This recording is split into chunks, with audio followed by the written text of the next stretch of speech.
make the ground shake.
Good morning, guys, and welcome to another Unicorn stream. This time around, we're going to be covering the WCA Asia Pacific. I wanted to go say specific. Pacific qualifiers. It's a closed qualifiers of a lot of good teams here across Asia, outside of China, because obviously China has their own set of games for WCA. And joining me as always is George Hoskins, Hudge, as we get into the first game. It's lovely and early here. It's 10 in the morning, but we're ready for the first game. And actually, Greyhounds don't have a good game ahead of them, really, unless they really step it up, because 7-6-4-2 have been smashing it out of the park. Yeah, I mean, Greyhounds lost the signature yesterday as well on Inferno 16-9, which was not really expected from the ex-community roster. I thought they would actually win that game. Yeah. But in terms of like potential lineups with these two, they haven't actually gone head-to-head as Greyhounds. I believe they haven't even gone head-to-head as Immunity. So, going to be an interesting game. I mean, the key thing for me here is 7-6-4-2 actually beat Signature 3-0 in their last final in FPS Thailand. So they are doing all right across the board then. So really, this is Signature. What options do they have going into this? Because there seems to be on just a huge losing streak against these guys. Yeah, so I just think that Greyhounds, I'm not really sure. I think we'll see a better Greyhounds today, but I think 7-6-4-2, they've been on a tear this tournament so far. They've beat Boot, who Dreamscape, who DSN actually, he coaches them, the old 1.6 legend. Interesting, yes, a good old Fnatic. Yeah, and so they beat them 16-13, and then they beat Wrecker 16-14 on Mirage. So Train and Mirage respectively played. I think potentially we could see a Cobblestone coming out from Greyhound versus 7-6-4-2, but in terms of stats on actual maps they've played in the last 3 months, it's very hard to gauge what map it's going to be, because it's like you've got like played 2 times in the last 3 months for some of these rosters, and it's all a bit of a mix-up. But I think, for me, I personally went with 7-6-4-2 for this game. So we're looking at 7-6-4-2 as the favourites. Obviously, Greyhound, they could come in and cause an upset. I guess it's going to come down to map, but here it's all best of one. And again, best of one series, it could technically go either way. It just depends what we go down to. So what maps are you thinking we're likely to see here? I think we'll probably see a Cobblestone, maybe a Mirage come out, but it's like I said, it's super difficult. Let's flip a coin. But I would say if I had to put money on it, probably a Cobblestone. I still think 7-6-4-2 will win. That's a mouthful every time I say that. But I always want to go 7-6-5-4, and then they switch it all up. I just want to go down in sending numbers. I mean, to be honest, I think, I think 7-6-4-2 have got this one. I put down a multi-bet. I'll reveal that through the day. Okay. So I'm guessing you started with 7-6-4-2 to take this one, right? Yep, I did. Okay, well, that's our predictions here. We reckon 7-6-4-2 is going to take it. We're going to break down the odds every single time before the games go live. Let us know what you think is going to happen on the scoreboards and see if you agree with us, and then we'll come and review it at the end of each game that we'll be casting. So it's not long now. We'll be going into the game between 7-6-4-2 and Greyhound.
The storm clouds are circling above us as we struggle against the tide.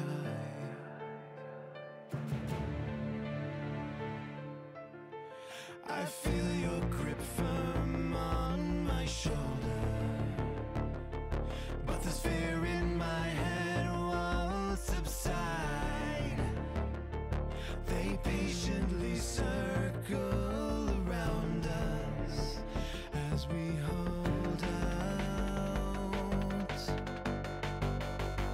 Oh Father, why have they forsaken me? You warned me that they would. The curse is passing down the bloodline. Unspoken and misunderstood. We're losing light and strength of will. The darkened depths beckoning still, and we hold on against the tide.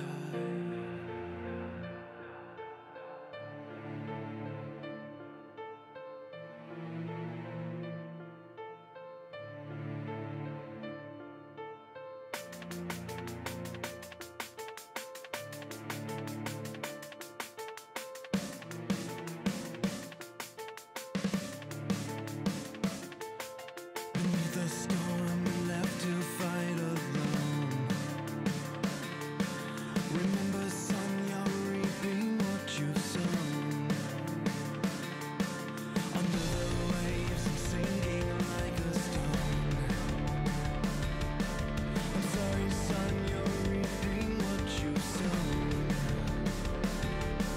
Beneath the storm left to fight alone. Remember, son, you're reaping what you've sown. Under the waves and sinking like a stone. I'm sorry, son, you're reaping what you've sown. You're reaping what you've sown.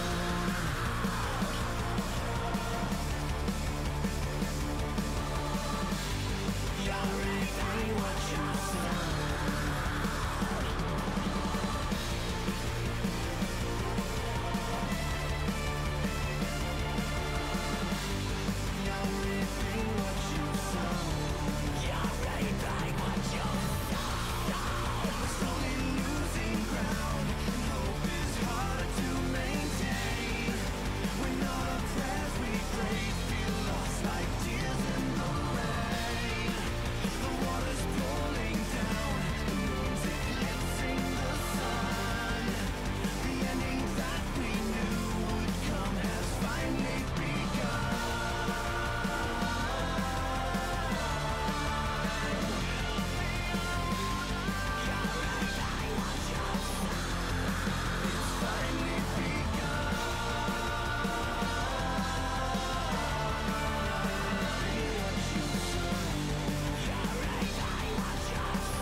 This sorrow weighs down on my shoulders. This fear's getting harder to hide. You'll leave me alone in this darkness, left to hold out against the tide.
Hello, everybody, and welcome to the stream. It is ready for some more Counter-Strike action today. It's myself, James Banks. Joining me, as always, is George Hoskins, aka Hudsg, the famous ex-professional 1.6 player from the UK. Oh, no, you didn't play a very good game, did you? You played that terrible game. Can't really call him professional. He played Source, lads. I had to start off with the hammering you instantly as we get into this. I'm sorry, George. I'm sorry. Sorry. I'm looking forward to actually casting again. It's been a while since we've been in these chairs. Everything's nice and close. We can see, yeah, everything's all sorted. We're all ready. But instantly, obviously, chat, I've already brought it up multiple times now. The whole fact about 7642, one of their players is just currently playing PUBG. They're playing with a stand-in now. We did predict 7642. If they're that confident they can play with a stand-in while letting one of their players just casually play PUBG, it's pretty crazy, right? Anyone know why?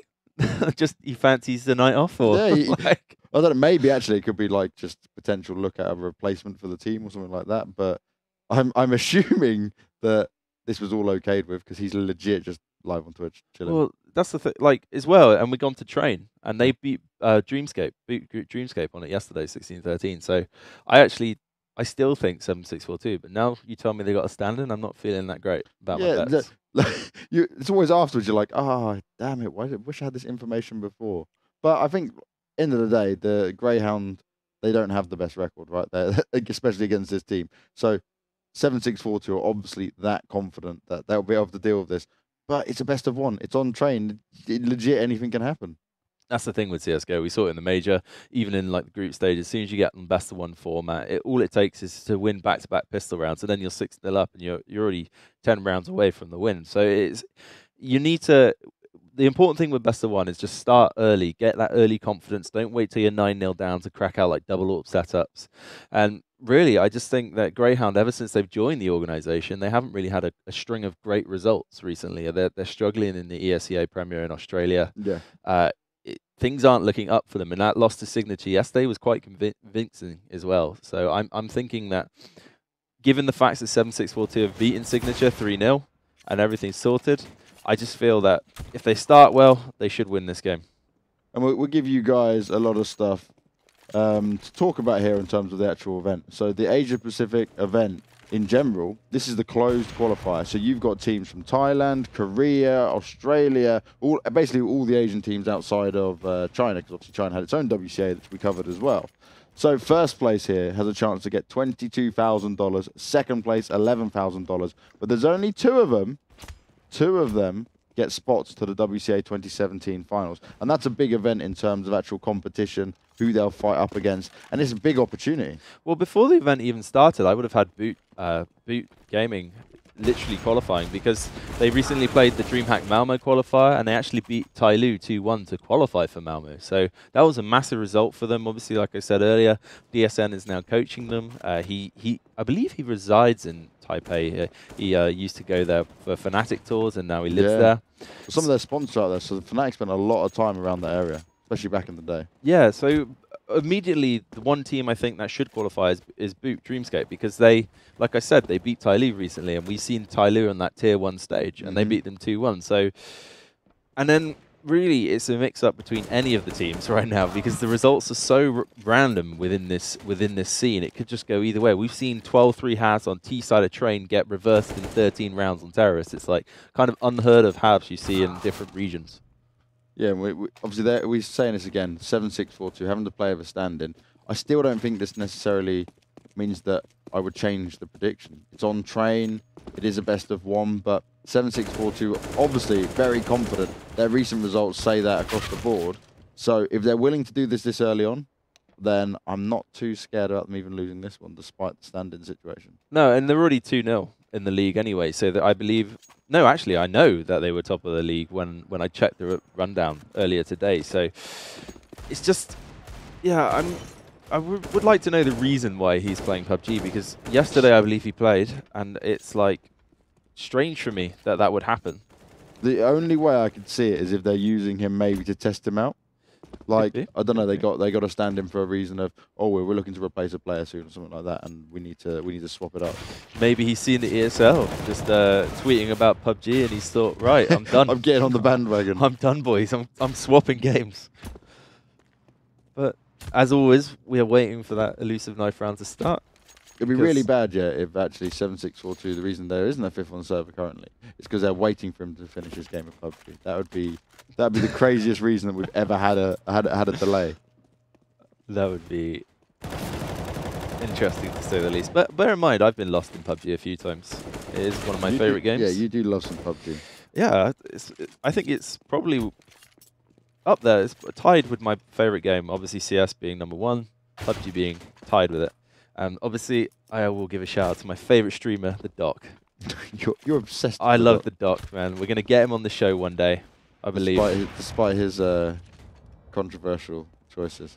Yeah, I mean, he doesn't care, right? He's literally, he got banned from the game and started tweeting the developers like, I don't care, I will do what I want. It's just like, okay, mate. But enough about the Doc, more about CS. There's a lot of guys actually asking in chat about the whole I Buy Power being unbanned side of things. Now, my opinion on it is a lot of them shouldn't have been unbanned, right? Some of them should still be banned across the board because someone obviously led that choice of what they did in the first place, and anyone who does these kind of actions should be punished for it. But I love the fact that actually some of the players now that we get to see back is going to help make American Counter-Strike really good. I'm just really scared that it could actually affect the scene, because look at Team Liquid, they started to do really well now. Cloud9 getting there, they're more improving, second to ESL 1. It would be horrible if they swap out one of their players, either of these lineups, for one of the guys that was unbanned. Well, interestingly enough, Day said he didn't want to play in a team with Steel, which is, I don't think it's really a surprise to people. They've had disputes on the stream, like, in the past, and it's going to be the 3 guys teaming up, Days, Swag, and AZK. Now, what's interesting is will it affect Optic the most? Because they're kind of the team in North America now with the big kind of, what are we going to do? So we just had a bit of information as well. So the guys who run this at the WCA, they said, we're working on a fix for technical issues. Greyhound have some bad ping in the servers. They're just trying to get it all, so they're finding the middle ground. This is always a difficult thing with online Counter-Strike. Lag becomes a factor. Indeed. The thing with the I Buy Power situation is, yes, they did something wrong, but if you look at even cricket, when there's match fixing, someone is banned for an extended period of time, and then usually they're unbanned unless it's like they've kind of served their time, is what I'm trying to say. What they did, by all means, is incorrect. They shouldn't have done it. Match fixing is definitely not a way to go if you want to be a professional player. But at the same time, okay, they've kind of learnt their lesson, and I think because they were the first people to do it in Counter-Strike, they were kind of given a very, very harsh sentence of a lifetime ban.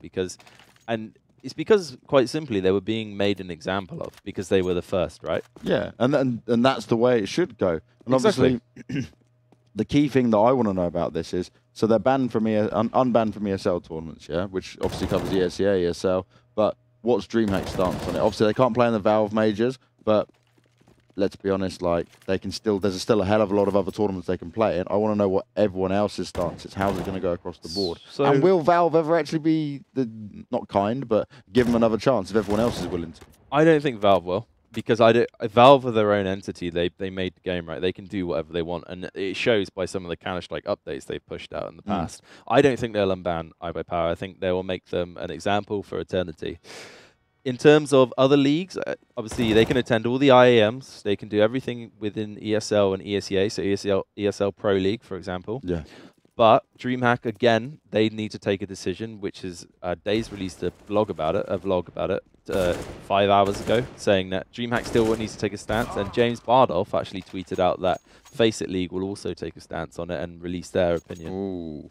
See, that's going to be interesting. I don't have a problem with them playing, like, being unbanned and playing in the tournaments. I just think there has to be something out there that says, like, if it happens again or there's any sort of match fixing that side of it, then that's it, GG. Because they were young, they were the first to do it, they were tempted. But I would just love to know who was the ultimate ringmaster of that, because that person should never be unbanned, should just be outed from the whole community. Okay. Whichever one of them made the choice to say, look, we're going to do this. Because there was all the stories flying around of, obviously, I think it was Brex, the young guy. He was obviously didn't really know what he was doing. He's led by the older guys, that kind of thing. Yeah, but you're still 18, right? I mean, you know what you're doing at that stage. Did you? Well, that's okay. Like I made. We've all some made pretty mistakes stupid when we're mistakes, with yeah. that age, right? So, In terms of actual quality of CS growing, I believe it. In terms of that, just them being unbanned will actually help the NA massively because they're the only guys in the past that could actually really challenge, and I think them being back will. It's like you say, the problem will come when they start to.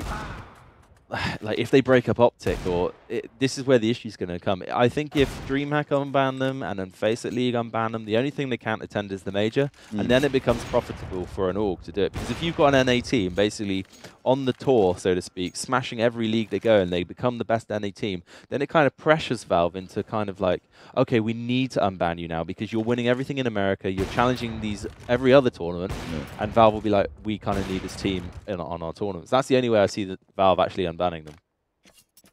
And is that really going to happen? Is there a shot for an American team to push it that far? With those players, I believe so. But again, they've been out the scene for a long time. Yeah, they've been playing Pugs and Rank S, but it's not the same as playing top tier CS. Okay, they've still got the same mentality, but AZK's been playing Overwatch. And would it be wise for him to come back to CS now? Okay, Overwatch is a broken game, but Your hate for Overwatch is real. But he's still in a contract with Liquid.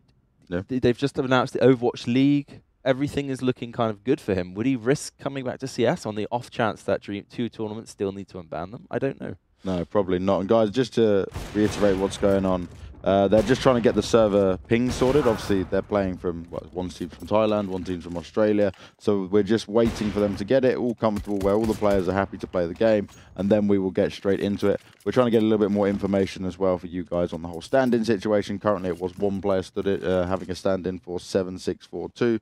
We're just waiting for the rest of it. Some said in chat, AZK is coming back to CS. Fair enough. There you go. He was a really good player. I mean, the last time we played them was Gfinity, yeah, G3, G2, no G3, and I think we drew actually on Inferno that map. But then they went out and went out of the groups, and we flopped. So there's a bit of UK CS history for you. Trip down memory lane, James. Good old trips down memory lane.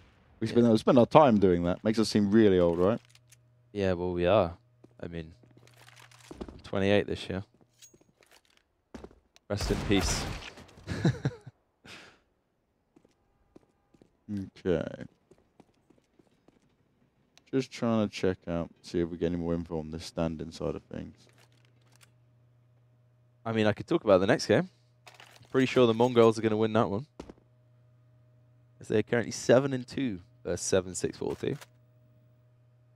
Well, that's convincing. I wonder if, actually, this would be interesting. Is 7642 just playing with a stand-in for this game that they're more confident in, or will it be for the rest of the games today? Depends if he's ranking up on PUBG. But no.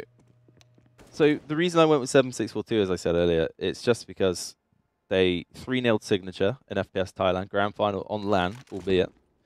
And then obviously Signature lost to Hero. Wow. Signature beat Greyhound yesterday on Inferno 16-9. And I thought we actually had blocked that. Okay, okay. It's pretty interesting. I like how we're just giving everyone the in-game voices. We'll get our observer friend to deal with the voices from that. But if anyone's got any questions in chat or anything that you want opinions on or Yo. me to talk about, just drop a message and we will do. It's like they're about to start off like a little rap battle. Okay, yo. They're going to come in like on the PUBG service. Thailand #1.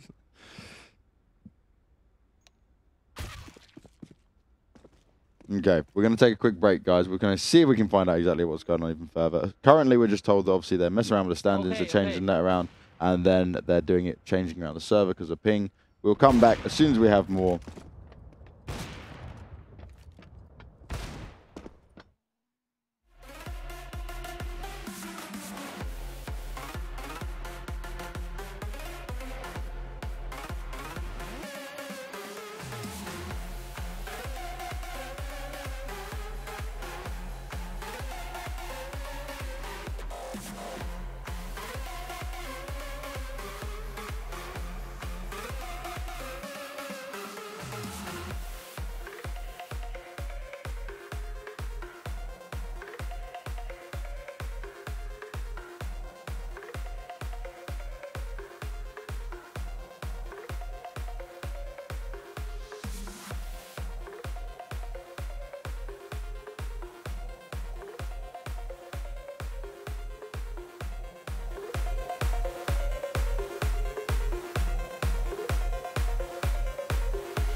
from the moment of your birth.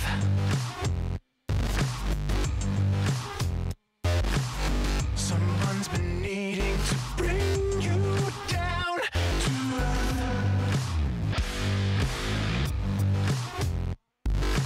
Lost up in your atmosphere of self-entitlement. That broken halo on your head is hardly heaven sent.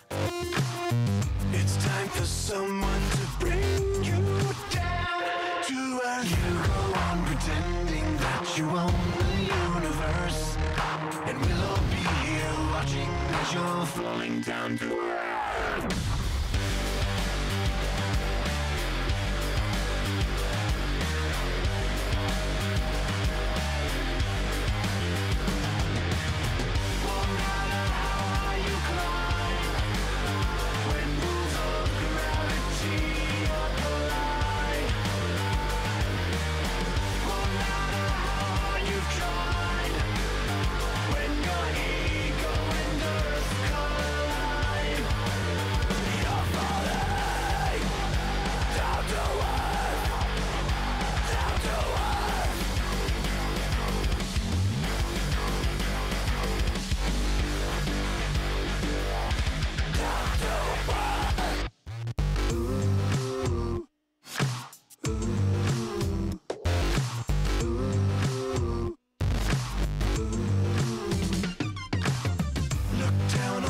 With their fingers in the dirt.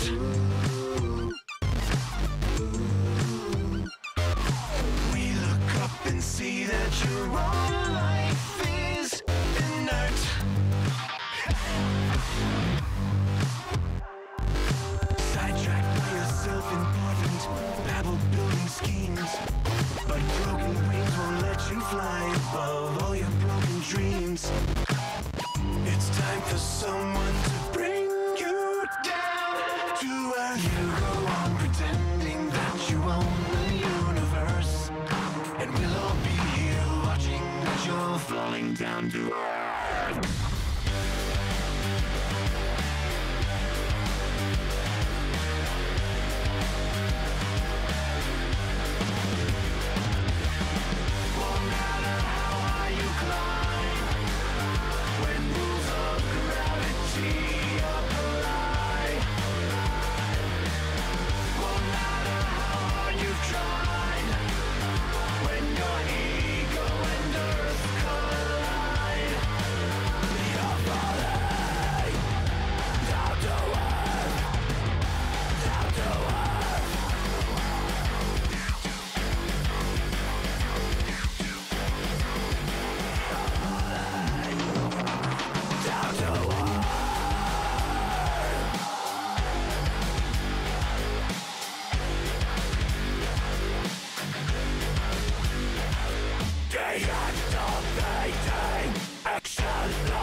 someone to bring you down to earth.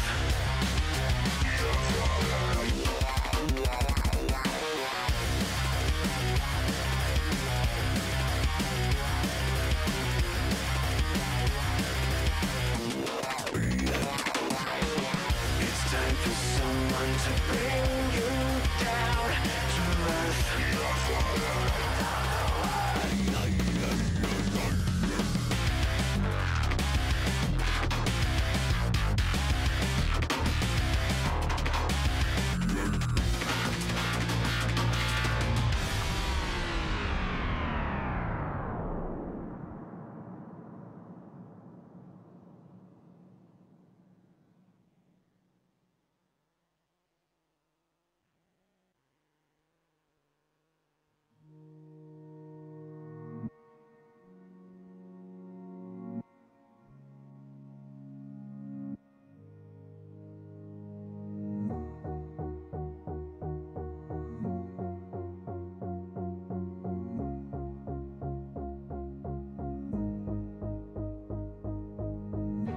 For now you can stay right here, we will play until somehow you can find a slightly different frame of mind.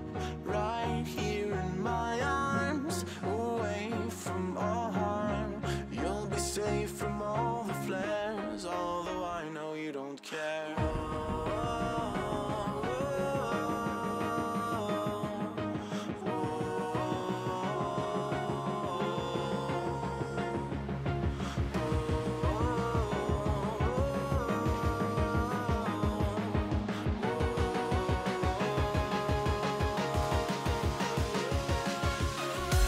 You can lift your head up to the sky, take a deeper breath and give it time. You can walk the path among the lines with your shattered frame of mind. Or instead you could always stay.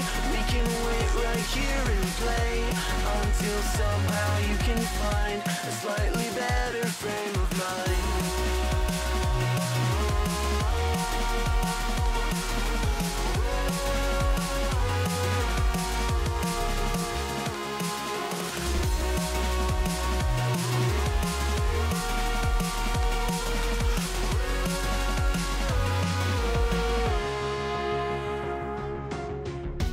When they say you will fall, you can reach nothing at all. Hide your tracks beneath the rind of a different frame of mind.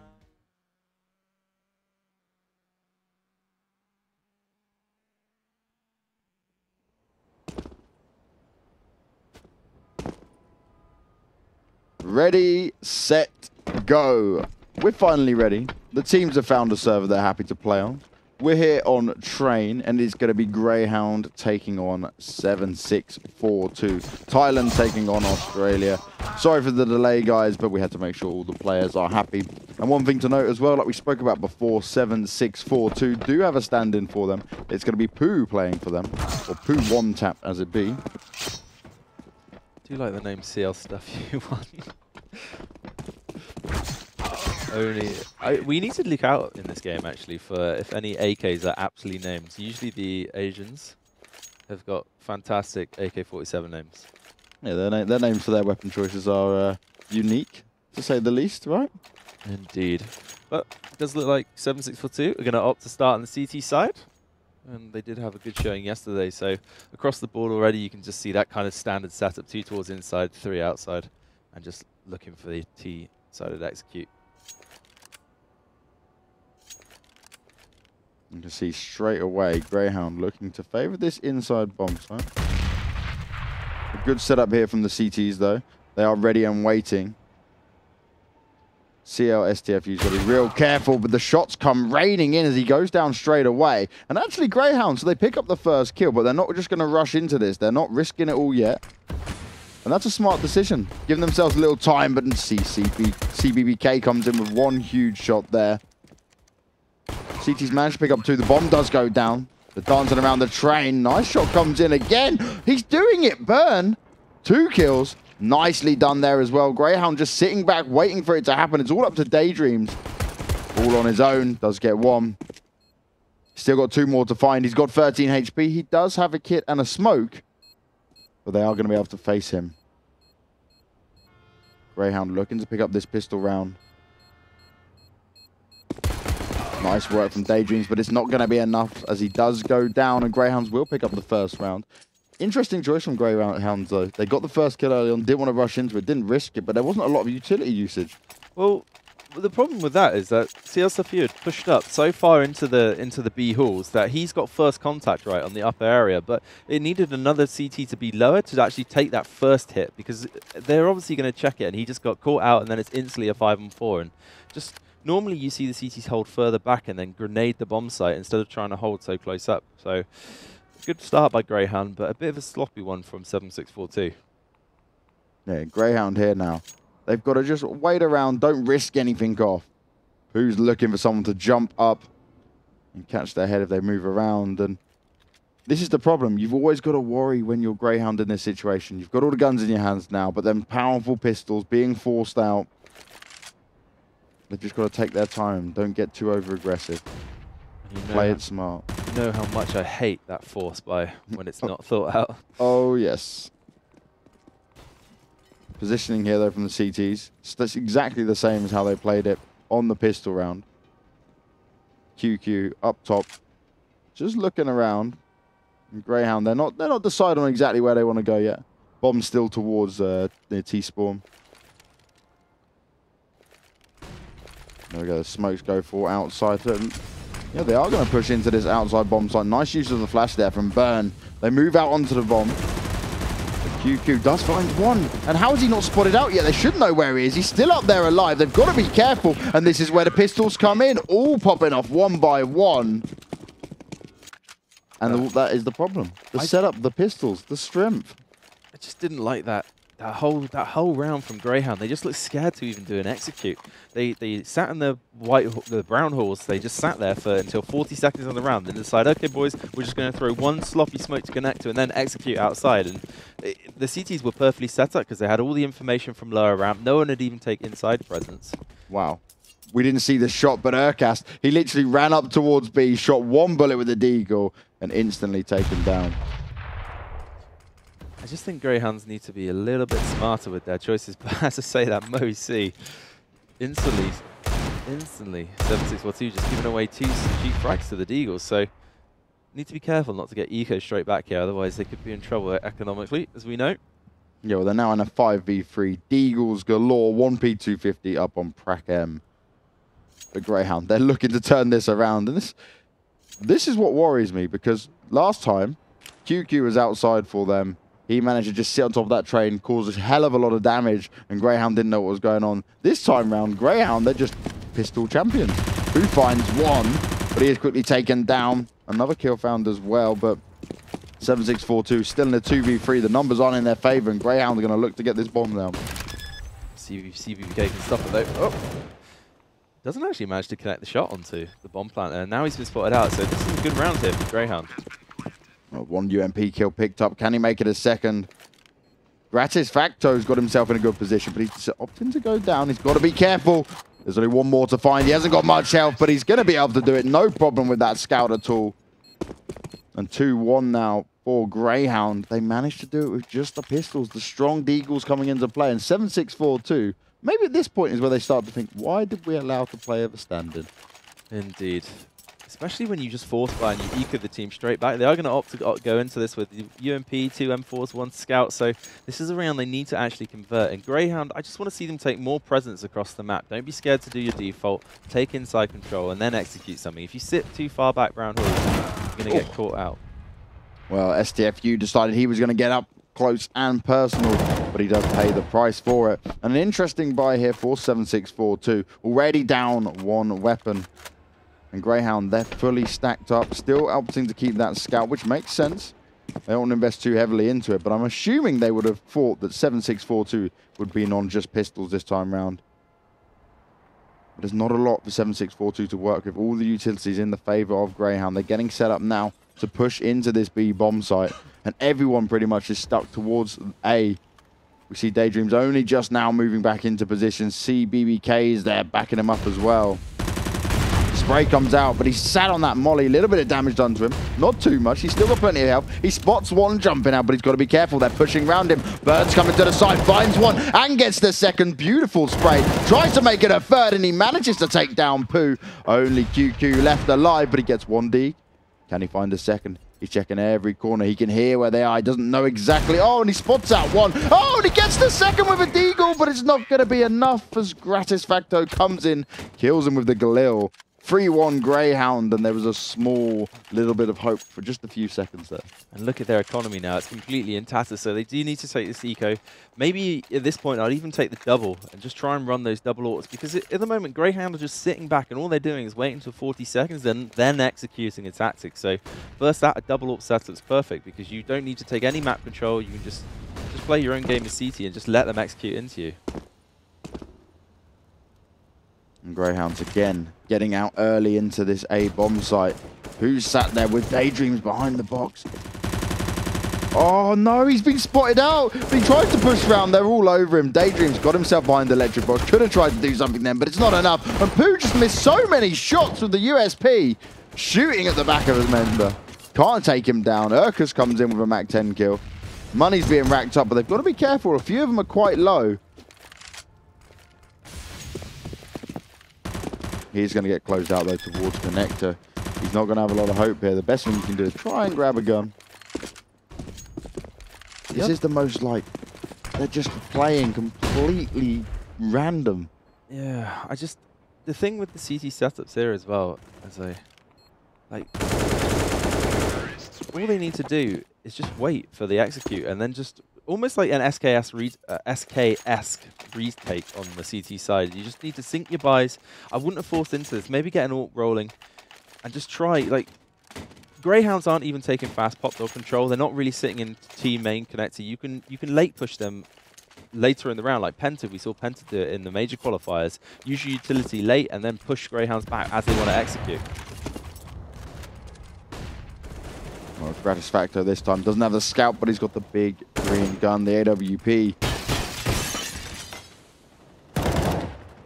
Seeing an okay buy here from 7642, but it's still, again, not much utility to work with. Not even a single defusal kit, so they're going to have to just take them down as they come in.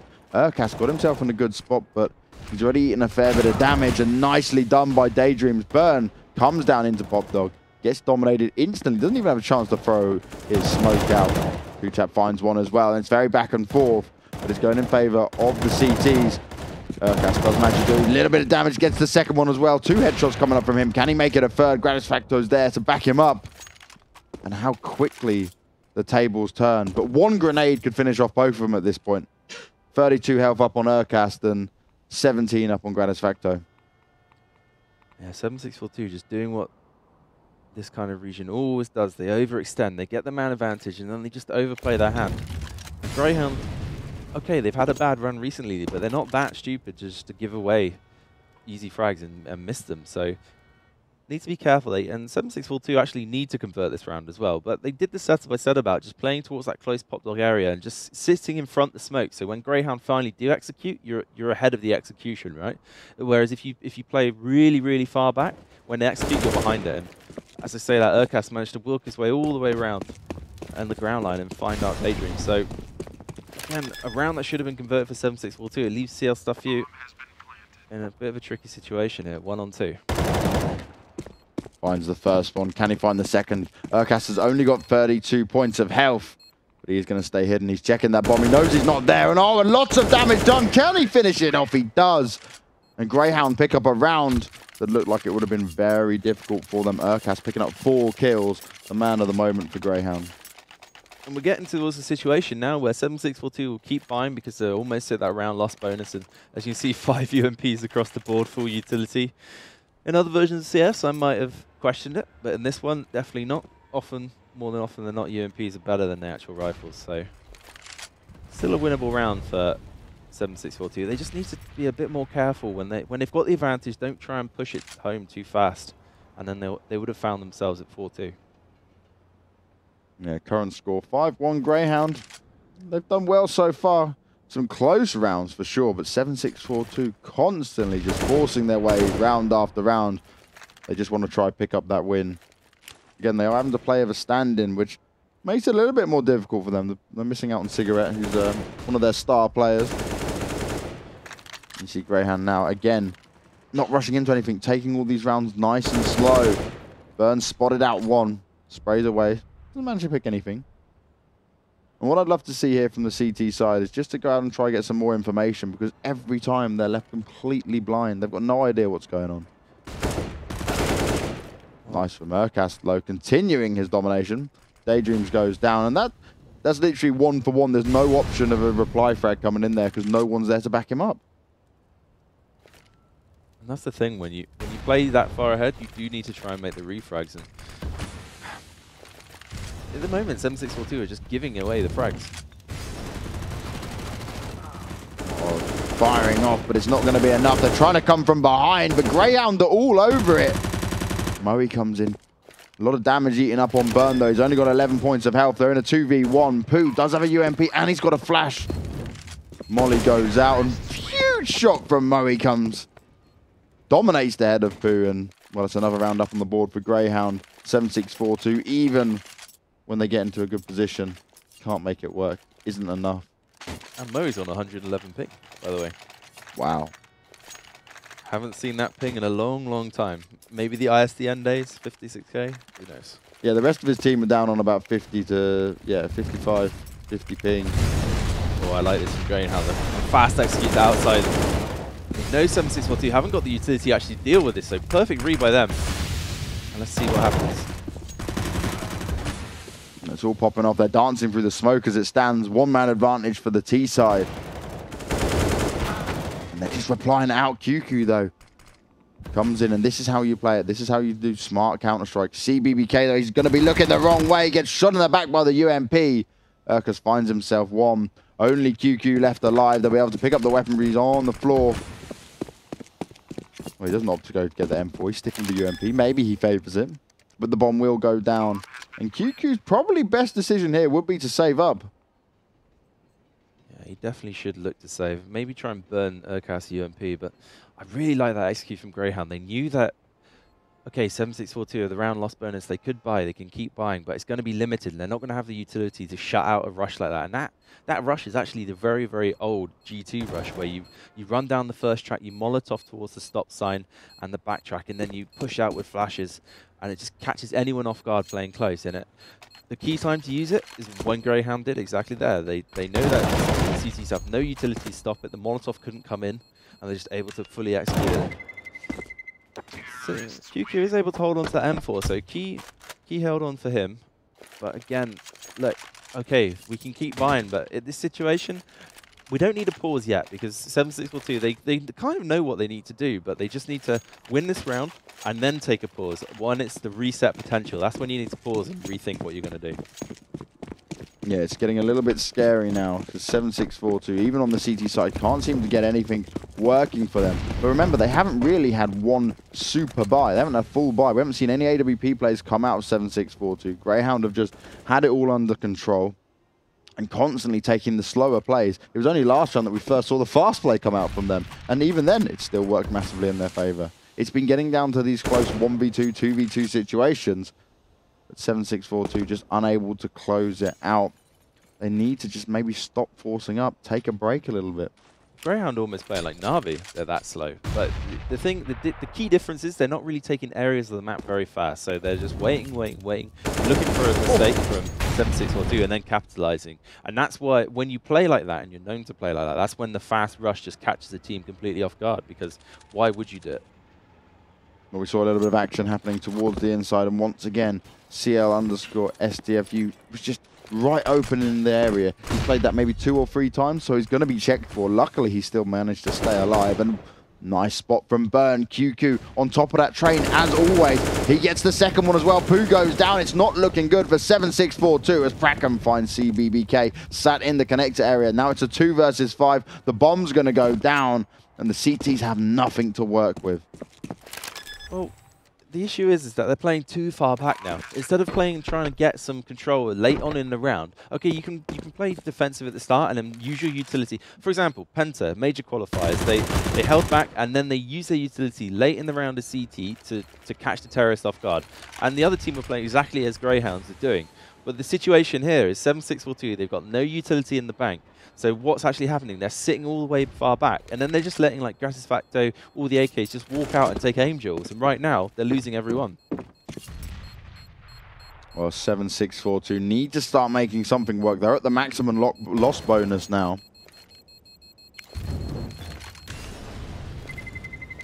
But even then, it's not enough for these guys. And if you look down the rounds as well, it's pretty much across the board. Greyhounds have won by 4 players, 3 players, 2 players. Okay, there's been a couple of 1 player left alive, so it's been complete domination throughout. And I'm going to take it back to when we were 4-1 up for Greyhounds, and 7-6-4-2 had that 5-on-2. They lost that, and now it's escalated into 8-1. That's how fast things can change in CSGO. And it seems like 7-6-4-2 are being massively affected by the fact that they've got this stand-in player. I wouldn't say the standing player is playing terrible.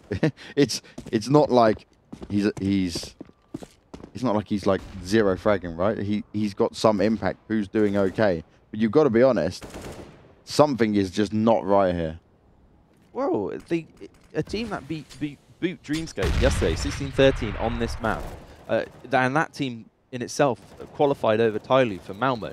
So where is their performance dipped so far down that they're now losing 8-1 to Greyhound, a team that lost 9-16 to Signature? It doesn't quite add up, and just making small mistakes. They're using this round, for example, they flash one in, and it's already known by Greyhound that QQ's there. So it's too early. The use of utility is too early. He's moved into position, and it's just easy frag for Greyhound.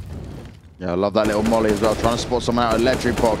But Urkas struggled to hit the head of Daydreams there. Does finally get it. Pooh comes in with one with the Deagle, but it's not going to be enough. He's now in a 2v4, and Greyhound once again have full control. CBBK finds one with the CZ, but there's not enough bullets in that gun. He's now being forced out of position. Goes down, and another round on the board here for Greyhound. 7-6-4-2. They've got a lot of money this time around, and this is their best chance. Finally, we see them buy up an AWP. Yeah, and I would, yeah, that's exactly what I wanted to see. The double AWP come out, just try something different. Just try and get those opening picks, because they're losing all the battles to rifles. Greyhound have completely read their number here. So if you've got to stand in, eco, get the full economy, and then get some confidence, try and go for the AWP base. The problem for me is we always see this in best of ones, right? When you're 9-1 down, then suddenly the team starts to come back and find their confidence and make frags. I mean, look at QQ's position. First time we've seen him this far up. Yeah, mixing it up, got the weaponry in their hands, got a bit more utility to work with, but Greyhound are going to have this huge confidence boost going into this. The double AWP setup on train can work, but is it going to be enough? QQ's got to make this shot. Oh, and did he spot him a little bit? Molly goes down, and QQ's going to have to run away because he knows, okay, they're probably not going to go here now. They're pushing back out, and oh, not once again. Just Pooh playing the exact same position that QQ's played over and over again. They're going to check for it, and Urkas finds the kill. Not an ideal situation for 7-6-4-2. Just unlucky. CL goes down as well, and even with a bit of team tack in there, Burn finds 1, finds 2. And 5 alive, and they've done nothing despite having the best buy so far. This game's done, James. I hate to say it, but you just see the way 7-6-4-2 are playing. This round, QQ had complete inside control with his AWP. Okay, he's going to maybe take a few frags back, but complete inside control from QQ. And then on Ali, we had complete control again with another AWP and 3 guys close main. They couldn't even stop a rush, like a late push from Greyhound, and that to me is a team that's not ready. They're not going to, you can't win if you're not hitting shots. Well, QQ, he's trying to save that AWP, but they're closing all in on him. They gave away a lot. He got 3 kills, but they did take him down, and really, money's not an issue for Greyhound. No, definitely not. When you're 10-1 up, they're just rolling in dollar right now. They can, I feel like they could execute any tactic in this whole half, and it would work for them, because 7-6-4-2, like I say, across the board, look at the frag difference. I mean, you've got Greyhound there, they're firing on all cylinders. Daydreams, he's only on 2 frags for the 7-6-4-2. The max is on 11, and it's just not good enough on a CT-sided train. Yeah, you're going to have a tough time. A tough time is exactly what they're having. Again, UMP's a Famas and then for Pooh, gone aggressive. Does find the first kill onto Urkas, but he's got to fall back. He's got to be careful. He doesn't know who else could be lurking for him. But the rest of Greyhound are getting ready to go towards B. And CL there with a grenade out in his hand. Doesn't fire it in time. Gets taken down by the AWP. And now the rest of Greyhound annihilate themselves onto this B bomb site. It's going to give them such good control here. Moe pushed up massively, aggressively. CBBK's got to be so careful because they're just waiting around the corner from him. Burns just picking up kills left, right, and center. Found 2 already. CBBK does manage to take him down, but instantly traded out there. And this is how you play it. Greyhound just all over him. Pooh just, he's going to have to hold on to that gun. He's going to have to do everything he can to hold on to it because there's no way he's going to pick up this round. And again, I said about executing any tactic, and immediately you just had one CT just caught out of position, trying to play around that Flusher train. As we know, Flusher was very, very good at that position. You usually dart around it, try and get some information, get your grenades off, and then either go up the ladder, just use the angles, but instead he just gets completely caught off guard by that almost dry execution from Greyhound. And I said it last round, they're executing anything they want and they're just walking into bomb sites. And I think if they blow this lead, they're going to be kicking themselves. And maybe they've had a serious team talk after yesterday's performance. We looked at the stats, we looked at the numbers, and 7-6-4-2, they've actually had such a good set of games recently. But without their star player, without Cigarette, now having a stand-in player, they're not looking too hot. And they've got a few more games to play today as well. They'll be next taking on the Mongols, and well, the Mongols I'm going to have to give the advantage to looking at this. Yeah, definitely. Obviously, the Mongols got machine gun, known for his time in Splice. Very good entry fragger. If they're playing like this, I think the Mongols will walk them. Well, we do finally have a kill coming in on the CT side this time round. Pooh with his AWP misses the first shot, has to smoke it out. Gonna have to be careful. CBBK down and popped off. Oh, Pooh spraying through. We'll pick up one. Does he know he does know there's a second one. Prackham didn't stand a chance, and this is the best round we've seen in a long time for 7-6-4-2. Urkas comes out of main, finds one, but Pooh's all over him. Gets the reply frag in. Only Gratis Facto left alive with that AWP. 3 versus 1. Pooh now knows exactly where he is. Spotted his head at the top there. Can he make it 4 kills for him? And finally, 7-6-4-2 have an opportunity to bring themselves back into this. Maybe a little bit too late, but 11-4 is better than what we're looking at currently. Indeed, and this is where I just want to see that pause come out from 7-6-4-2, because if they lose this round, then it's more than definitely going to be 13-2. So take the pause, kind of reevaluate how you won that round, and then just make sure you get 11-4, because with pistol it's doable. You can coming back from 11-4 is a lot easier than obviously 13-2. So salvage what you can.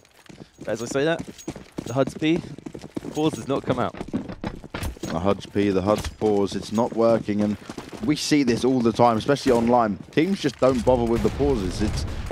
They need to utilize it more. Even in the major, they need to utilize it more. The person I saw doing the best pauses was Zeus, and he's been known for turning around games with his pauses. And I just think if it's there for you, just utilize it. Oh, up close and personal. CL finds one, gets a second. No, yes, he does get the second. Daydream's there backing him up with an AWP as well. Nice hold so far. And finally, 7-6-4-2. You can't call this a comeback yet, but at least they're picking up some rounds. Another kill comes in for QQ. Is he going to look for the last man? Gratis Facto with the AWP. Tries to spray it out with the AK. Drops him down to 3 health, but doesn't find the frag. Gratis Facto now got to check every corner, but Pooh gets a kill. 11-3 currently. Could be looking at 11-4 if 7-6-4-2 can keep this up. And maybe they just needed a bit of confidence as Pooh really lit up that previous round. Greyhound needs to be careful that they don't actually just throw this last round away, because like I said, you pick up the pistol, you're looking at 11-7, maybe the first buy 11-8, could easily go 11-10 before you know it. So I would have liked to see Greyhound actually just do that fast rush, because the way 7-6-4-2 are playing, you could easily utilize that, and instead of just that really slow play, they're just waiting for a mistake. And I think finally, as I say that, I was going to say finally they learned from their mistakes from pushing, but Urkas capitalizes on QQ, pushing that alleyway. Yeah, instantly brought to a 5 versus 4. Burns going to flush out pop. He loves doing that flash. Coming down that fast as well. Most CTs won't have a chance to react. Probably catch them just turned completely the other way. The key thing about that flash is it's purposely kind of bad. so the CT will think he's got time to turn it, and then you're obviously down the ladder before. Favoured now instead of the old pop flash. Oh, nice shot from Daydreams, holding a tight angle there. Pooh's found one at main as well. Finally puts their advantage back into them, but it looks like the T side are trying to get onto this B bomb site. Gratisfacto doesn't miss that shot. Comes in, nice molly going to come out towards Connector, going to force all the CTs back a little bit there as they come through. They can't move just yet. Going to give them time to get the bomb down and line up nicely. Oh, and he misses the first shot. Looks for the second, but Prakham's there backing him up. Prakham finds two. Only Pooh left alive in a 1v3, and he's got to go for it. He does have a couple of flashes. He's got a defusal as well. Oh, Gratisfacto literally shot through him, but still picks it up close range. 12-3. And although we saw 7-6-4-2 make a little bit of a fight back into this, Greyhounds convincingly take that first half, but they've got to keep this up going into the next half. Yeah, I mean, after the force by loss, they won the round straight back, Greyhound, with 2 Deagle shots, and that led to a 10-round streak. And the thing is, it's the old cliche, right? Just take it one round at a time. And I just would 7-6-4-2 can come back into this. If they win the pistol, get that first buy, try and get the economy rolling, and then maybe, just maybe, there's an opening. But right now, Greyhound's in complete control of the game. Greyhound in a good spot here. Prakham spots out the first few. They're definitely going to know that it's on this A bomb site. Gratisfacto finds one. Urkas boosted up, but they know exactly where he's dropped down to 50 health already.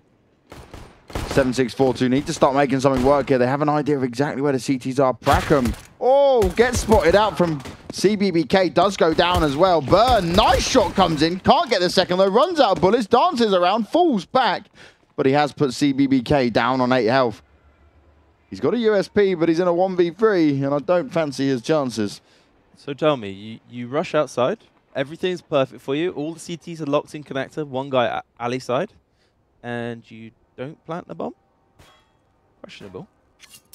It's the correct decision to make, right? Oh, wait. Yeah, indeed. They're just all looking for frags. And we see it time and time again. This region known for it. They love just those aim duels. They want to be top of the scoreboard. Movie highlight on the major stage. And instead, they just look silly because, honestly, they had complete control around. The Molotov blocked off the CT. Everything was in complete control for 7-6-4-2. They could have easily planted for the side of the bomb.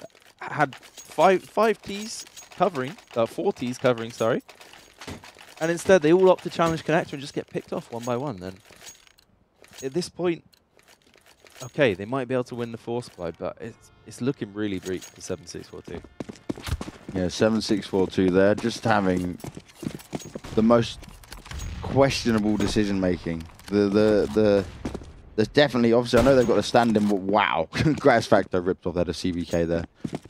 But you got to say that you have a stand-in, fair enough, but it's not acceptable to play this bad across the board. One player can't be to blame for all of that.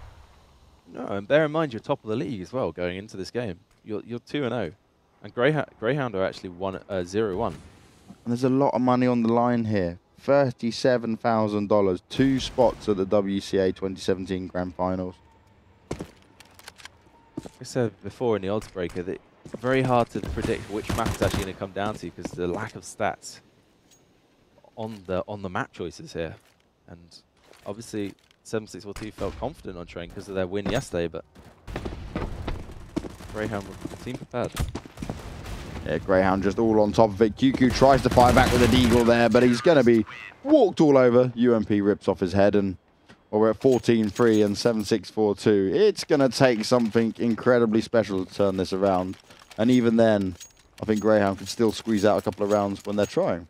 Yeah, definitely. At this point, CT side train, 14-3 up. If you lose this, then that's definitely a fold. Definitely a fold. It's just the only way 7-6-4-2 could actually come back into this game is if they won that pistol round, won that first buy, and then you can start to try and build on the economy. But it's very difficult. Very, very difficult right now.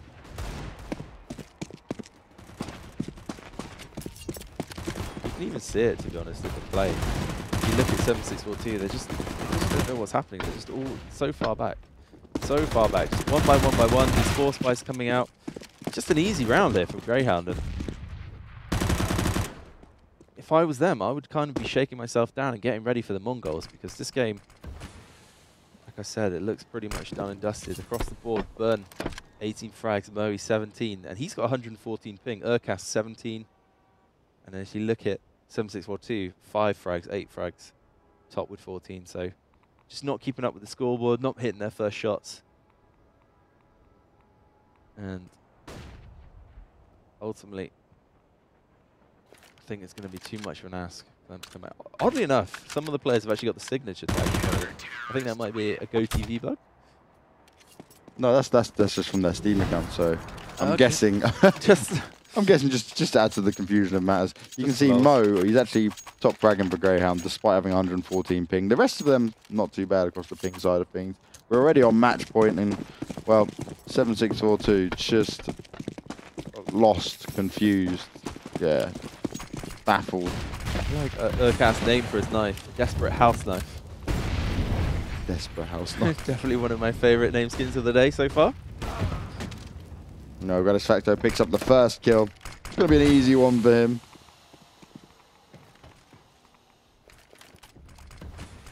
Just look across the board. They just don't know what they're doing. 7642, they're just all over the place. Just one guy's run out main trying to go, hey, I'm a hero. Gonna make that opening frag. Gratisfacto just shuts him down. Bam. Get back. And the rest of them, just nothing. They just don't know what to do. Murray does get taken down. They come in. Daydreams gets a second one. Nearly kills his teammate as well. Turns around. And I think he got a little bit too hyped there of getting a couple of kills. But it's about time he got a couple of kills. He needs to find 2 more. 3 versus 2. And well, Greyhound. This did look like a round that they try and close it out. 7642 looking to push back as much as possible here. Daydream's picking up 3 kills this round. And the only rounds that 7642 get is when one player just really pops off. Yeah, it's just that old kind of. Anyway, at this point, they picked up that round because people are just trying anything, just trying to make an opening somewhere. We used to do it back in the day as well. When we're so far down, you just go, okay, boys, like, just spread out across the map, try and make an entry, just try and make something work, and then we can think about doing a tactic because we need to get our aim rolling, especially since we're going to go into another game straight after as well. So. You know, it just tells by their play. Look, I mean, you can see it. Dreams is already running out main. Got one guy going fast, pop dog, and then the rest of them holding back. Well, good start there as Urcast, who's been very strong for Greyhound, picks up the first kill and instantly 7642 on the back foot. Daydreams tries to spam away, does tag him through the train, but Gratisfacto finds the kill. Looks to do another one as well as he does a bit of damage onto Pooh, finishes it off with a headshot. 4v2 and it's not looking good. Only STFU left alive. He gets one, but they're now going to know exactly where he is. He spots out Urcast, but is he going to check right to the side of him? Nicely done. Gets Gratisfacto down. The AWP rendered useless. Only Moe and Urcast left alive. Can he pull off the 2v1 clutch? Gets the first one. Made it 3 kills, but he has no idea where Moe is. And this is all going to come down to whether he checks behind him or not. That waiting moment. They both have no idea where each other are. Who's going to turn the wrong way first? Still 35 seconds on the clock. Plenty of time for him to work with. And he's checking. He's like, have they found the bomb? Did they know it was here?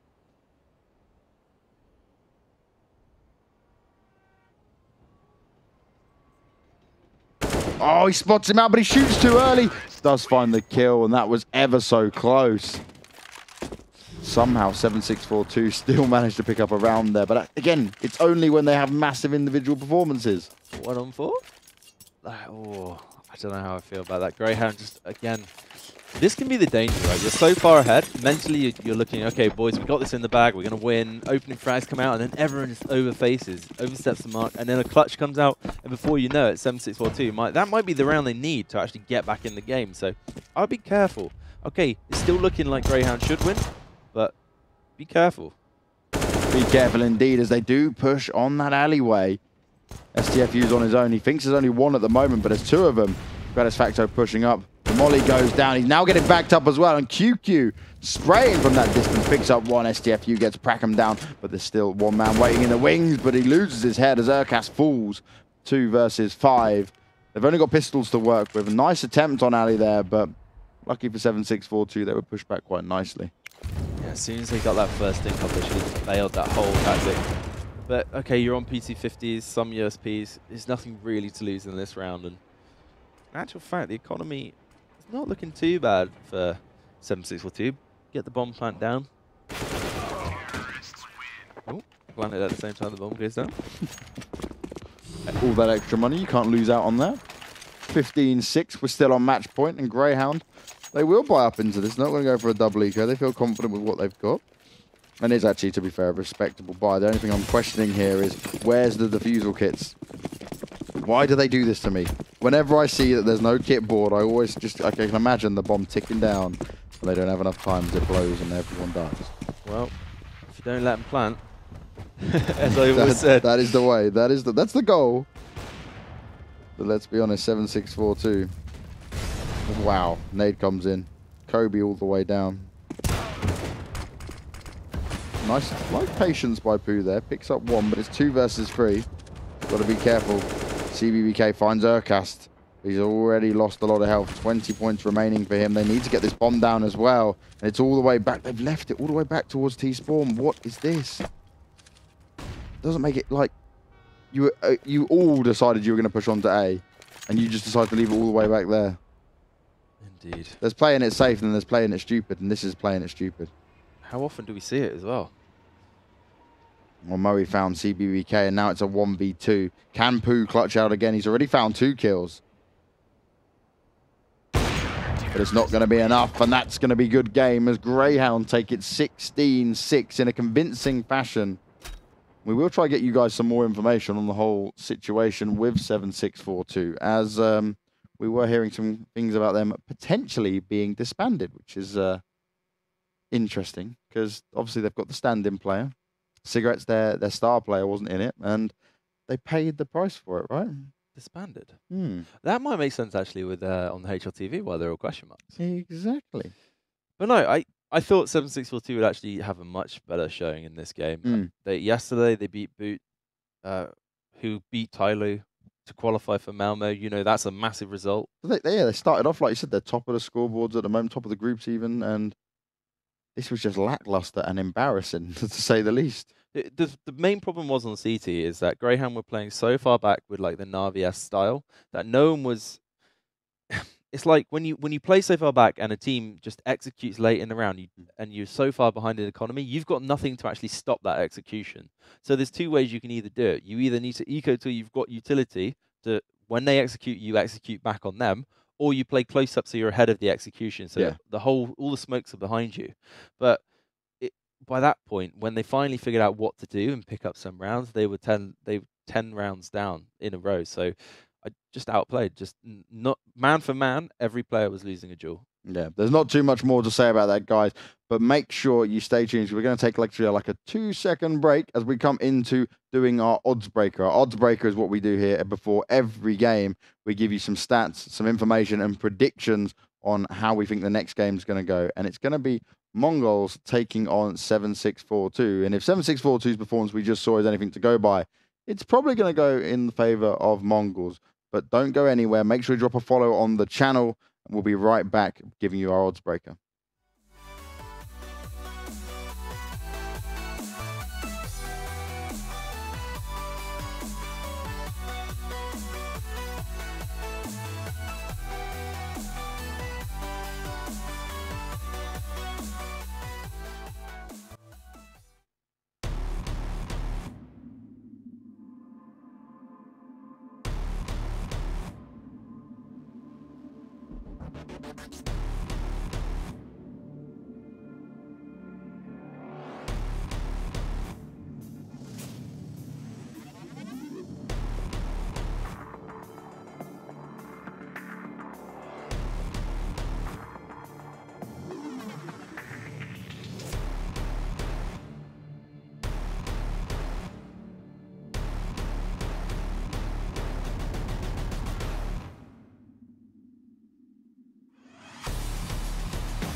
favorite moment here at Unicorn TV. Our odds breaker gives you all the information you need to make the best and most informed decision before placing any of your bets. All you got to do is head over to unicorn.com and go check out our website, as we have bets across CSGO, League of Legends, Dota. But me and George, as always, are focused on our favorite game, the game we commentate, the game we love. CS Source. This guy. Not CS Source, because it's a terrible game, but Counter-Strike Go, Global Offensive it is. And this game, so 7642, they were just lackluster. We've heard they're potentially disbanding, which is now making sense. Their star player was streaming PUBG rather than playing. They had a stand-in. Everything that could have gone wrong went wrong. And Greyhound just took full advantage of that. But now we see Mongols are going to be taking on 7642. And despite 7642 starting off the WCA games well, if their performance we just saw is anything to go by, I think Mongols is just going to completely walk all over them. I think Mongols, fingers crossed, all the stats lead to Mongols winning this. They've 7-2 so far head to head. Yeah. Okay, they both played Rekka yesterday, and Mongols won 16-13, 7642 won 16-14 versus that team respectively. So both very close games though, actually. What maps? I believe it was Mirage on one of them. But the problem is, for me, right, is that team that we just saw play there was not the team that just beat Boots on train and beat, it's not the same team. It was like Rekka, it was Mirage. It's just like, where was it? Where were there? Like, Cigarettes is playing PUBG, like, and there's prize money in this tournament. A lot of money in the tournament. 37,000 up for grabs. 2 spots to the WCA Grand Finals, where you'll be playing against some of the best teams in the world. There's a lot on the line here, and 7642, they started off well, but it's not looking good for them now. Obviously, it's still the early days, but you've got to say Mongols, they are going to be taking it seriously. They're going to want this. They want to move over. They want to be able to qualify to go against these events. This is like potentially the biggest stage they can go and play on if they make it through. So they're not going to take this lightly. And so Pooh was standing in for 7642, and he still played pretty well. But again, the only rounds they won previously were rounds where one man had a really good round. And that's not enough to win you games. Again, Mirage is a likely outcome for this. That's the map they've played head-to-head most against each other. Yeah. It's a map that 7642 are comfortable on. It's a map that Mongols are comfortable on. But again, Machine Gun, known for his time in Splice, massive entry fragger, huge talent. He came back from there because of a language barrier issue, obviously. Yes. But then Zilkenberg, he's second highest in the league right now. He's 1.47 rating. +7 on frags. Everything leads to the Mongols winning this, but the 7642, I just don't see playing like that, and with all the issues they've got with the stand-in and who's even gonna turn up next game, right? I just think, okay, at the start of the day, I actually put 7642 to win that first game, then Mongols to win this one, but I still think Mongols will walk this one. So even before the atrocious performance we saw from 7642, you thought it was going to be Mongols. I guess we're going with Mongols all the way. Chat, let us know who you think is going to take this. You can see the odds below here. But we're definitely both going with Mongols in this 7642. They may have started off well yesterday, but it's not looking good for them at all. And Mongols going up against an actual structured team, they're probably going to be made to suffer. Yeah, indeed. And as we know, the Mongols are practicing heavily, and they're actually a team. They're not disbanding. They're taking it seriously. They want this more than anything. So, guys, that's it for the odds breaker of this game. We'll be coming up with a commentary very soon. The game will be starting in just a few minutes, so don't go anywhere. Make sure you drop a follow on the channel. Make sure you're here to check out the rest of it. We're here all week doing the odds breaker and the commentary, so make sure you don't miss any of it.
'cause I saw them riding in on a black star. They'd rather chew than spit, and they're full of piss and vinegar. There's no way to persuade them to give up that crusade. They've come to grant the wish you should have never made. Sing hallelujah, 'cause you can't change anything. They'll let you try to reverse everything. Don't waste your time. Sing hallelujah, 'cause you can't change anything.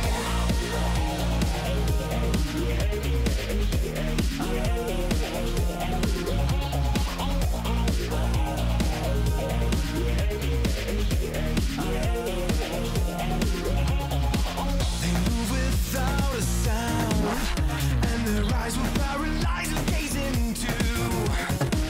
They leave you gagged and bound to the whip of the wish they've granted you.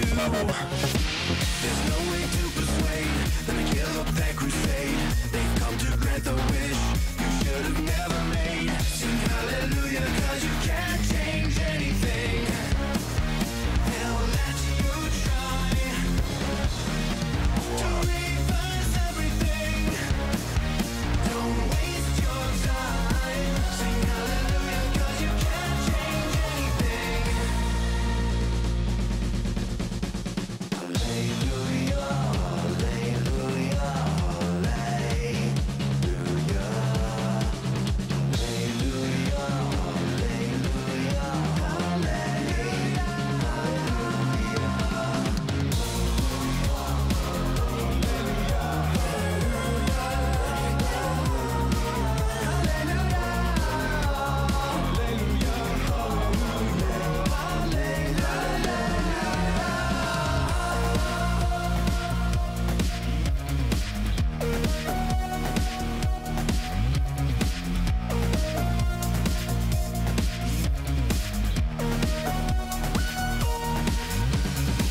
looks like they're over it. I saw them riding off on a black star. With nothing left to chew, they split. 'Cause it makes no difference who you are.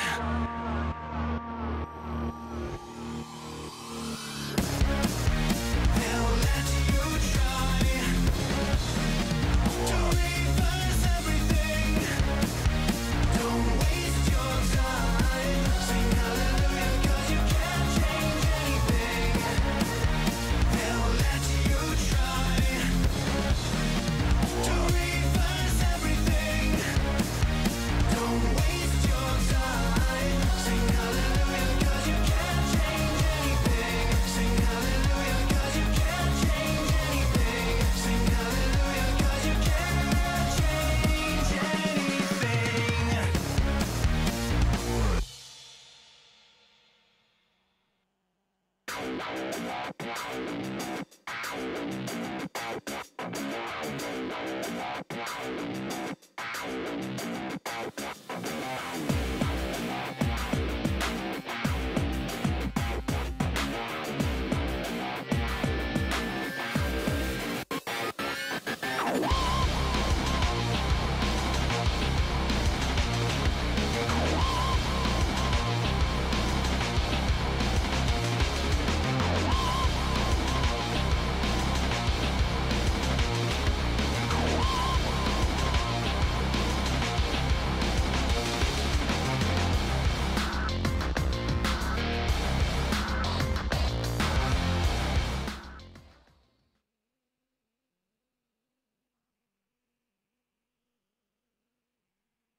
It is Mirage, and that was the knife round. It's Mongols taking on 7642. We did just watch 7642 get demolished on train. And 7642, as we heard, they are disbanding. They don't have their best players playing for him. He's currently streaming instead. He wants to entertain his viewer and his fan base, as one guy told us in chat. So you've got to give the advantage massively to Mongols. And Well, we are on Mirage, though, and it's a middle ground map, I always say. It's a map that's played quite a lot recently, Mirage and Cash. I find... Well, first off, we got the veto right. So we're halfway there. But Mirage is, like you say, it is a middle ground. It can go either way. It just relies heavily on taking that mid-control presence and trying to work a default and then going into an execute. And if that's anything to go by from last game, 7-6-4-2, they're not going to have the goods to match up to the Mongols. As we know, they're a team that practices a lot. They've got Machine Gun back in the roster. Zilkenberg's playing well. He got welcome back as well. You know, they're a team looking to do damage on a big scale. And 7-6-4-2, like you say, cigarettes, rather play PUBG. He's gone for that. He wants the streamer life. He doesn't want the player life anymore. Well, everyone to their own, but 7-6-4-2 starting off here on the CT side. Nice little use of the positioning here from the T side already, though. Straight away, he's going to jump into window and fight off QQ, but he does find the kill. Enki goes down. CCBBK comes in. He finds two. Headshots galore with that USP. Machine Gun, though, does finally fire back, but is it enough? The CTs are swarming on to the A bombs like daydreams as the headshot comes in, and QQ finishes it off. Pistol round will go to 7-6-4-2 as the Mongols got dominated there.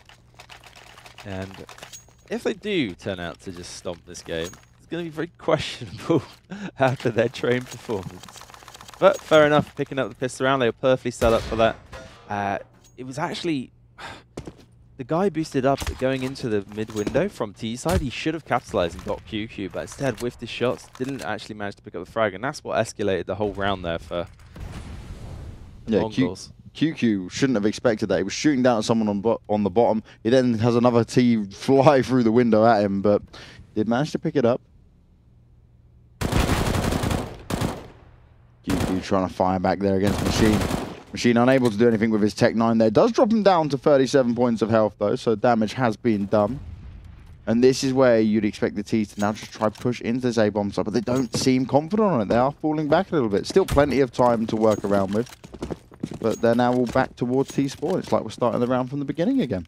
Indeed, and this is why I hate these kind of force buys. Okay, NCL, he's just now going to throw the mid-smoke, but it's just a waste of money because you're not really going to get much out from this round. Especially, you should have a clear plan, a set execute, and try and get those Tech 9s close to do what they do best, just rip faces off. Yeah, instantly. If I'd seen that obviously Machine went down, you know where he is, then okay, let's go straight full on to the bomb site. Zilk dancing around here, but he's just going to get taken down. Leaf makes that an easy kill for him. Boo spraying away, does find a lot of damage onto Enki. They are going to jump up into window, both of them here. Kidnap coming through. Is the Tech 9's going to be enough? And they line up for QQ, who just sprays them down with a FAMAS. Nice and easy for him. Only Enki left. He goes down at the hands of Leaf, and another round up on the board here for 7-6-4-2. And a full armor investment, and not one frag coming out of that with the Tech 9s, 2 smokes, flashbangs across the board. Just nothing. That's not good enough. You can't afford to go that far into a round, like that committed into the force buy and get nothing, not even a frag. And that's going to set 7-6-4-2 up nicely, economically, and the Mongols making it hard for themselves right off the bat. Now we see T-side buying nothing into this, investing nothing at all. Just Glocks across the board, and, well, to me, their best hope would just be rushing down and trying to get a bomb plant somewhere, even try to fake it out. But Leaf again going aggressive. And if he keeps doing that when we get into the buy round, then he might be punished for it. But currently now, look, he's just running around. He's going to catch them all off guard. This is going to be ridiculous. He gets one, sees the second, but actually gets dinked down to 11 health. And NCL Kings all on top of him, finds the kill, but it's not going to be enough. Kidnapped on 7. NCL down on 73. NCL finds a second kill there, but they're pushing him from every direction, and CBBK will finish that one off.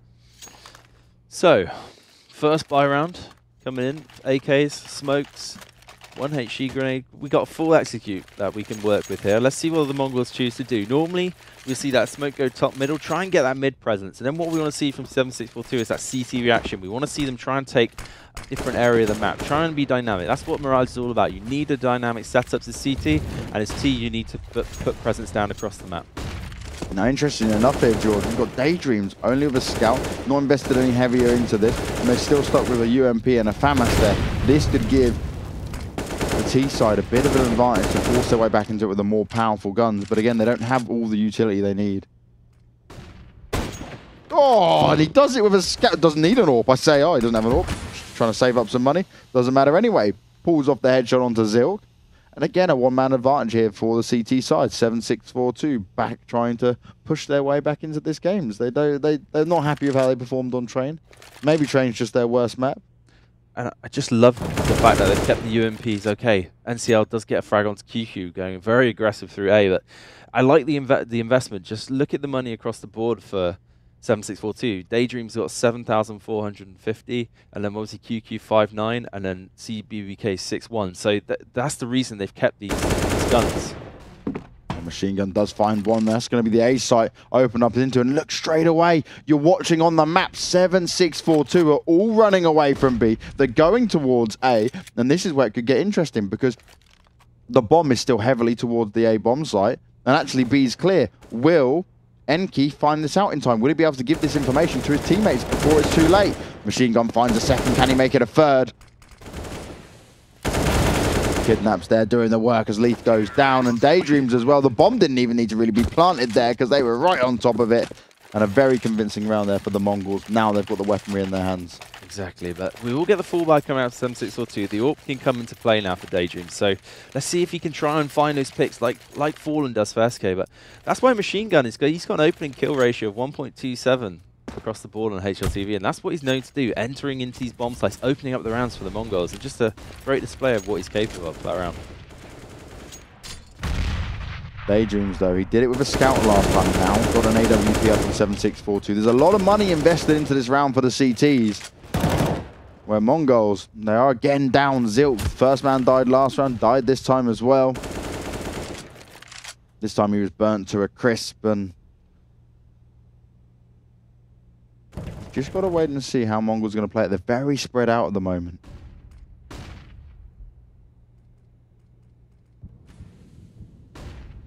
And they need this confidence. Machine Gun needs to come here and open up. Oh, he does a first bit of damage, but he hits Daydreams with the AWP. He doesn't even tag the man who's facing him close range. It was CBBK there. Who's gone down as Kidnap. Managed to make it work, but they've got to be careful because QQ's actually pushing all the way behind Machine here. It's likely that they'll both meet QQ. He can hear him jumping, knows exactly where he is. Will finish him off, puts it to a 3 versus 3. Leaf pushed up in B once again, and oh, he doesn't check it. The molly comes out. Leaf finds 2, makes it a 3rd as well. Brilliant spray down, good positioning, but why was it left unchecked? Indeed, and that's going to be they are going to force into this. They should have enough money for Tech 9 on 2 players, AKs across the board on the rest of the other guys. But that's the problem with Mirage. When you take mid control so early on, but then you don't do anything. You don't walk into connector, you don't walk up short. That's where it becomes a problem, because you saw halfway through the round, this T's just in this area, not being able to execute, and you need to take map control.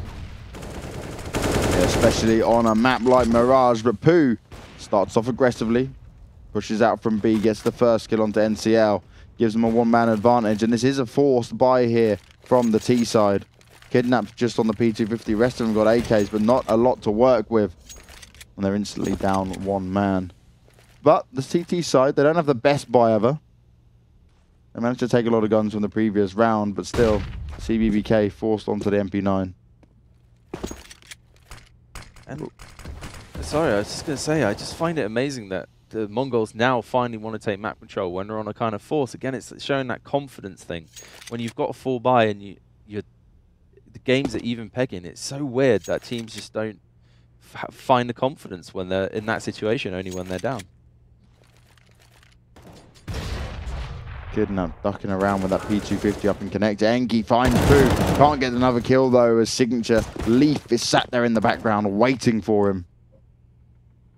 Zilk now does enter. Very nice headshot onto QQ there. But CBBK, MP9 in hand, doing work, finds 2 kills. Zilk didn't even have a chance to react to it, and then Leaf picks up the last one. 5-1 now, and well, 7-6-4-2. I think they've had a fire lit under their behinds from the last game, as they now will come on to Mirage, playing pretty damn well. MP9. Oh my god. That was super fast with the MP9. That was just like some two-tapping, long range. But yeah, okay, so we finally get the pause. And the problem is that, again, I'm just going to point it out, like the mid control of this map is so important because the CT, as soon as you take mid control with more than 3 guys, yeah, usually what will happen, the CTs will either push B halls and get map control there, or they'll try and push A halls or ramp. So they've got 3 options for map control, okay? Because once you're in this area, once they have one of these areas, you can come through these directions, right, or in the window, and it doesn't leave you much room to work with. So that's what a good CT team will do. They'll always try and take something back off of you. The problem is for the Mongols is that they're just not finding the opening frag. So this is where you kind of need to stop your default and maybe run an executed round and just try and pick something off. Because if you keep running into this dry default into the economy now of 7642, you're just going to get picked off by daydreams and people are just going to find the opening frags. Well, you've got to give credit where it's due to 7642, as they started off pretty badly on train on that first map. They've warmed up a little bit. We saw some individual performances, but they've come back here on Mirage and they are pushing it all the way they can. And QQ hunting with the MP9. Shots coming off across the board. Pooh and QQ there spamming away. None of them going down just yet. Kidnap finally finds one. But Pooh has no problems picking up that shot. Does it with a USB headshot in style. And they racked up a few kills with that MP9. Money's looking good across the board for the CT side. And this is what they need to do. Build up this bank. And yeah, it's just, can they get an execute going? Because it's just like the actual... I liked the idea of what they were doing there, but they just need to do it with a full buy. And then that's what they can finally try and find an opening.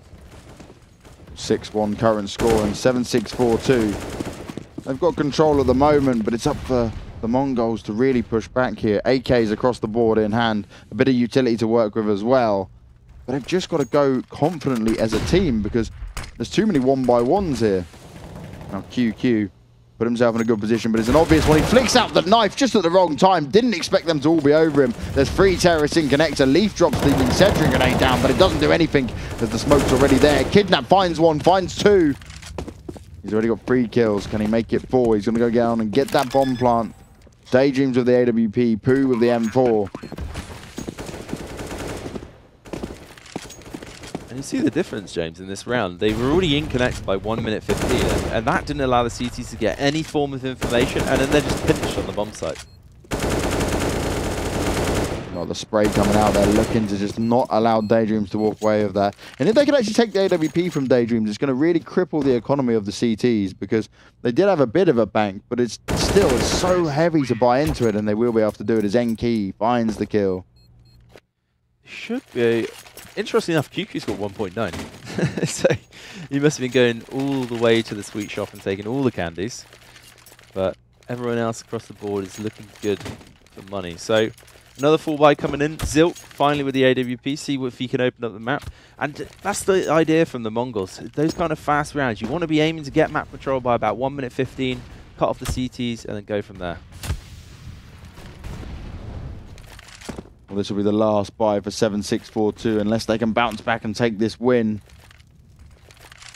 They've got enough to work with, though. And I am happy. I see 3 defuse kits. Maybe excessive at times, but at least they've actually invested into it. Now, again, Leaf. Okay, this is where Mongols need to start using their brain, because he's gone aggressive every single round and he'll always get 1 kill and then be able to fall back. This doesn't make any sense. Be able to deal with him. It's just the problem, like you say, he's just able to capitalize on these kind of... Now Mongols are going into this kind of execution-heavy play. They're just getting caught off guard. I mean, look at Machine Gun. Just he should know his gun sticks out of that angle. They showed no mid presence at the start of the round. They've just gone to B halls, and it's obvious. Look at QQ. He's all the way behind them. And again, just the Mongols not cottoning on to the fact that what's working for them. Now, I know you love names of guns, George, but Leaf says he's top 10 PUBG on his gun.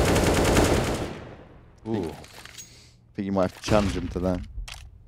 I shall hop on the Asian servers when I finally do get my internet in my apartment and my PC arrives. Give him a good PUBG game. People will see me back on the PUBG. Now, Kidnapped, 1 health. NCL 52 with no utility to work with. They're just off the back of a really convincing win. They then change it up, and now they look completely lost again. Well, it's just they just need to keep like it's the old saying: don't fix it if it's not broken, right? And the thing is they mid control's not the problem. It's the fact that they're taking mid control. The one round they've taken mid control and actually done something by 1 minute 15. Oh, that's bad for Kidnap. Yeah, just at the last moment, he goes down. Kidnap now. No gun taken through with him. And they're still gonna try and buy up into this. They're still gonna try to push it out. Enki with a deagle. It's 7-2. Okay, it's not over yet, but it's not looking good. 7-6-4-2. They're convincingly pushing out. They're playing their positions well. Leaf's been able to literally have full map control from B in the sense that he can just push every time and no one seems to be able to stop him. Indeed, and you can see now the Mongols just looking scared across the map. MCL playing so far back at the top and middle of the show, no presence across the map. It's just going to be so easy for the CTs to read and shut this play down. You just have to try. Even if you're getting locked out, you have to take map control on Mirage. It's just imperative.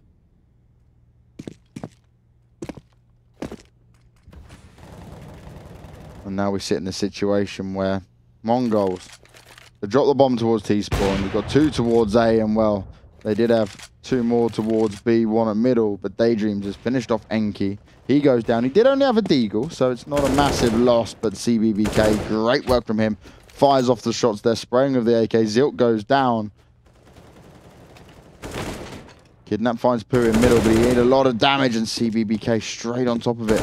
And this is how you play. Get these reply frags in. Nice tap from CBBK. Can he get the last? Yes, he does. And that's 4 kills for him. The man comes up huge and puts it 8-2. As Mongols just look a little bit lost, a little bit confused. They just don't seem to have a full game plan here. No, I just don't know what to say about it. It's just basically what's happening here is they finally got another buy, and then they've tried to run a default, but this is like the scare. We need like a nickname for this. It's like scared team syndrome. Basically, everyone goes to their default position, but they hold so far back in these angles where they do nothing. They do nothing for the entire round, and then like, oh yeah, we ran the default, but it didn't work, guys. And so what they need to be doing is what they did before. Get the smoke in the window. First spawn comes up here. Molotovs the guy connector so the AWP can't be there. Take this mid-control area. And then you can do things like smoke off the connector. Leave one guy in connector. Rotate back to a bomb site. You can do all of these options. But I've said it enough. This like you guys are going to get bored of me saying it. Like, the thing is, on Mirage, it's so important that you actually gain that mid-control because you can't do anything else without it, pretty much. Your only options are instant executes. Well, we are seeing timeouts be used, and that's one good thing. You can see Mongols are taking it seriously, that they actually, okay, what's going on? This isn't working. What can we do? But they don't currently have the answers. They're going to be on pistols again here. I'd just love to see a full rush A, try to get the bomb down, pick up some weaponry, play with that just blind confidence. Yeah, just go for anything at this point. Just use your players like Machine Gun, Zilkenberg. Just get them in people's spaces, opening up the bomb sites. He's not someone that should be sat back on a default waiting until 30 seconds. Now CBBK, he's going to be in a good position. He's got to be checked out though. Finds one, looks for the second, does it? Can he get a third? They're all shooting down at him. Actually, almost a bit of a team kill coming in. And oh, Daydreams comes in with a knife after getting the first AWP kill. And he just ran blindly into that. Just, I'm going to get the knife. I want it. I want the extra money. Bang, boom, bang, done. Oh dear. It's not going well for the Mongols. Let's just hope that their timeout is kind of relieved. Like, you know, giving them an insight of what they need to do to get back into this game.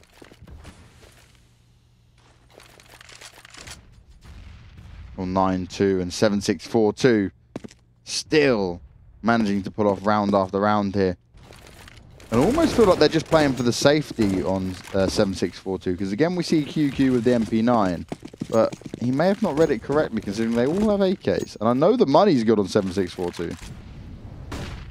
Something that would be interesting to note is, even though they're 9-2 up, like you say, what are they going to be like when they swap to the T side 7-6-4-2? Because we saw them on train, they didn't really know what they wanted to do, and we see it across the region. They're known for having these massive CT halves. Yeah, tactically they do lack, and well, that's a nice start for NCL. Finds QQ, but it's only the MP9 going down, so it's not a big gun for him to pick up. but it's still a one-man advantage. And again, I like this. They're now setting up for an A push. But already 7-6-4-2 have pretty much rotated everyone over. Nicely done by NCL. Finds CBBK. Great work from Zilk as well. Up close and personal, finishing off Leaf. Now they've got Daydreams to deal with, but he's already on 19 health and he's pushing back. Could they be looking to give it up? Zilk finds Pooh. And if I was Zilk now, I'd be heading towards CT Spawn because I'm not allowing him to save that AWP, not allowing him to get into it. There's no real reason to push that CT ramp there. I know he's trying to open up the map and gain that control, but you're 9-2 up. The Mongols don't really know what they want to do, so you don't need to force the issue of trying to find frags. But saying that, Mongols gonna go 9-3. 9-3 down, that is. Or 3-9, rather. Oh, and it's so close. Is NCL going to break through that? He's checking every single corner. Oh, and they just missed. Oh, he's got him. He's just missing him by time, but then does find it. Daydreams goes down. And he didn't go pick up the AWP, interestingly enough. No, Machine went to go pick it up. That's all right. I was a little bit worried that he just forgot that he had an AWP there. Could have done the old Fnatic-esque, where you have the 3 AWPs on T side, just rolling around. Why not? But we do actually see a double AWP set up for 7-6-4-2 now. Exactly, and that's a good answer of how you shut down the Mongols, because they're kind of doing, like you say, doing this default. That's a good way to shut them down. NCL did spot him out. Does he know exactly where he is? Yes, he does. He finds the kill onto QQ. He's got to be careful, though, because Pooh is up in that window with an AWP, ready to take him down. Daydream's going super aggressive as well, and well, he's not going to miss a kill like that. Machine didn't expect it whatsoever. We'll see this slow down just a little bit now, but Enki does find CBBK. Daydreams has now got to check a lot of angles on this A-bomb site by himself as that grenade just slowly rolls away. Clearly this map, they didn't build it on a flat plane. They just let it roll around, more tilting towards the left. Well, whoever leveled up that stab up. Go rehire him, get him back in there to fix it up. Indeed. Gaben, I'm not happy.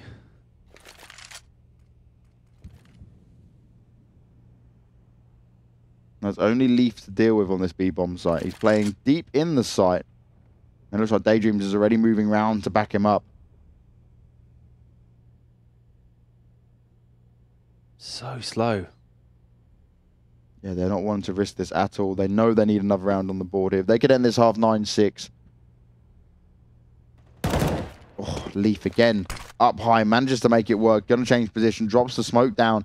Kidnaps the one who went. Now it's 3 versus 3. And actually, this is what's insane. NCL coming all the way back on the lurk. But Enki's got to stay alive and he's not going to make it work. Now NCL in a 1v2. They don't know exactly where he is. He comes for... Wow. Pooh. As soon as one bullet was shot, turns around, 180s him in the face, goes down 10-3. And again, Mongols just unable to do it. Just a useless backstab, really. Like, he needs to get on those get-right demos, because it was just nothing. He went late in the round. He should have been the guy to go first in this and try and open up the A-bomb site, and then they hit B. Instead, they walk into B, and then he's like, oh, I'm going to go now. And obviously, 10 seconds left, not much you can do there, but nice double ult setup coming out there from 7-6-4-2. And again, Daydream's just having a field day in this whole mid area. It's just constantly, how many times have we seen him now just open up the round, get in the opening pick. And, wow, what a shot with the scout. So, 4-4. All to play for. He needs a few more shots like that with a scout. QQ, he did tag him. Can't get the kill just yet. Jumps up and he will be punished for it. Nice work from NCL though. Doesn't look for the second man who's actually out quite open in middle. And that was lucky because CBBK didn't have much health at all.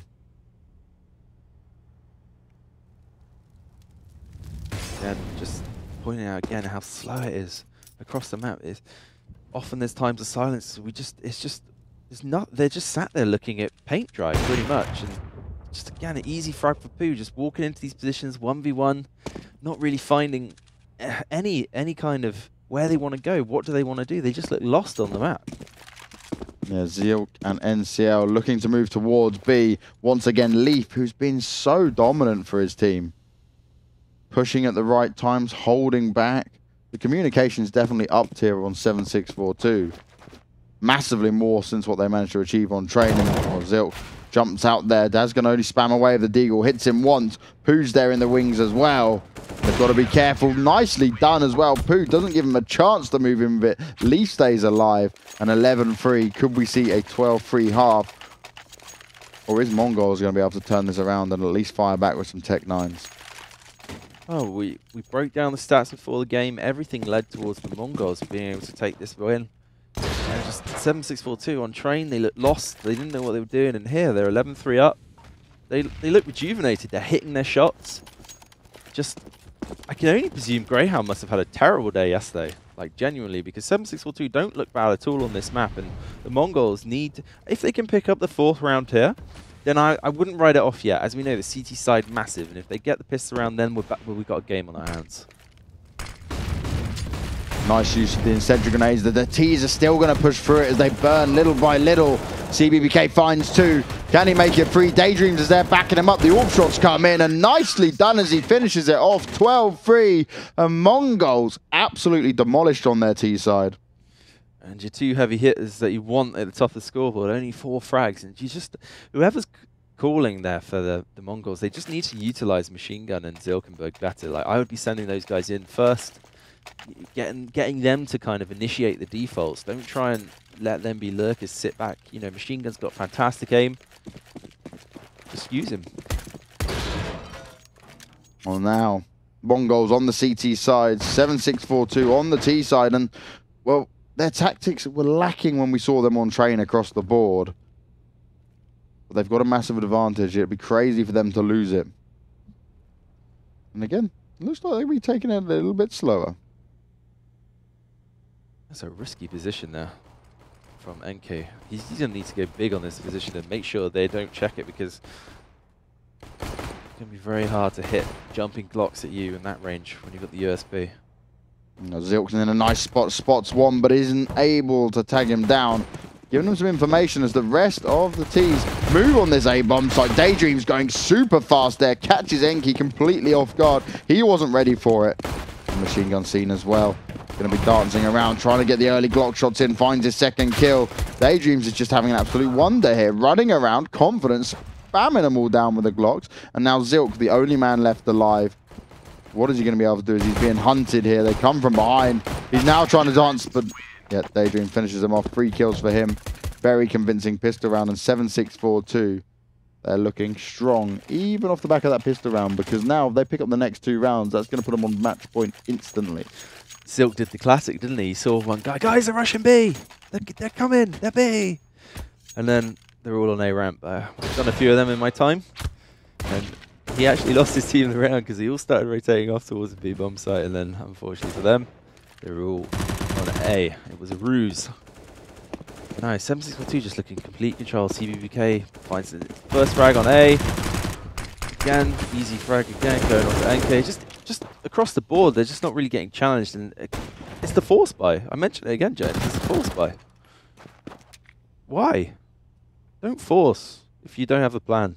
Yeah, they had a little bit to work with. Might have been better just saving it up. And well, CT's found 1 kill, but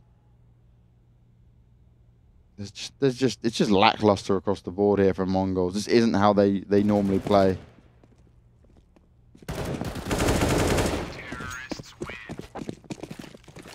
Daydream stepping up again, picks up that last kill, and well, we're on 14-3. And Mongols instantly just buying up everything. It would have been better to save the previous round and gone in on the UMPs and the FAMASs for this round. Why not just double eco and have faith in your setup and try to take it overtime? Like, I just hate to see it. I hate to see these. It's a tilt buy. I can only presume it's a tilt buy because... oh, there you go. Maybe that's what he needed, a bit of rage behind him. But no, 7-6-4-2, they just look in complete control. The Mongols look all over the place.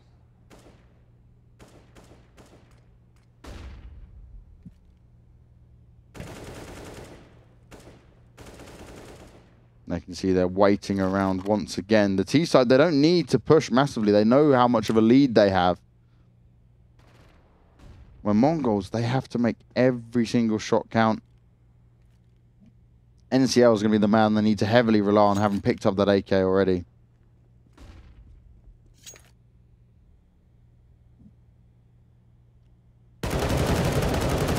Now Machine pushed out, but he didn't even do any damage to him. So he's gone down, put it into a 4v4, lost the man advantage just by being over-aggressive. It is going to give him a bit of information, though, so it's a semi-okay trade-out. Just look at the clock, though. So slow. And 7642 look a little bit nervous. Like, they don't want to run their default. They don't want to run into this force buy because they know if they pick up this round, it's pretty much game done and dusted right there and then. And finally, we're going to see the execute come out, but NK did capitalize.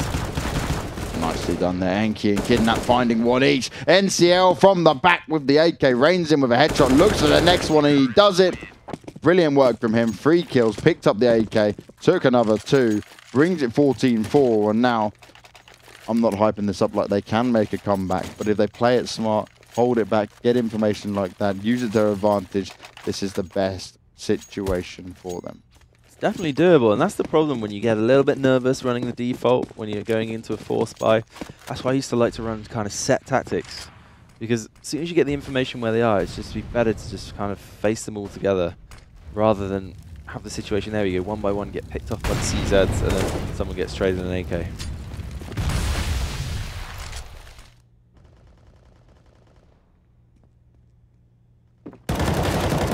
Oh, the spray comes out from Enki there. Takes down Leaf, looks for a second one for the smoke. No one's waiting down. But instantly, you look down the health of 7642. A lot of damage has been done. Kidnap there as well. Backed up by Machine in the B bomb side has forced them back away.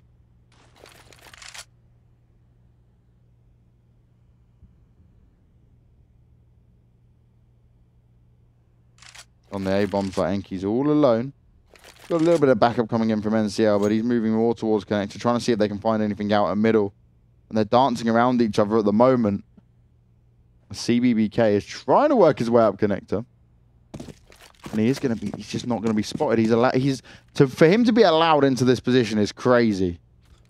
He could actually just walk behind B as well. Nice start from Daydreams. Takes down Machine Gun, who again was going aggressive. Kidnapped. Is he going to sit back? They can't nade him out. They can only flash him. This flank was incredible. Nice work from Daydreams. Picks up the second kill. Kidnap goes down.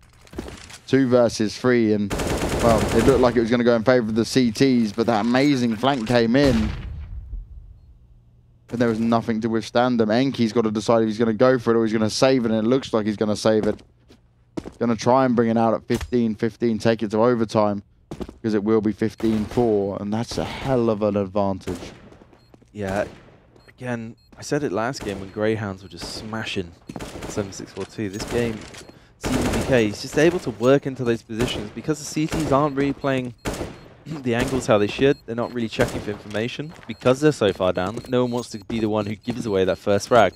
And what that does in turn, it just makes you play scared, and then it allows things like that. CBK with the perfect timing on the flank, spotted the guy out by the truck, and then it was just a matter of waiting. Daydream's actually almost overextended the mark by going early, but luckily for him, he was able to trade out the frag. And now, as you can see, look, CT's economic disaster. 1 UMP, smoke grenade in hand of Kidnapped, 1 AK and 3 CZ. So let's not make the same mistake 7642. Let's just get some control, get into a position where we can execute its tactic, and then let's go from there.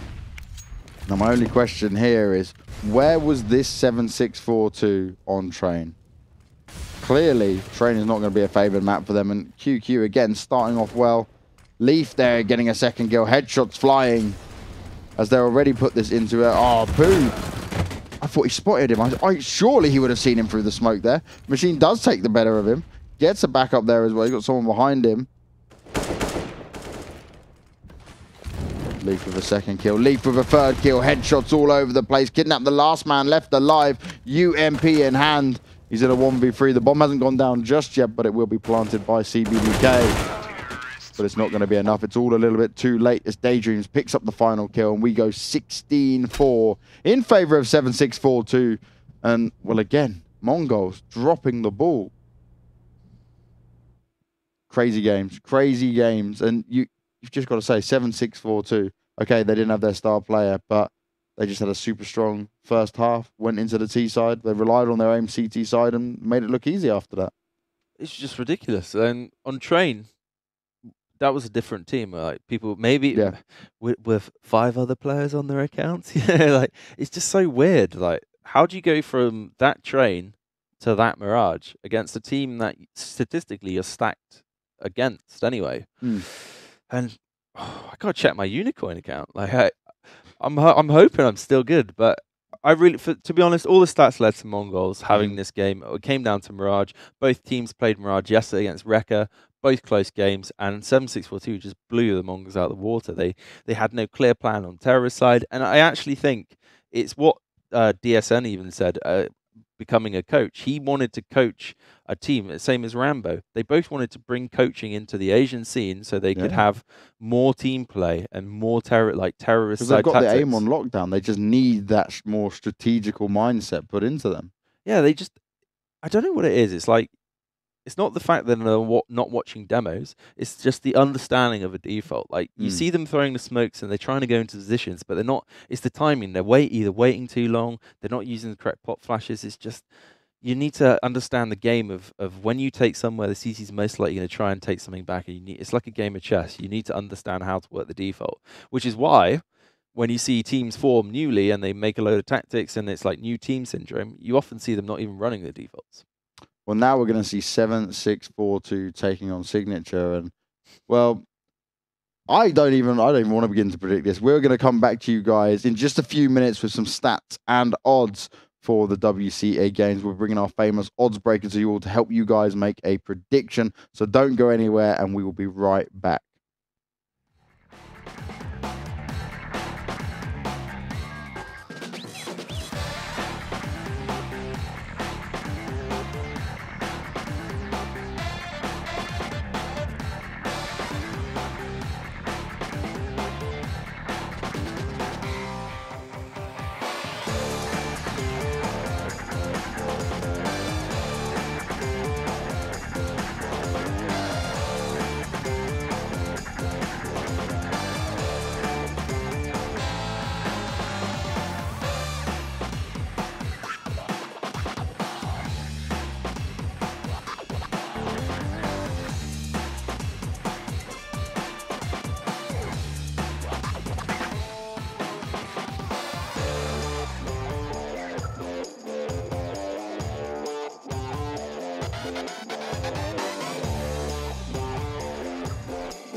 Once again, we are back with another Odds Breakers segment. This time round, we've seen them twice already today. It'll be the third time today. 7642 taking on Signature. Now, Signature and 7642's history goes massively in favour of 7642. But remember, the stand-in is still there. And it's one thing we have to look at seriously now, because the first game on Train, they got completely blown out. Didn't seem prepared for it. Mirage, like I said, a more neutral map, a map that we see it's a bit more common for us to see, right? And then they actually end up winning it even more convincingly. It's so back and forth. But going into this game, Signature have had some changes. They've lost some of their good players. And we've got Cigarette, who's not playing for 7642. But Pooh seems to be still putting in the work. Yeah, I mean, the 7642 we just saw then, fantastic. The way they played, you can understand how they beat Boot the other day on Train. Yeah. But again, going into this, Signature, they beat Greyhound yesterday fairly convincingly. Greyhound smashed 7642 today. And then Signature yesterday lost to Boot and 7642 beat them. So it's all, the league is all up in the air at the moment.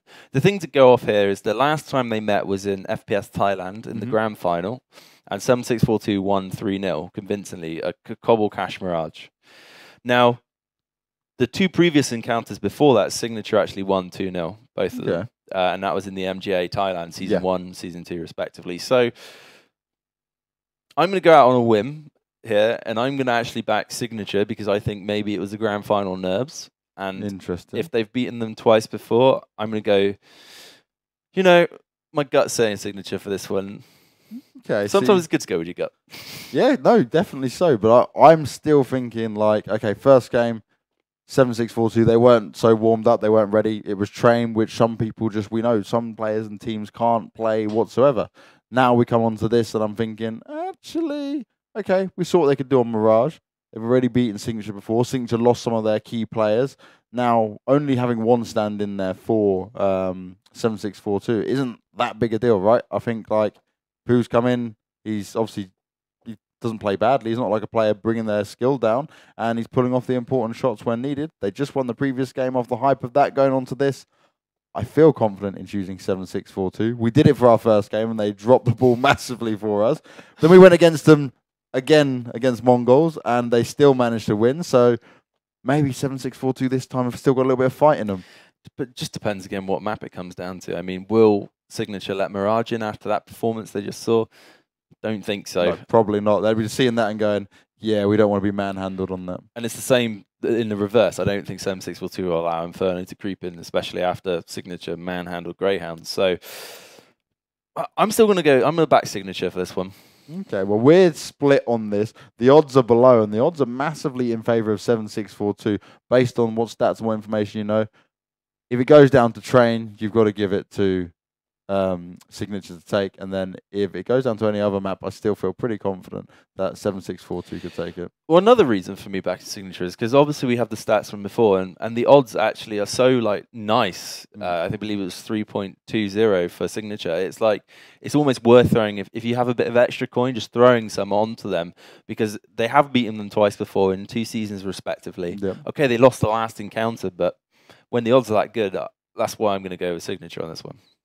Well, George is having a gamble. I'm sticking with the trusty 7642. Let us know in chat where your bets are going. Remember, you do have to be over 18 to bet on unicorn.com, but take your bets now as the game is going to be starting in just a few minutes, so not too far away. 12:45, CEST. You guys will be able to check it out. We'll be bringing you the commentary for today and the rest of the week, so make sure you stick around.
We did miss the beginning of this pistol round, guys, because of the late information, the semi-early start. It's supposed to start at 12:45. We're now at 12:44, and it's gone live. But it is Inferno. The pistol round that we didn't really see too much of just then was picked up by the T side. And 7642 started off on the back foot. But they're not too good on their pistol rounds, to be fair. No, indeed. And my boy Ryan Giggs getting a 1-0 already. What a name. I love the fact that one of their players has chosen a legendary United player as his name. Indeed. Ooh, nice shot there from Leaf. He is going to take out Ryan. God rest his soul. But yeah, Signature's starting off well, 1-0 lead. I'm surprised Inferno's come back into the mix here. They did smash Greyhounds on it, so 7642 feeling confident. Yeah, you did say that if it went to Inferno, then your signature pick would be the way forward, right? Yep, I'm all over this, man. I'm thinking I've got this one. Well, it's about time. Yeah, indeed. 0-2 for the day.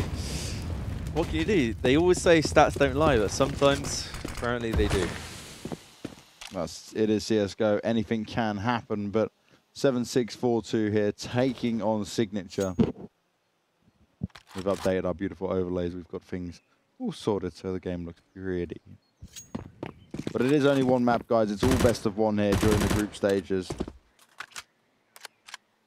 And actually, 7642 have got themselves into a position that could be winnable. But they have got to go up against the mighty AK. It's going to be up to how Leaf deals with this scout shot. First shot comes in, drops him down to 28 health. And nice from Leaf. He doesn't pop back out. He doesn't poke it.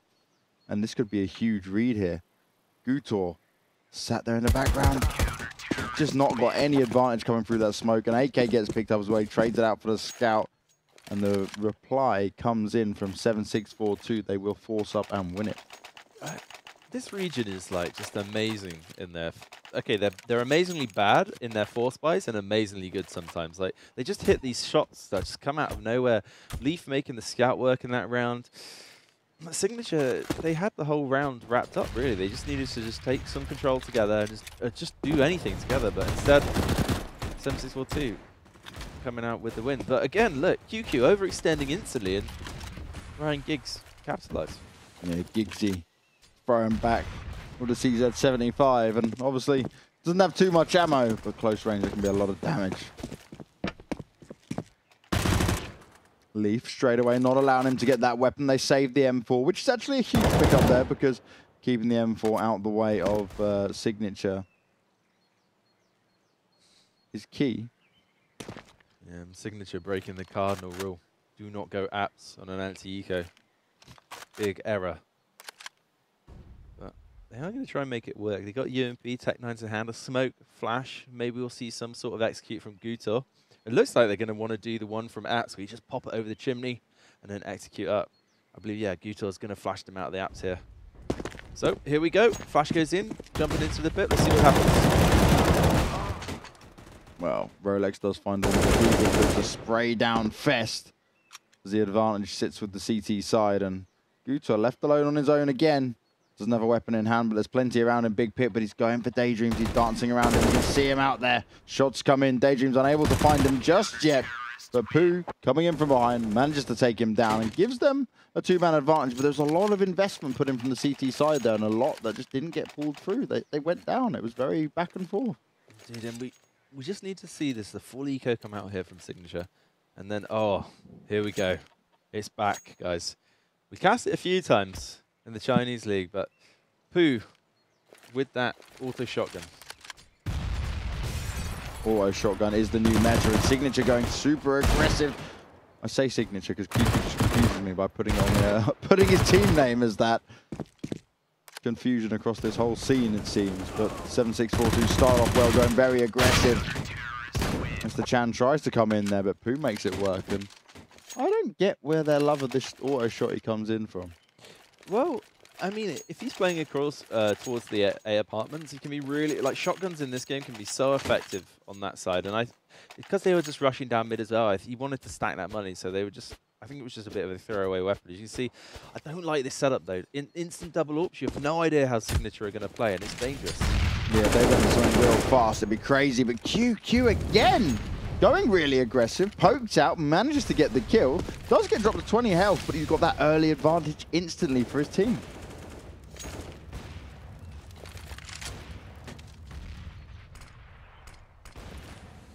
Signature just need to be careful here. They just need to try. We saw it again in the major, like Immortals, like didn't have an answer for that early banana aggression from Gambit. And the thing is that you can't, you need to take that banana control off the CTs, because if you let them just use all their utility, like just hold their utility and completely dominate the banana, they're just going to keep you there and run the clock down for ages. And you're going to make your life as a terrorist very, very difficult. So again, I spoke about it on Mirage. Inferno is a map where, again, it's all about that map control. Trying to control the apartments, trying to control the banana, and then executing a tactic. Well, we see this period where it starts to slow down just a little bit now. 7-6-4-2. They've got to be careful, because with 2 AWPs in play, they don't want to let it get down to these 1v2, 1v1s kind of situations. They spent a lot of money on this round. They need to keep as many alive as possible. As Signature get ready to push onto this B site, the rush comes in. Pooh's forced back, can't do anything through that smoke. Flash goes over. CBBK's in a good spot, but he gets taken out. Giggs finishes him off. Bomb will go down. There's no resistance from the CTs whatsoever. Pooh and Daydreams really need to come in and hit some shots with the AWPs here. That was a lovely banana execute, to be honest. That's one of the best ones I've actually seen. All the smokes landed perfectly. It didn't matter that there was 3 guys already on the bomb site. They just able to gain that control, get that bomb down, and find first frag. Well, Leaf's gone down to the hands of Guto, and it's only now 3 versus 3. Pooh finds 1, does the reply, but can he get in and do anything else? Daydreams does get taken down by Giggs. He's now dancing behind the pillar, finds another kill as well. He's going to force QQ all the way back, but Rolex tries to take him down. Isn't there enough time? They are going to poke it out, but Giggsy comes back for some more. 4 kills for him. He does end up dying. Expensive round for the T side, but another round on the board here, and it's 3-2. Pretty close as it stands. And this is why it's so good to have like important executes in your arsenal, because even though they're 4-on-5, the smokes are able to come down CT, come down on the coffin area, and then they're just able to execute and completely isolate the guys on the site. The problem is the reason why you need to get map control in Inferno is because they actually, the CT's already read it and had a guy rotate in Speedway. It's just that because the execute is so good, they weren't able to have an answer for it. Well, an early battle again as QQ did pop out, went aggressive. Got shut down though, but a reply frag did come in.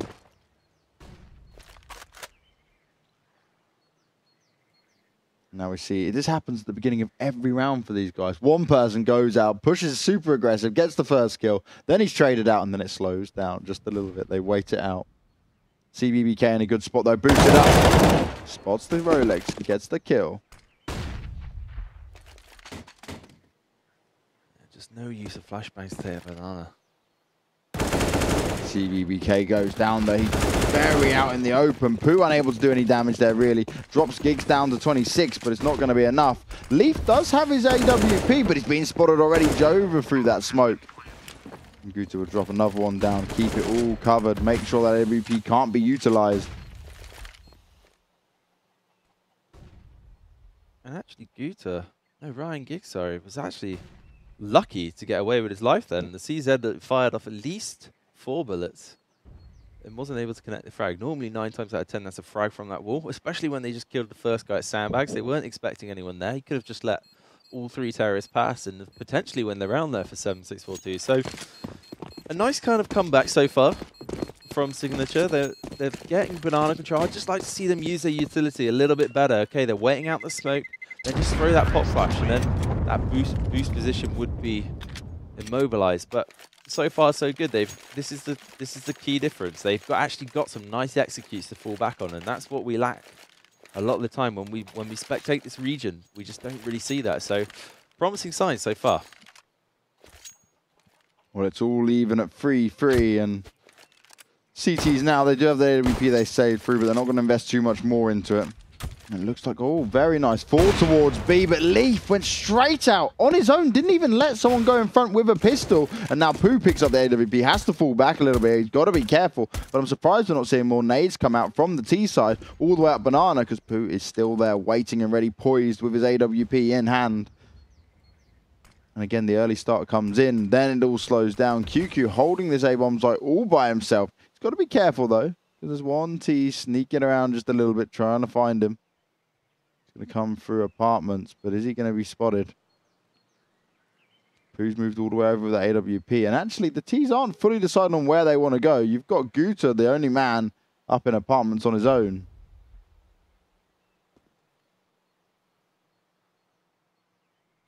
And now this is where they start to push up. They're checking all the corners, checking all the angles. Most of the CTs have moved already to the A-bomb site. But again, they're on very limited utility, but that's the start they wanted. Pooh finds one with the AWP, doesn't go to repoke it, and is now going to change up his position, get close to the site with Ryan Giggs. There, putting in work, gets the first one, gets a second one, but Pooh's there trying to reply, gets spammed down to 5 health with the AWP, looks at his teammate like, back the hell away, as he runs into him and falls back. Sure, the shake of the mouse, like, absolutely not, bro. We're not going for this.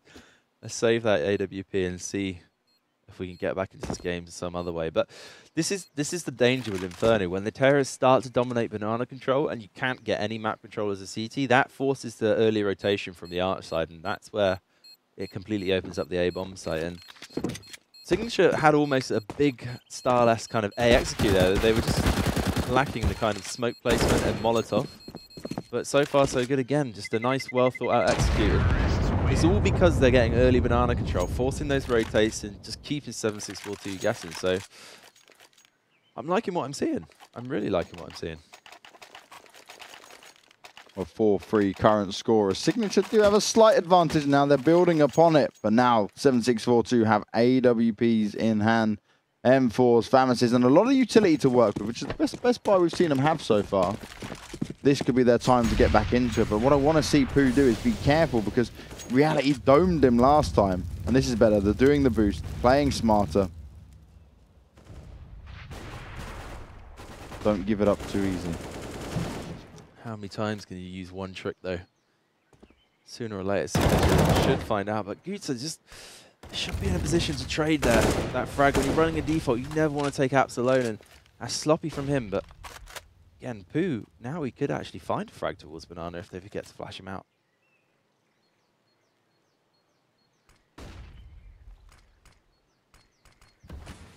Smoke go over as the T2 make their way up this banana area. Molly's going to keep him at bay, but that was a nice shot from Pooh. He shoots the AWP and tags Ryan Giggs down to 47 health. That's exactly the way you want to do it. Look at all the damage across the board there. 2 of them below 50 health. Reality on 60. If Signature goes to push into this B bomb site, they could be sprayed down in a big way. The only thing here, though, is 7642 have only got flashes to work with, no grenades. And we've seen just from the major what a couple of well-placed nades can do, especially if you're watching big. Nice early kill from Ryan comes in, though. Pooh's still up there, but every time Pooh has to fall back, there's nothing he can do on his own with AWP. Gets pushed out of position, Daydream running and spraying. Gets Wombas quickly shut down and is trading off here.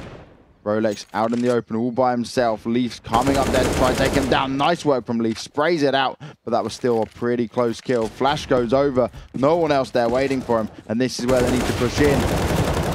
Nice work from QQ as he does finish it off. Leaf instantly got domed as he came round, but that's another round on the board for 7642. It only took for them to have plenty of weapons in their hand. And Pooh, despite doing a lot of damage actually across the board onto them, didn't manage to pick up any kills though with his AWP.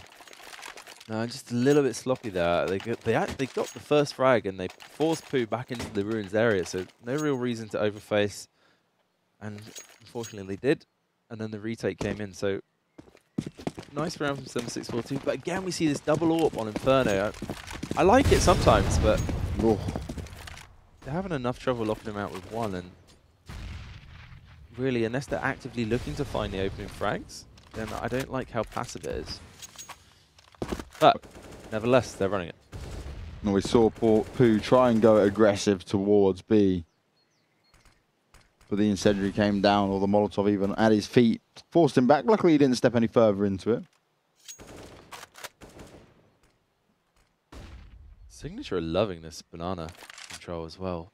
And rightly so, because this is what happens. When you dominate the banana, it forces the CTs to play 2 there. And because we're getting no map control anywhere else on the map, then the CTs are opting for 3 on A. So, again, another smart execute should be coming in from Signature.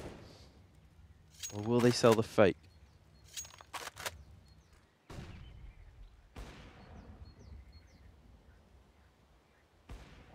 Very slow. Very, very slow. 44 seconds on the clock. And Signature maybe second guessing it. Reality looking to try challenge top middle. QK thinks better of it and falls back to the archway. So, again, no real sign of what they want to do here. But here we go. Here comes the B execute. Smokes down. In we go. CBBK finds the first kill. Rolex goes down. That's going to halt the rush a little bit, and they're already falling back. The bomb's gone towards middle, and they've straight away. Guter's come up so aggressively. I don't even think Leaf's going to know where he is, but the bomb has been taken down, and that's exactly what the CTs want. You can see 7-6-4-2 all now moving around positions. The bomb has been picked back up, but Leaf still doing work. 12 health, but he's got 2 kills. He's done his job. The molly goes into the bomb site, but Giggs finishing off Leaf finally. Tries to get the plant, he's been taken down. It's only Chan left alive, and Daydreams of the AWP straight through the box finds the kill. And that will be another round on the board here for 7-6-4-2. But you know what's most important about that? They had 4 players left alive and saved both AWPs. Indeed, and Signature just didn't really know what they wanted to do there. They took banana control, then they tried to fake out the banana bomb site, and then they wanted to rotate. It's because Guter got himself in such a good position. They wanted to try and sell that fake and over-rotate from the CTs and then hit back on A. But unfortunately, the bomb got caught top and middle, and then that's what kind of messed it up for them. Because when that bomb, as soon as it dropped, that instantly forced the rotate for the CTs, and it just took too long to then get onto the bomb site. So, Signature just needs to go back with what was working. Take banana control and just keep it simple. Keep it simple, keep it smart. That's the way they're going to win out the games. And Rolex takes Leaf, and we saw Leaf on the previous map always going aggressive at B. He's doing the same again here in Apartments, but this time round, Signature aren't letting him get away with it. They're punishing him for it, and Gutor finds a free kill there. Daydreams gets 1, but they just wrapped around him. Dealt him damage, no problem. And now this looks like a round the T-side might be able to pick up in a convincing fashion. Chan trying to get himself hidden up in a good position. He only has a Tech 9. He can be pretty much used as bait, hide around there. Giggs AK in hand. Gutel's found the AWP. Pooh knows he needs to unlock this site. He needs to at least find 1 kill to allow his teammate to get on. He spotted out Gutel, but Gutel got the better of him, takes him down, and Giggs finally coming in with the last kill. 5-5, and this game is close. That's what happens. That's the danger of going aggressive. He tried to take the gamble. He knew they're going to be kind of low force by. Took the gamble to go aggressive Apartments, got caught off, and then instantly, bam, that's when the execute hits. They go, okay, boys, scrap the idea of whatever we're doing. Just hit up quad, 1 round arch, and there's no time for the CTs to react to it. So, smart play by Signature. Now, again, you see, they're trying to go aggressive. They're trying to force this CT play down middle, but every time Signature making the opening frag, and Pooh, okay, he does get 1 back, but the 4-on-4 will favor the terrorist side. Oh, lovely by Gutor, though. Comes in from the side, spots out Pooh, who was just nicely hanging around, hoping to catch someone off guard. Unable to do anything with it. And now they're already in a 4 versus 3. Daydreams, though, in a good spot, not pushing out too far. And that's actually the area he's playing in there. That exact angle is not one that gets checked every single time. They're going to look in 2 positions really before that. But he has fallen back just to start bigging it up. Signature, again, in full control of the round. They just need to just figure out where they want to go with it. And then just take... If they trade evenly, they're going to win the round, right? They have the man advantage. So that's what's most important here. I don't like this whole... If we look over across the board, I don't like where Guter is just too split up from the team. No real reason to do anything dangerous here. This is Singularity's one to lose. Oh, Singularity? There we go. I go with the wrong team name. Signature's game to lose. It's definitely a different region. Singularity. We went all the way from Thailand to Denmark in the matter of a few seconds. Doesn't help they've got TH Handsome up at the top right either. Indeed. But they are going to come onto this B bomb site. First AWP shot does tag him, but he can't find the kill. And he gets taken down. Reality finds him instantly. The bomb's going to be planted. Now you're in a 2v4 and there's no one else on this B bomb site. They kept it stacked up. And well, what do you think the CTs are going to do? They're going to save. They've got nothing to work with. And that's the right choice. Daydreams needed to find at least 2 on that entry. And unfortunately for him, I think he actually tagged ST Chan 3 of the wall. Took him to 10 health, and then that was all she wrote. He went for the reface. And Reality was ready. So, okay, so we've seen 7-6-4-2. They tried to go aggressive CT twice now, and that's 2 back-to-back rounds. I was going to say Singularity as well, then. The signature, but just need to be smarter. Just don't overplay your hand. Okay, you've been very aggressive so far. It's worked out for you a few rounds, but Signature aren't going to keep making that mistake. And bear in mind, yesterday they did beat Greyhound on this map 16-9. So, you know, just even take a pause at this point. Your economy's kind of wasted. Yeah, you can see here from the CT side there, they're just not getting effectively in these trades, in these early kills at the beginning.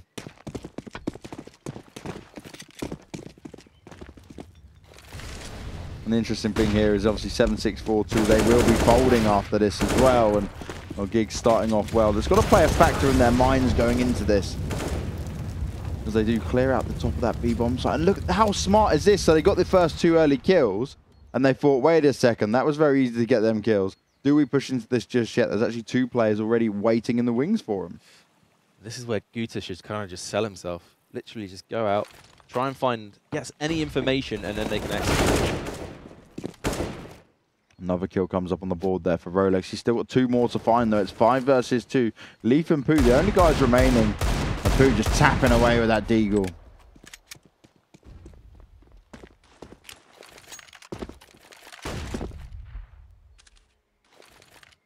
You mentioned they're folding.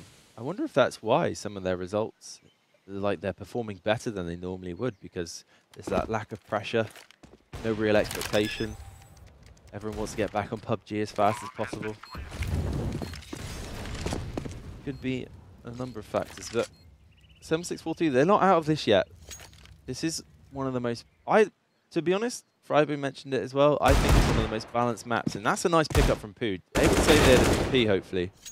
So, but I just think Inferno, it's always lend itself to such great games, overtimes, big halves either side.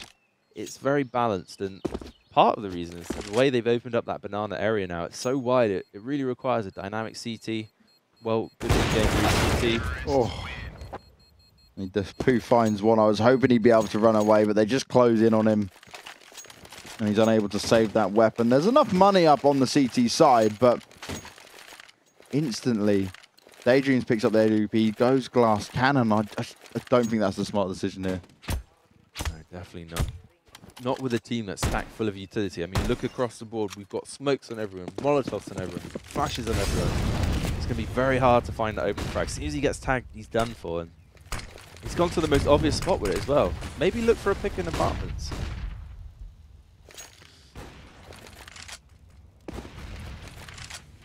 Signature still opting for this banana control. They don't want to fall back from it. And again, why change it? And look, this is perfect. Molotovs over the top, pop flash here. And then, bam, it's an execution. 2 easy frags, just all she wrote. Exactly the same as what we saw last round. They worked their way up banana, come in, get the 2 early kills, and now they can just take the pressure off a little bit. One member still at B there, it's Daydreams. But he's got the glass cannon AWP. He's going up against AKs. He has to hit every shot. He's got to make this work. And the rest of Signature now, they're just able to completely have control, take their time, and they can get set up nicely here.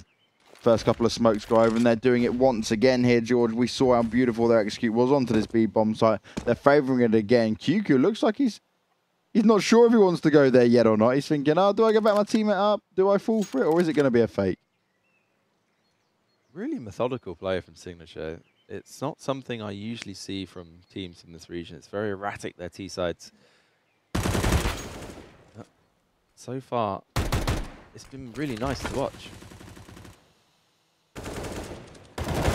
just starts off well, but he's traded out. Leaf! 2 more kills coming. That spray, that control. And when it looked lost, when it looked completely out of it, he might be able to pick it up. Finds a 4th one as well. Can't make it 5, but he's put it into a 1v1. Rolex taking on Daydreams. Daydreams with no health. The timer ticks down and instantly Rolex must be kicking himself. Ran for the AWP to see if he can pull that through. Their money is not terrible. Like, they can still buy, but some of their players are wavering with that. Absolute hero players there coming out from Leaf on that quad side. And the Terror side, Smoke, actually just blundered their whole execute because Leaf just able to sit behind it. And as you said, perfect execution of spray. Almost like watching Heaton, I would say. Chat literally just exploded off. He could have planted. Yes, exactly, guys. He literally, if he was 1 second quicker, he could have got that bomb down. He was just very much out of it and then had to run away to pick up that AWP. Why didn't Signature just back their tactic a little bit? They were 5 on 3. They kind of figured out where the other enemy guys were, and then they just didn't back their B execute. Just keep using it. I mean, they took Banana so well with those Molotovs, and if they do the same execute again, it's going to be pretty much the same story, I think, for Pooh. Yep. Pooh, see you later. Pop Flash comes over. Molotov instantly just blocks out CBBK, so he can't even help his teammate. And then, beautiful, they've got top Banana, and now they've just got all the cards in their hand. All they need to do now is regroup and just execute on a bomb site together.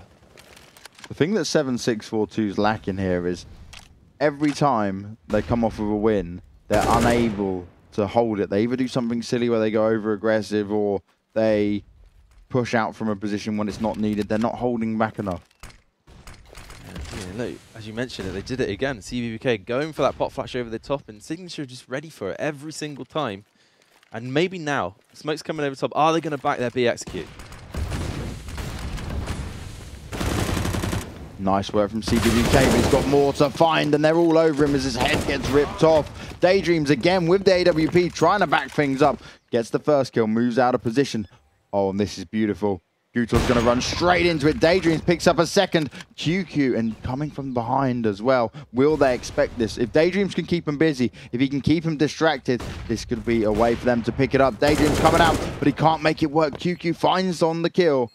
He's only got 60 health. He's going up against an AK. He's got no flashes to work with now. He just fired off that one. And it almost felt like he threw that just a little bit too early. He should have held on to it a bit longer there. And look at the economy of 7642. You mentioned it before. Every time they win one, they just get straight back and they lose the next round. But the problem I see is they're not playing Banana correctly. They're trying to sit at the top of Banana against a team that's got full utility, full just everything. And you can't do that. You either need to take the fight or fall back, because Pooh just is getting caught off guard. If he's not Molotov, he's flashed. If he's not flashed, he's Molotov. You just can't win. Oh, CBBK tries to come running and spraying with that CZ. Nice work from Pooh, though. Finds 2 with the Deagle, but instantly the grenades come round. They do finish him off. Leaf's there as well. And this is absolutely crazy. The aggression, the pushing. Still a one-man advantage now. CTs do have it, but they've got to be so careful. And Leaf, he's just desperate to try and grab that gun, but he knows someone's going to be there waiting for him, and it is reality. Sat back there, AWP in hand. And nice work from him! Takes off his head from long range with a CZ-75. But it is a 1v3. The bomb is down at the bottom of Banana. And this is where the CTs have to work together, talk to each other, communicate. Nice work there from Daydreams, but he's spraying well there. UMP. God, that was close. That was... You've got to be careful. 8-7 there, and I almost thought Daydreams was just going to throw that away. What a spray. Yeah, he saw, he's like, oh God, I've lost it completely. Just stopped and then tapped a couple more bullets right at the last second. Get on that spray control map, Sonny Jim. But no, again, why didn't they do that when they had buy? Like, it's just... They could have easily contested Banana before, but they were scared when they had the guns, and we see it time and time again. As soon as they got the pistols, so it's just like, why not run through fire? Couple of headshots, and now and he didn't even lose that much health running through it. So he did damage, he put in work, and he forced the T's, the scared. They were running scared, and Pooh was able to do his thing with the Deagle. Indeed. Still 8-7.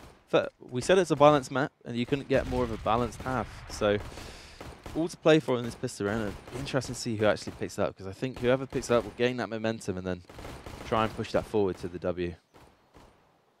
There's a lot of focus towards A. QQ, the only man for signature on B, looking up there. He spotted out a lot of the action happening, and what I liked there was their use of decoys. They placed decoys all towards one side of A, trying to force out some of the utility that the CTs may have, but most of them have opted for armor, bar Guta, who does have the defuse kit in hand.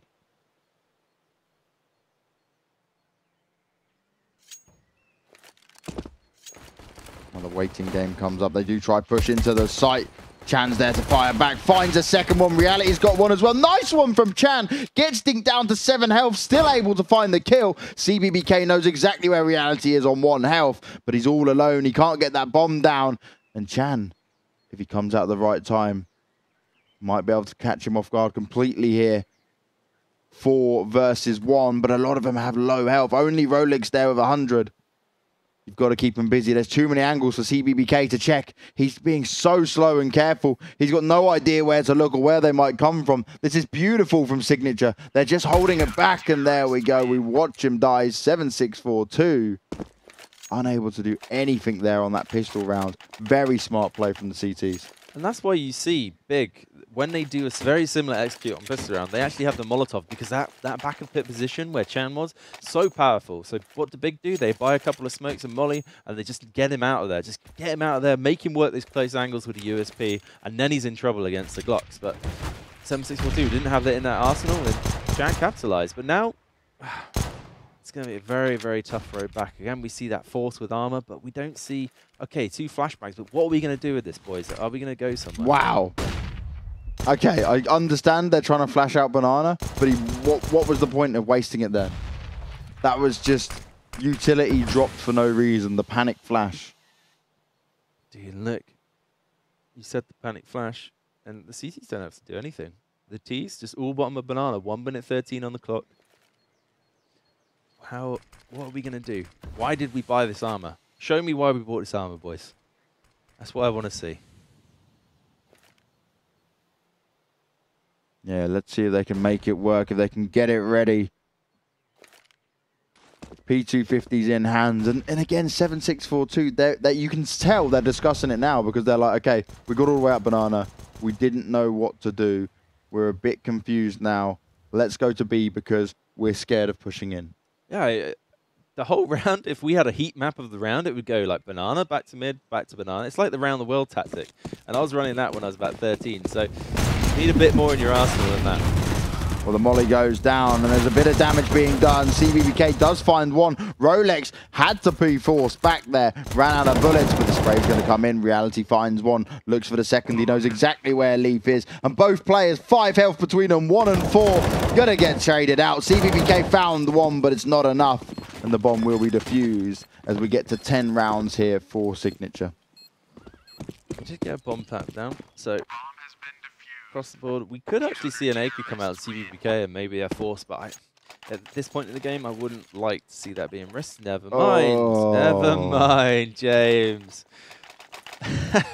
So, just for chat to understand, we really hoped they wouldn't do the force buy. They've gone for the force, and they just need to save up and go for the AK play, because take advantage of the fact that you've got an advantage, right? Like, you can utilize the fact you're on eco, push in, try get a bomb down again, get a big bank of money, and last for a few rounds. Stop the constant forcing. Well, indeed, and if it works, I mean, you look like a hero, but 9 times out of 10, especially CTs are set up like this, it's just not going to happen for you. And even if you go down 11-7, it's not the end of the world, okay? Like, you can bring it back on a full buy, but instead, if you lose this, it's going to be very difficult. Like, I'd want to see a full AK buy come out, a full execute. Something to work with, at least, not 4 UMPs and an AK. Try not to use profanity here, stream. Yeah, it's pretty hard when you just feel so bad for these guys. Pooh does find Giggs, who's very low and aggressive. Pooh with the headshot as well with the UMP. It's because his aim, he got hit in the head, and the aim went up, so he didn't even mean to get that shot. But it does make him able to be able to live another day, fight back a little bit here. 3 versus 2. Rolex and Goose are the only guys left alive. Rolex with a lot of health still to spare with, though. Nice bit of damage comes out from Pooh, drops him down to Wanda. Incendiary grenade goes out and he burns alive as Daydreams drops it at his feet. But are they aware of where Guto's coming from? Is anyone looking up? Can't see CBBK's head, but he does get taken down. And well, another one on the board here as we see go 10-8, still pretty close, but the advantage is still with Signature.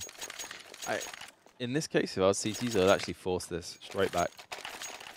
Yep, looks like they're going to try and snap back a comedy of the terrorist side. But, like, if you ever needed a round, like, to witness why the UMP needs kind of nerfing, it's that. Like, Pooh just walks in long range against M4s and just double taps CP for it. It's such a powerful weapon, and it does work out for them. But, again, it's not, in my opinion, it wasn't really the correct play.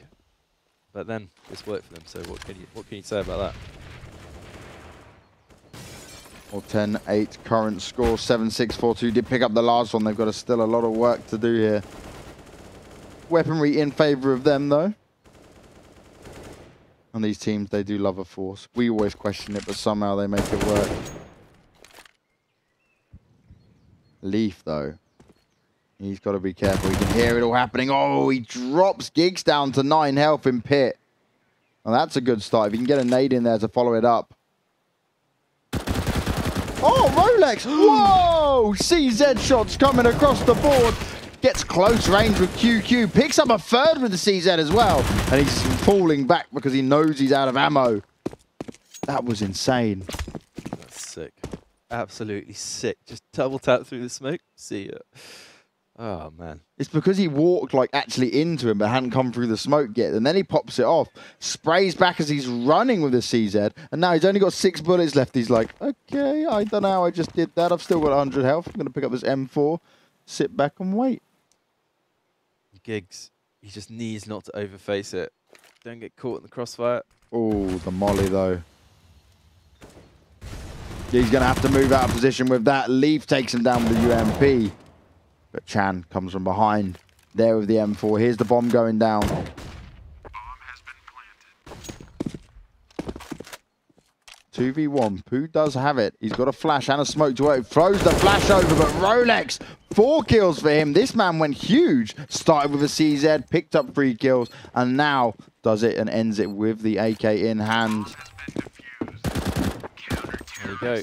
Economy of terrorist. Not too bad, but should be enough to force them an eco, unless they opt for the Tech 9, very light buy, and then fully buy next round. No. Why not? Deagle, Tech 9, UMP, AK. Let's throw it all caution to the wind, boys. We're going to fold anyway. Why not go out with a bang?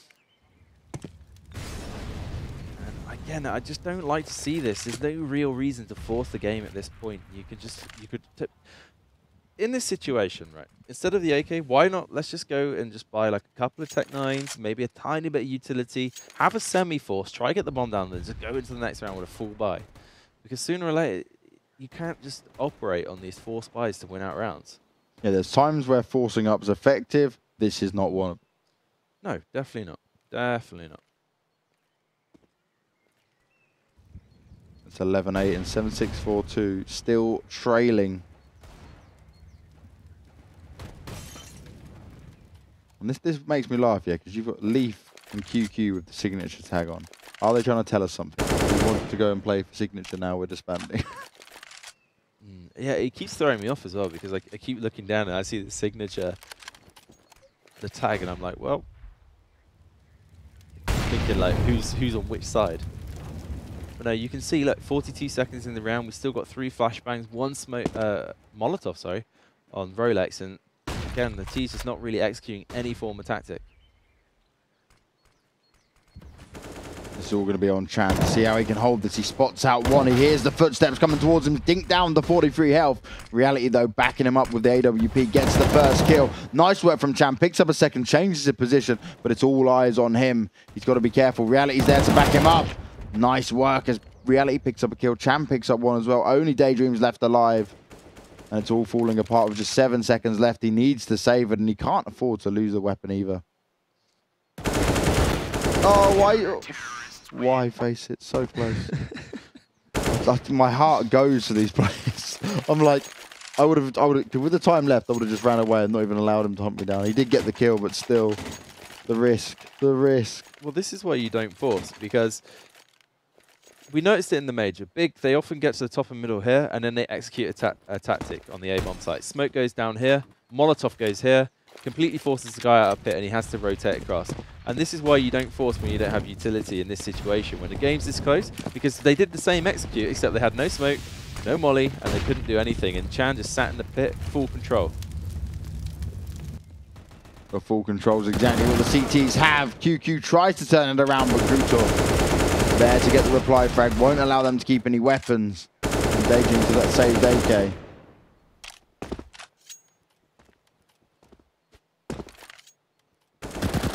Nice work from Leaf. Does it with a CZ, but reality straight on top of him. And this is how you play effective Counter-Strike. Trade every single kill. Trade effectively. Gotta say, it's smart play though from Signature. Just they obviously know 7642 must be not having many tactics in their arsenal, not be practicing a lot. So what do? They just sit back. They play a completely defensive setup, try and make the terrorist team actually do something. Try and say, okay, boys, what are you going to do? We can take full control at the start, fall back, and then you need to execute a tactic, but we don't actually have anything. So nice read by Signature, and they look in full control of this game. Well, reality, he's not going to be happy that one of his teammates has allowed CBBK to sneak all the way around. The bomb will be planted, puts it into a 2v2. CBBK, AWP in hand, fires off the first shot through the smoke, can't find anyone yet, and Giggs is so quick. He's right on top of him. They didn't expect that at all, but does he know where CBBK is? He's trying to check it out. First kill comes in, he jumps down just in time. Chan knows exactly where to look for him, and Chan finds the final kill. Will get the defuse as well. 13-8's going to be your score, and that was a little too close for comfort. Yeah, just every clutch situation going in favor of Signature again. And CBBK did manage to work himself into that nice position because of how passive Signature are playing, but wasn't able to capitalize in the end. But he did get himself, for a moment, that Dragon Lore AWP, which is so sought after. And yes, I am salty. I did not get a couple drop. Who here could do something big, and that's exactly what he does. We've seen it time and time again from him with the Deagle in hand. Takes down Reality M. But it does allow Rolex to pick up the AWP, so he's not going to lose that. Just got to be careful on the M4 that would have been dropped for him.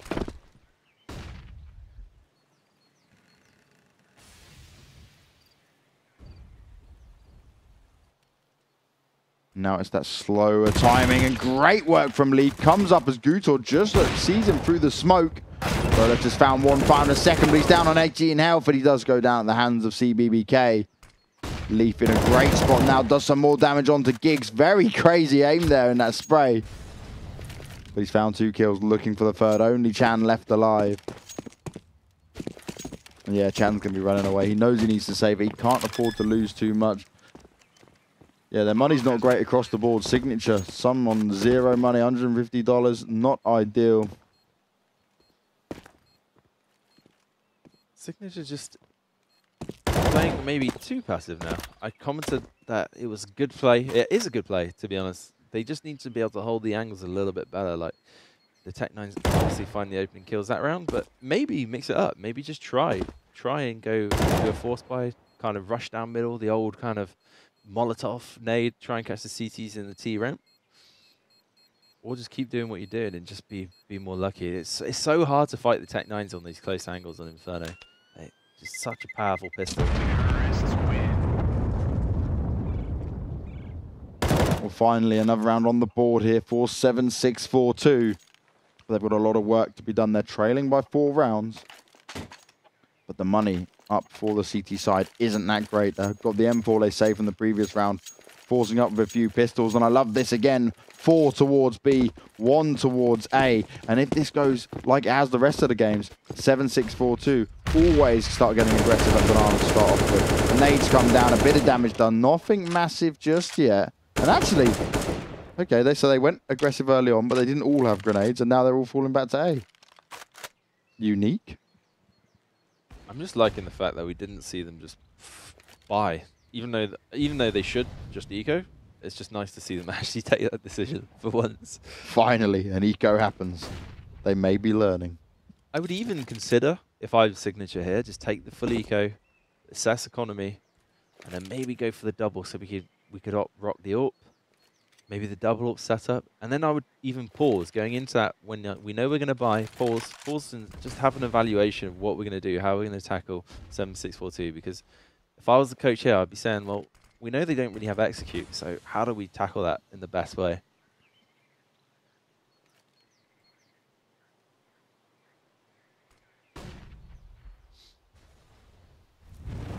Very slow pace. And Chan in a very good spot here. Will spot him before they spot it out. CBBK goes down, gets the second as well. There's a few more waiting for him in the wings. He needs some backup now, though, if he wants to make this work. The CTs are in a beautiful position. They're all going to come rushing towards a bomb site. But Chan single-handedly picks up the third kill. Can't make it a fourth, but he's done his job. Fantastic bit of work from the man. All alone on the B bomb site with a weapon. And now the CTs will close in from every single side. Pooh doesn't have a chance there as reality comes in. It's only Daydreams with the AWP. Picks up one, gets a second close range. Nearly gets the third, but he's got to be so careful. They're all over him. And it will be closed out. A beautiful round there from the CT side. One that looked impossible, but Chan, he made it work. If he had hit that no-scope, I would have fallen out my chair, I think. But just Chan, to be honest, he made the first frag by the fountain. What does he do? He doesn't reface. He goes to the back, makes another frag. And then he's just like, okay, what do I do here? I'm not going to reface again. I'm going to move to another position and try and just buy my team enough time so they can rotate in. And that's exactly what he did.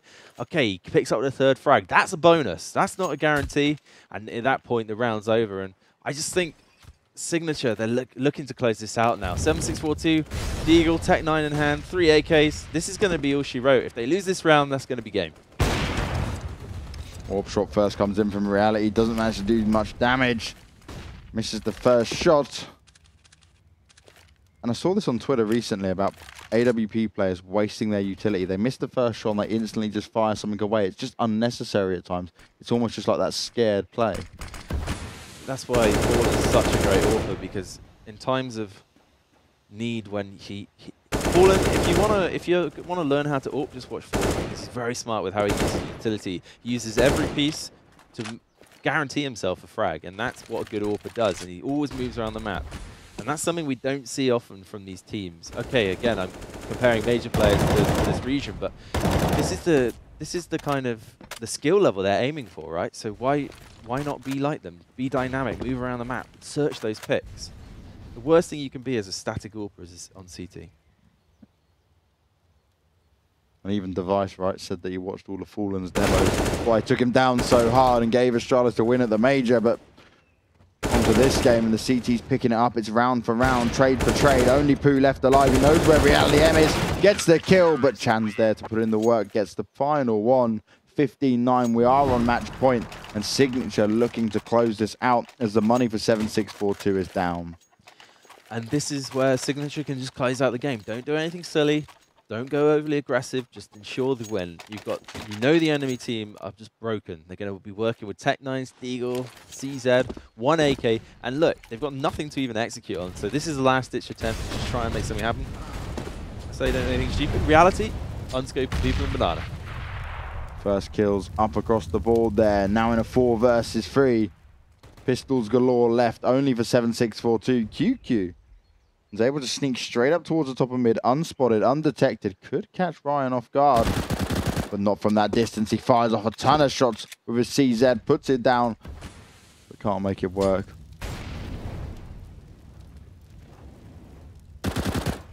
Shots come through. No one yet to be found. Rolex playing from the back with that AWP.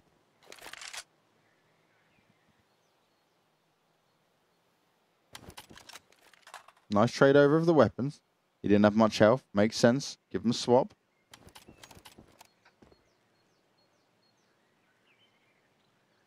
And they're slowly going to try coming to this bomb site. But Chan lining him up. Does get 2 of them. Gig's taken down by QQ. But it's 3 versus 1. Chan's there in the bomb site, ready to make it work. QQ forced the fall back. And he has got 35 seconds. He could just about make it to Banana. But he needs to start running. He needs to start getting in there because there's still one member he's going to have to deal with, and it's Rolex of an AWP who's going aggressive at Banana. And the kill comes in, and Auto Director shows us absolutely nothing. GG Valve. GG Signature. Gaben and his Auto Director Signature and their win. 69 there on Inferno. And you've got to say that you went with Signature, so your prediction was correct. If you guys are going to listen to anyone, you should listen to this man indeed. But it was Inferno, like you said. If it went to Inferno, then Signature more confident on it. 7-6-4-2, playing with a stand-in. Obviously, also disbanding now as well. So the team's all over the place. It's a fair scoreline, I think. But 7-6-4-2, they had a terrible game, then they had an amazing game, and they've ended with a terrible game. Well, not a terrible game, but a game that was more back and forth. Well, interesting. Signature will go up against Mongols now. And I analysed that. Yeah.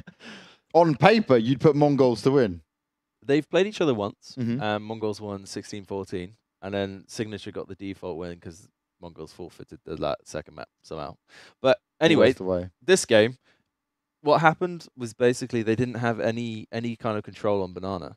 And Signature was just able... So Signature's terrorist side, they had all the control, and they were forcing the CTs to rotate and all that stuff. Yeah. But when you swapped it over, 7-6-4-2 had no executes. So even when they took control, they had nothing to even go off. And that's how you basically beat a mixed team or a team that's folding. You just sit back, you win the pistol, sit back, and then execute. I mean, Chan won them 2 crucial rounds, the pistol and then the first buy in the pit. And that's all because they didn't have a Molotov to execute. So ultimately, just a really good game by Signature. And it's interesting because obviously 7-6-4-2 won the last encounter 3-0 on LAN.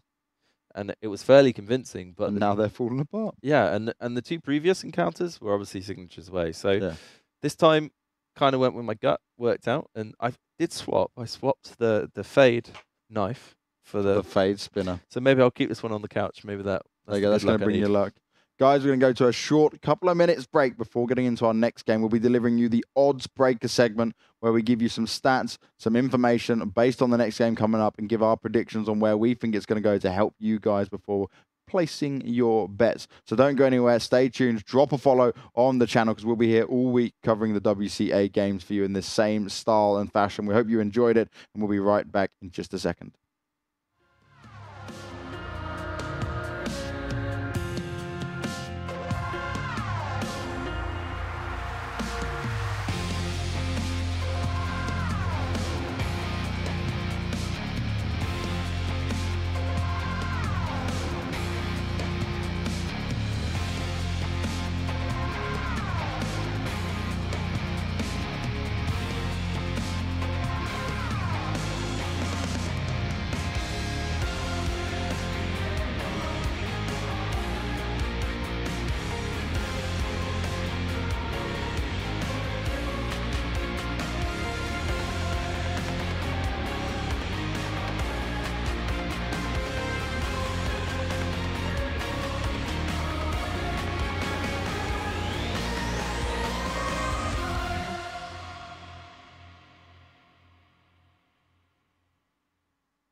outline, where frozen breath originates.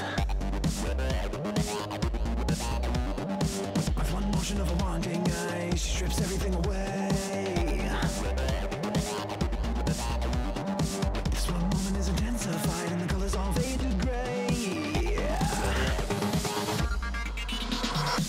Inside this fantasy, it seems so real to me. Synthetic ecstasy, when the legs are open. Draw light behind the wall, where men and angels.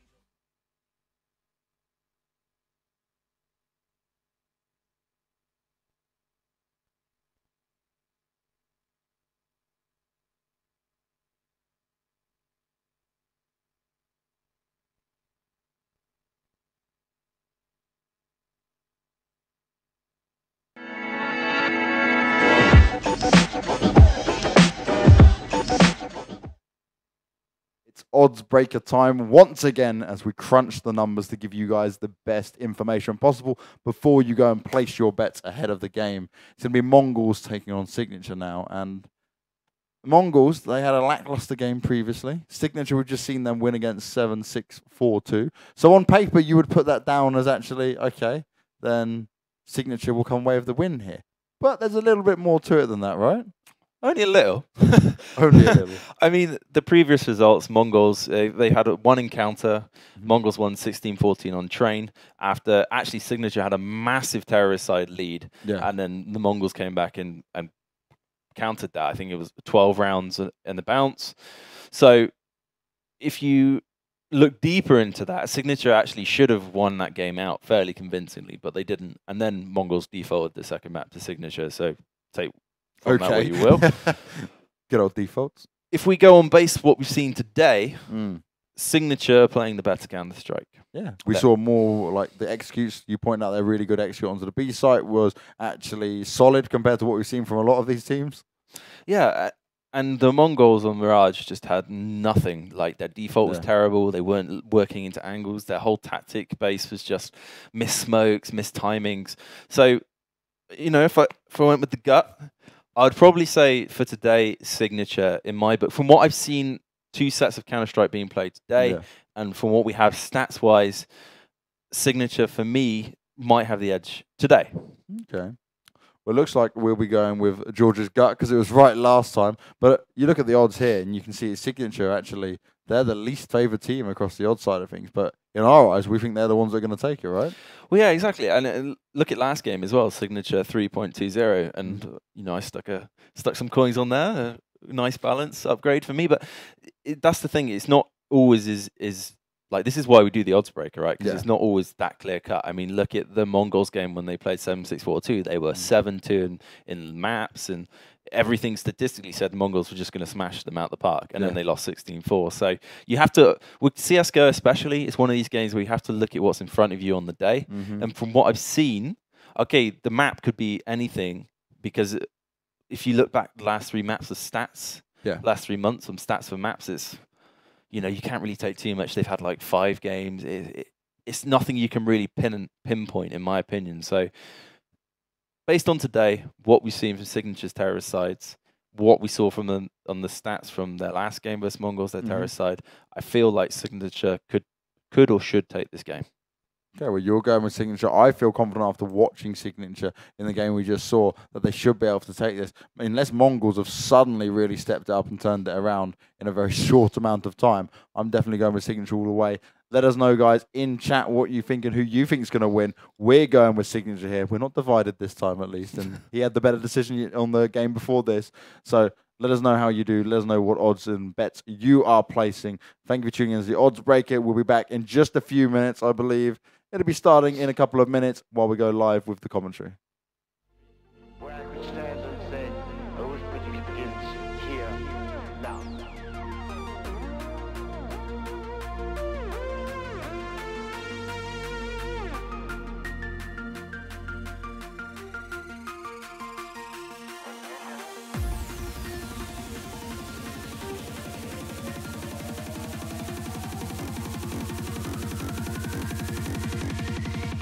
Rainbow Road.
We are back, and we sadly missed 3 rounds here that Signature took in a convincing fashion, having a look down the scoreboards. They're currently up 3-0 on the CT side, and we're seeing Inferno again. We apologize for this, guys, but sadly, the guys we deal with here didn't give us the IP or the correct password in time. So we can only do our best. We can only apologize that we've made you miss a few rounds. But currently, we're in round number 4. It's 3 versus 3. The bomb is yet to be planted, but it is just going on to that B bomb site. Got 2 CTs still towards A. They're going to be rotating over, but it's a little bit close. Taking their time for sure. Getting set up. Reality M's got his AWP in hand, and I don't think a T's going to make a mistake to push this out. Nice use of the incendiary grenade. They're going to completely... Oh, he didn't throw it, actually. He went to throw it. Kills go down, though. Machine gun's taken out. 2 more to find. NCL and Zilk just left alive. It's all going to be when they poke out, how they do this. He jumps over to fake the bomb. They know where Zilk is now. Spray him down. Great shot comes in with AWP from Reality, and they will close out the round. They should have enough time as well. The Signature goes 4-0. Wow. Allowing Inferno again. The Mongols. Signature, they've had some great results over the past day. Again, they beat Greyhound. I always want to say Greyhounds. Greyhound, 16-9 on this map. We just saw them play a cracking game against 7-6-2-4. And now 4-0 up against the Mongols. So teams don't seem to be scared of the Signature on this map, and maybe they should be, but let's see how the half breaks down.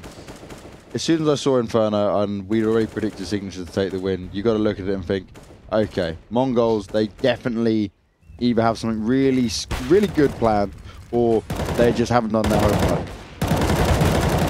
Well, that's the thing, yeah. It looks very much like the last game we saw with Signature. They're just completely controlling the map. They're getting the first frag, then falling back into positions. And what's sad about the Mongols' terror side on Mirage, and okay, we missed the first 3 rounds, but so far we're a minute already gone on the clock. There's a minute 4 left on the clock, sorry, and the Mongols don't really be looking to move into position to execute a tactic. Well, they've got a 1-man advantage already. Machine gun has gone down. Mr. Chan, he was doing very well holding that bomb site previously. Is he going to be able to deal with Enki as he comes towards this site? Nice spot by Enki. Sees Ryan Giggs. Fires some shots towards him. Does damage him, but it's not going to be enough just yet. Signature do have to be careful, though. Both Gutor and Rolex, they've eaten a lot of damage. Low health, they could be picked off pretty easily. Enki's desperately checking to see if Ryan's going to poke out again, but I think he's just going to sit and wait now. And no one can force him out. There's no mollies up on the T side, so he is going to be stuck in there. Be able to keep the defense going for a little while longer. It's going to be all up to Chan to get the first kills in. Gets one, but it's taken down from Kidnapped, who manages to come all the way around from Arch side. Ryan, though, trades it out and makes it work. Zilk there, AWP in hand, finds one, but the time runs out, and it's just too long here. They just take way too long to get into these bomb sites. And that's what I mean about the executions from the T. They got top and mid, they had quad side and apartments, but then there's just nothing coming out. There's no smokes, no pop flashes, no Molotov. Again, Chan, last game, he's already on 7-1. We're 5 rounds in, and last game he was tearing it up in the back of the pit because no one had a Molotov for him. And the same story here. So 5-0, strong start from Signature. Yeah, good early lead. Zilk did manage to save that AWP, and this is what's going to be pivotal. If they can get the first pick, push the Tech-9s on to be like they look like they're doing, this is the only way I can see them pulling off this win round. They do have a couple of smokes down, which is going to be vital as they do get onto that B-bomb site, but will they even get in? It'd be lovely to have seen Reality up there doing the spam all the way down Banana, because they were lined up quite handsomely at one point. Flash goes over, Reality gets close, he sees what's happening, drops the incendiary grenade, smoke goes down as well. Enki's looking for it, gonna pop out the smoke though, nice shot comes in, he finds one, the Tech-9s continue to rain in, Rolex fires back, he's still alive, he hasn't eaten too much damage, but he's wasted all his utility trying to get in there. Bomb will be planted, NCL now gets himself down on the bomb site, tries to dodge the flash, turns around, But they've got to be careful. There's now 2 AWPs up being used by the Mongols. Incendiary grenade goes out towards Machine. He's going to be pushed out of position. The spray comes in. Gutor finds the kill. NCL, though, in a very good spot. Gets one. There's Tech9, still plenty of bullets for him to work with. Rolex pops in, though, just shooting them all in the back.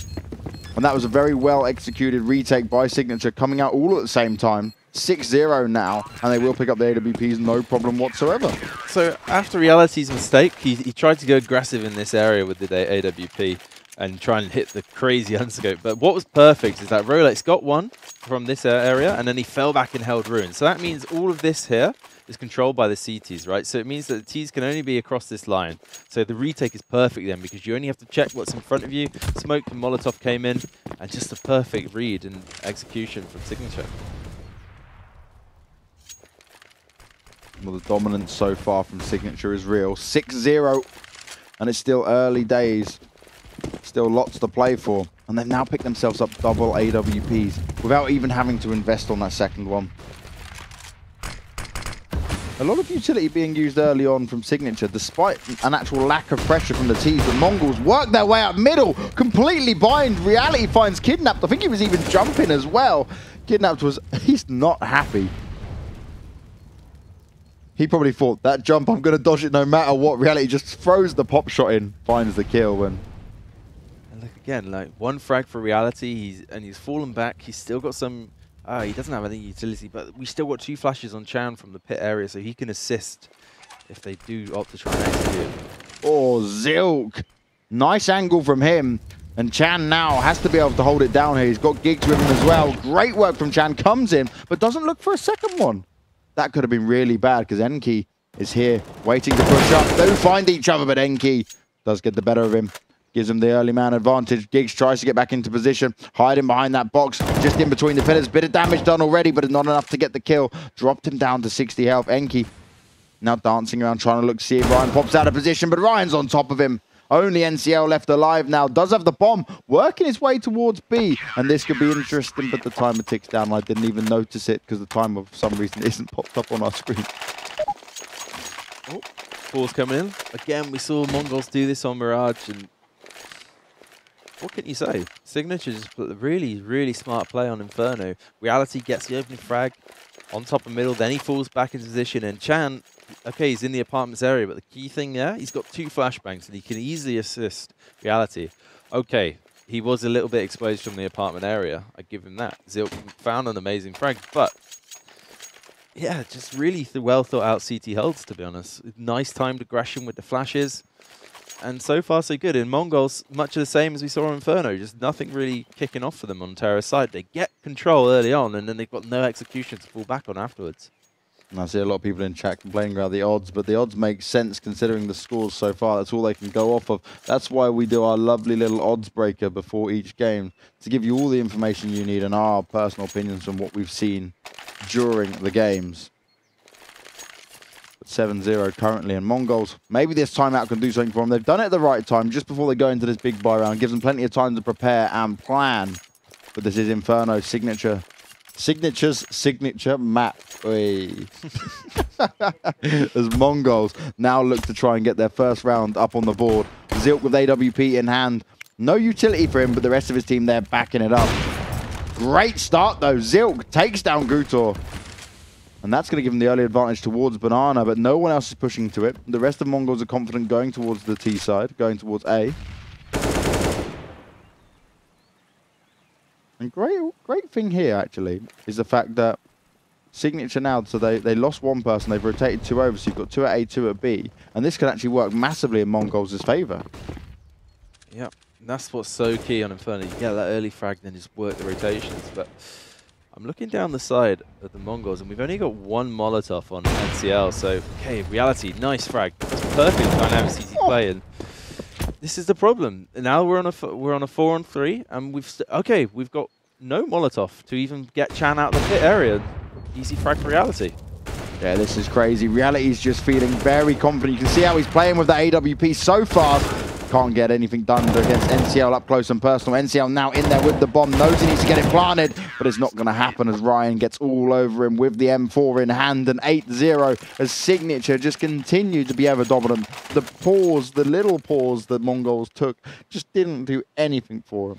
And now, well, we're 2 rounds into round reset, so if Signature are able to lose a round, at this point you kind of think to yourself, do we as a CT team, okay, you want to win out 16-0 obviously, but if you lose a round, it's not the end of the world at all, because the Mongols then need to get 2 back-to-back, and if at this point in the game, if you go 8-1 and then you win 9-1, you potentially end up 11-1, because obviously the economy is completely broken for the Mongols at that point. But I get ahead of myself, because the Mongols, I said it last game, there's nothing worse than a static AWPer on CT, and reality is proving otherwise. He's moving around the map, finding the picks, and that's the key. Oh, nice little tag tries to come up, but he can't make it work through that AWP. And it looks like they're getting ready to move up towards B. And it's just this very, like, uncalculated decision-making we're seeing from Mongols here. They looked pushing up all the way, and they fall back a little bit. Smokes go over, the incendiary goes out from Signature. And they are just going to push through it. Machine gun taken down. Oh, NK's giving away his position. And he will go down. Zilk's found Rolex as well. But again, Mongols, they're not fully into this yet. Chan in a great spot. Is he going to be checked? No, he's not. As Enki's unable to do anything with that AWP he picked up. Now in a 3v2, and well, Zilk only got 7 health up on him. NCL needs to get this bomb plant done instantly. Ryan Giggs finds Zilk. Only NCL left. And he's dancing around as Ryan Giggs rips off his head just as he pushes out of apartments. 9-0, and Mongols just look so confused. They went up to Banana, fell back, thought they were going to go. Then they got the pick at A. Oh, actually, let's go A. They're not solid. They're not confident on this. Trying to sell the fake at that point is just worthless. You've already used your utility getting into Banana. Just man up, grab your you-know-whats and just get in there. See what happens. Like, you're forced by anyway, so Mongols, the terrorist side, again, I mentioned it on Mirage, and I'm seeing it here on Inferno. They're taking areas of the map. They're trying to run this default play. They've probably watched 1,000 major demos, but they don't really know what to do afterwards. They're using too much utility to gain control, and then when they actually need to execute, they've got nothing. Oh, Reality M going aggressive again at quad. Can't find the kill, though. Guta's been dropped down to 19 health. This could give them a little bit of an advantage to work with here for Mongols. I almost feel like they should just go back to just pushing on to B. Get your smokes over. You've got plenty of utility to work with. Guta's already down on low health. Leave Zilk at Banana. Just keeping it completely locked down for him. Smoke up the rest of it and push in. The key to unlocking A against Signature is Chan. You need to get him out of that pit because he's constantly finding multi-frags, whether he's on site or pit. NCL just stood in the flames, been dropped down to 57 health there. Bit of a fire dance.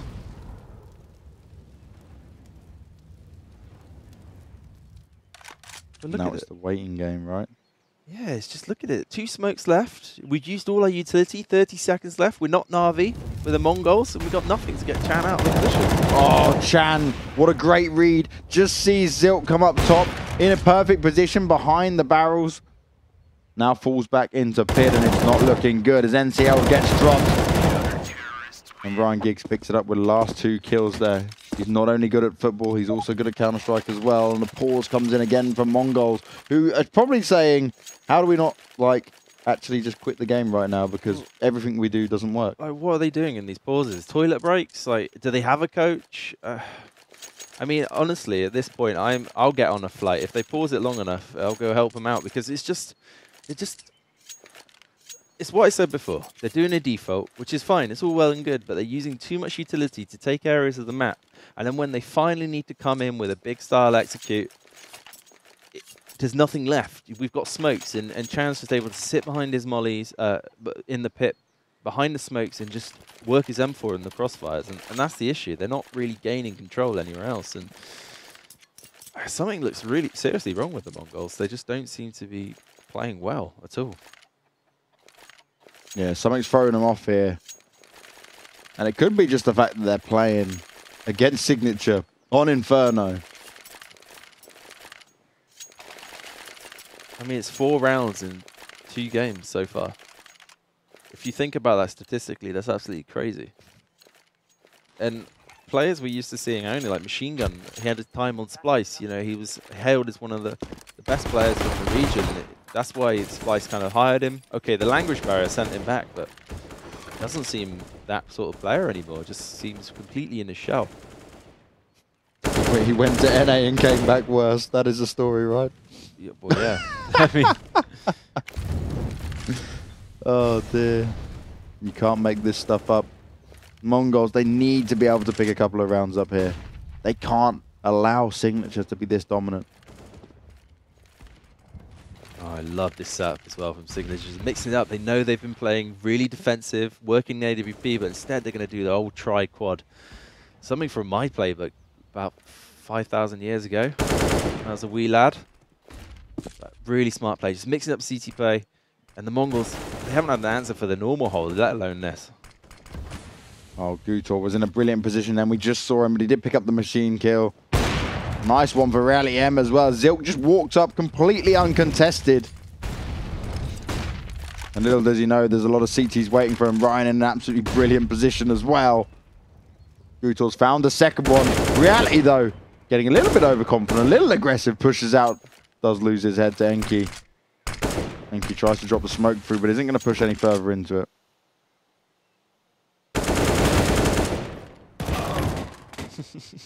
Doesn't even matter about him getting them kills. Ryan's in a top spot, gets the first for you. Gutor's still got an AWP saved through anyway, 11-0. And the money here is still pretty damn good for Signature. Mongols, they could force up into this if they wanted. I think the best bet for here for Mongols is to actually rush in. Going 1 by 1 allows Signature too many chances to get the trades out, even if they do get the first pick. I mean, at this kind of stage in the game, you're getting out fragged, you're getting out picked, you've got no tactics. What I'd be calling is just try and gain some confidence as a team and just all spread out, just try and make frags, anything to just get something to happen.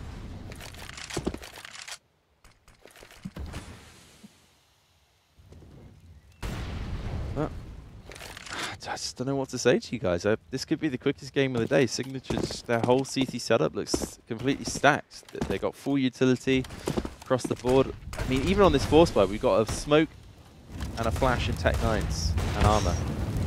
Enki doesn't know where to. He couldn't go forward. He couldn't go back. He just burns to a crisp as Chan picks up the first kill, and he's going to be kicking himself for that one. He may as well have just from the start when he first got tagged up just tried to run through it and gone away, because instead he was utilized.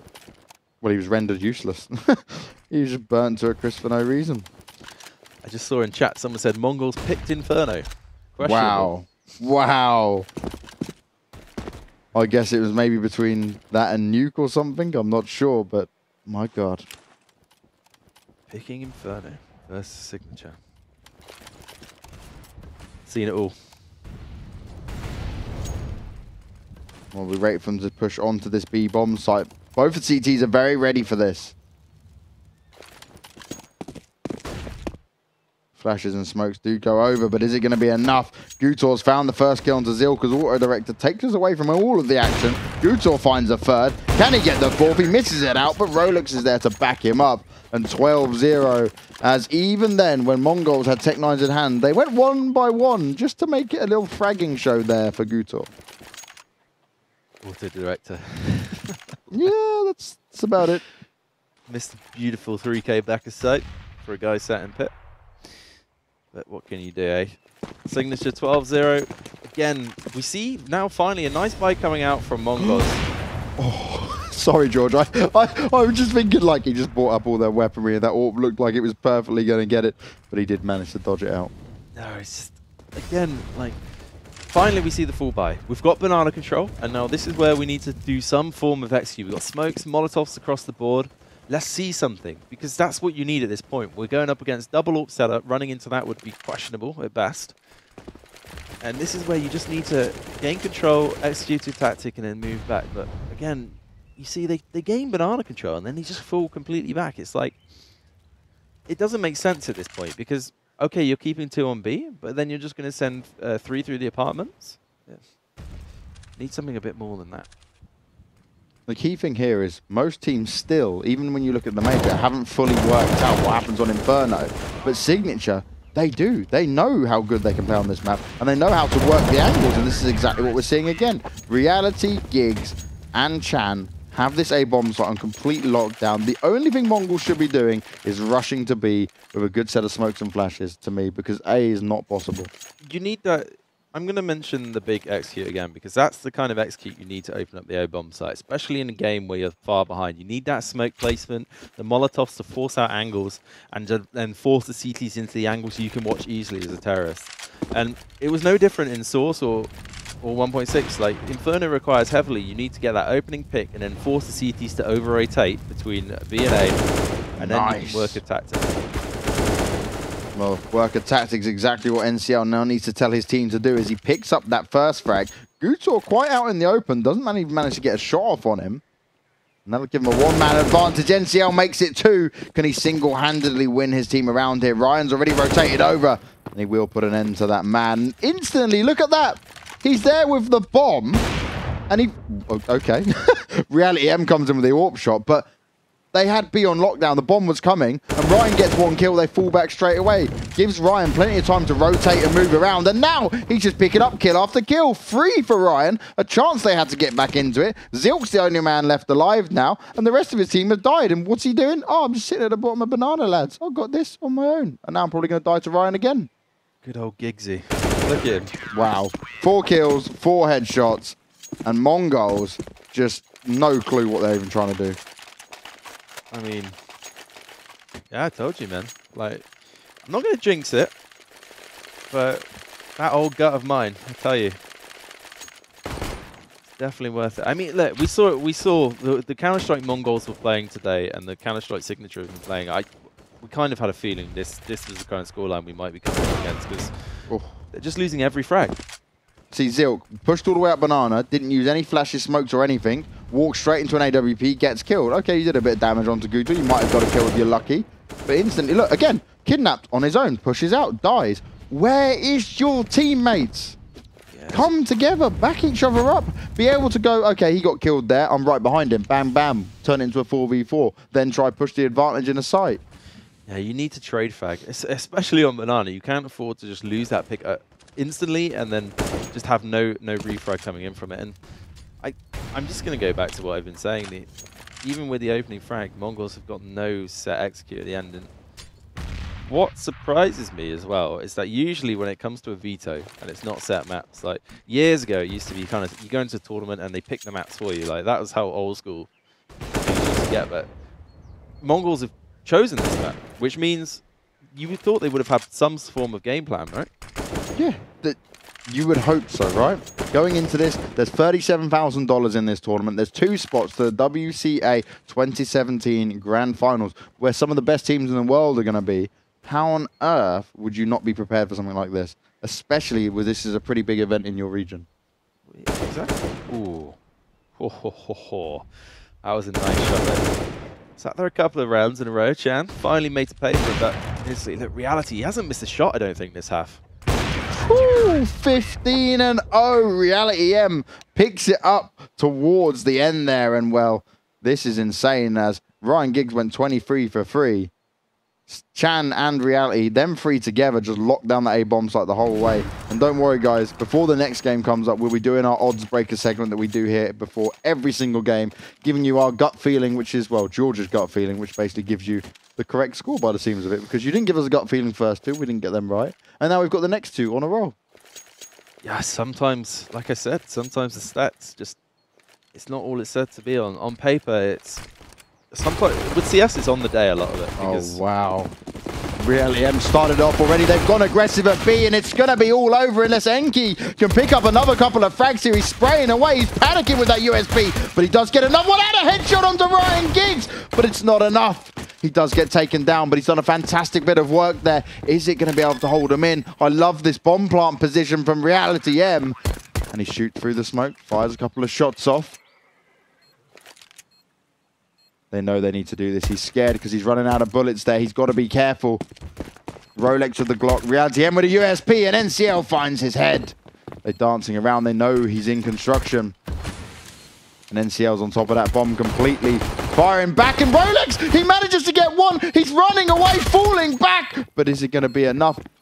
He doesn't have a defuse kit. He's got... oh my God, he does pick up one. Thank God. The 16-0 dream is over. I was going to say, I thought he was going to come off the bomb and then try to do it without a diffuser again. 15-1 and Mongols. At least they have some sort of dignity, right, guys? Absolutely not. Yeah. I'm pleased, though. If we look at Signature, they haven't opted to actually force or do, you know, they think we're so far ahead, we can never lose. Like, it's just nice. Just get these ecos out of the way, go into a full buy, and then just win the game. Yeah, the ultimate humiliation has been stopped. But NCL is looking to pick up a few more frags here. Enki backing him up. Enki coming up strong with 4 kills there. A nice clean round, but it looks like Signature just saying, okay, let's just get this over and out with, let's pick up guns, and that's exactly what they're going to do. Let's wreck it and turn it into a 16-2. Mongols, what have you got in the bag, boys? Can you make this work? Well, full buy. Finally coming in for Signature, but again, Mongols, we've got FAMAS, UMP. Just need to take our time if we're Signature here. Just keep working our tactics. Like we saw last game, take banana control. A nice kind of play we do. This is the Molotov, the nades. Oh, big nades come out on Rolex there. And the molly at his feet, but it doesn't quite reach him.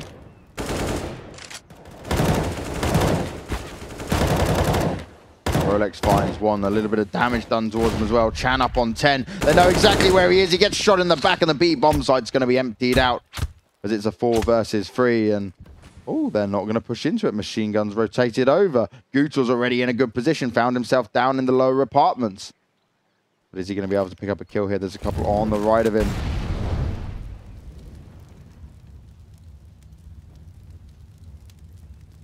Machine gun, he knows, he's like, I'm waiting for it. They should be coming here, right? There's no one here.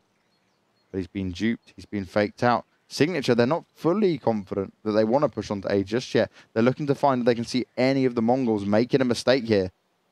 Ryan's in a good position, the top of banana, just checking, and he's going to wait for Machine Gun to push out. Spots him out, but oh, he does get dinked down to 5 health, and that's going to push Ryan Giggs back. He doesn't want to deal with that, but it has given him and his team the information they need. Okay, there's still one person at B, so you've just got to look for 2 at A. Machine Gun actually taking Pika's advantage there. Oh, does get punished, so trying to push down banana late in the round. And that will allow the opening for Signature. Just walk straight into bomb site, get the Molotovs down, and then... Oh, Gutor on the lurk. Finds Zilk. Is he going to be able to get the last kill? No, he can't, as Kidnap fires back with that FAMAS. And Kidnap now in a 1v3. He's got to get the bomb down. He's got a flash to... And he's wasting that flash. Wow. What? Should be GG, James. What's the point of that flash? Like... The unlikelihood there was going to be anyone in CT spawn at this point. There's only 2 of them on real low health. Kidnap, you've just got to push in. He's just running and tapping. What the hell? What? What did we just watch? He just bunny hops into the bomb site with the knife in hand like he's out for a jolly. Well, I said it at the start. My gut never really lies to me in 16-2. Like, what can you do? Signature Inferno? Questionable. Questionable pick from Mongols. I actually want to know what it came down to in the end. It came down to Mongols just being absolutely crazy. Like, they allowed Inferno, which was the bad decision. They could have gone with Cash. Signature's pretty bad at Cash. Well, not bad, but like it's a map that they least favor on. Normally, I've got a 3-point plan for teams as well, but yeah. You can't give a 3-point plan for that. Okay, fold. Fold. Give up. Don't play Inferno. Do some research on the team you're about to play, like we did, which is why we said Signature would win. It's their T side. The same as on Mirage. They started Terrorist side, and they have nothing in the tank. The problem is they're doing the first part of the default okay, and then they're just wasting all of their utility. And then when it comes to okay, boys, let's finish A, they've got nothing. So. It was a simple game for Signature. They just held default crossfires. Reality was moving around with the AWP, just exactly what you want from an AWPer. Yep. Chan, just ownage in the pit. Like, there's nothing more to analyze from that game. It's just domination. No, that was Signature playing their best map, showing Mongols how it's done is the only way to say it, because they looked completely lost across the board there. Now, we are going to see Signature playing again, right? So how are they going to do this time around? There's going to be Signature taking on Wrecker. And, okay, I've got to give the advantage to Signature, but we'll have to break down the rest of the stats and how we think it's going to go after this little break. So again, guys, we'll take a couple of minutes break, maybe 1-2 minutes, and then we're going to get into our odds breaker segment where we give you all the information from our opinion. We break down the numbers and give you some detailed predictions from our side of things to help you before you place your bets. So don't go anywhere. Make sure you drop a follow on the channel as well, because we've got 1,000 unicorns to give away. I haven't mentioned that until now, so I should have mentioned that earlier. Make sure you are following the channel, because we're giving away 1,000 unicorns for you to bet with as well later on.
Odds breaker time. We're ready for another odds breaker with you guys. Everyone loves my little dancing moments there. Thank you very much for joining us again. And the reason I'm so happy about this, not because it's the last game of the day, but it is because we saw 16-2. Why are you laughing at me? It's not. I'm not actually happy it's the last game of the day. It's more because Mongols got wrecked. Our prediction was right, and it was the first prediction that we saw today. Yeah, I'm happy as well. Like, you know, we see some great CS from Signature on the map that they can't be beaten on, as it seems. To be honest, they're the best team I've seen so far tactically today. Today definitely. But we expected more from both Mongols and off the top of my head, I've completely forgotten the name of 7624. There we go. 7642. 7642. We'll get there in there with the crazy numbers. We should team numpad. But we learned more, right? So it wasn't published anywhere that 7642 were disbanding. Then we go to stream the first game, and they're like star players sat there playing PUBG. I don't blame him. It's like PUBG. What a game.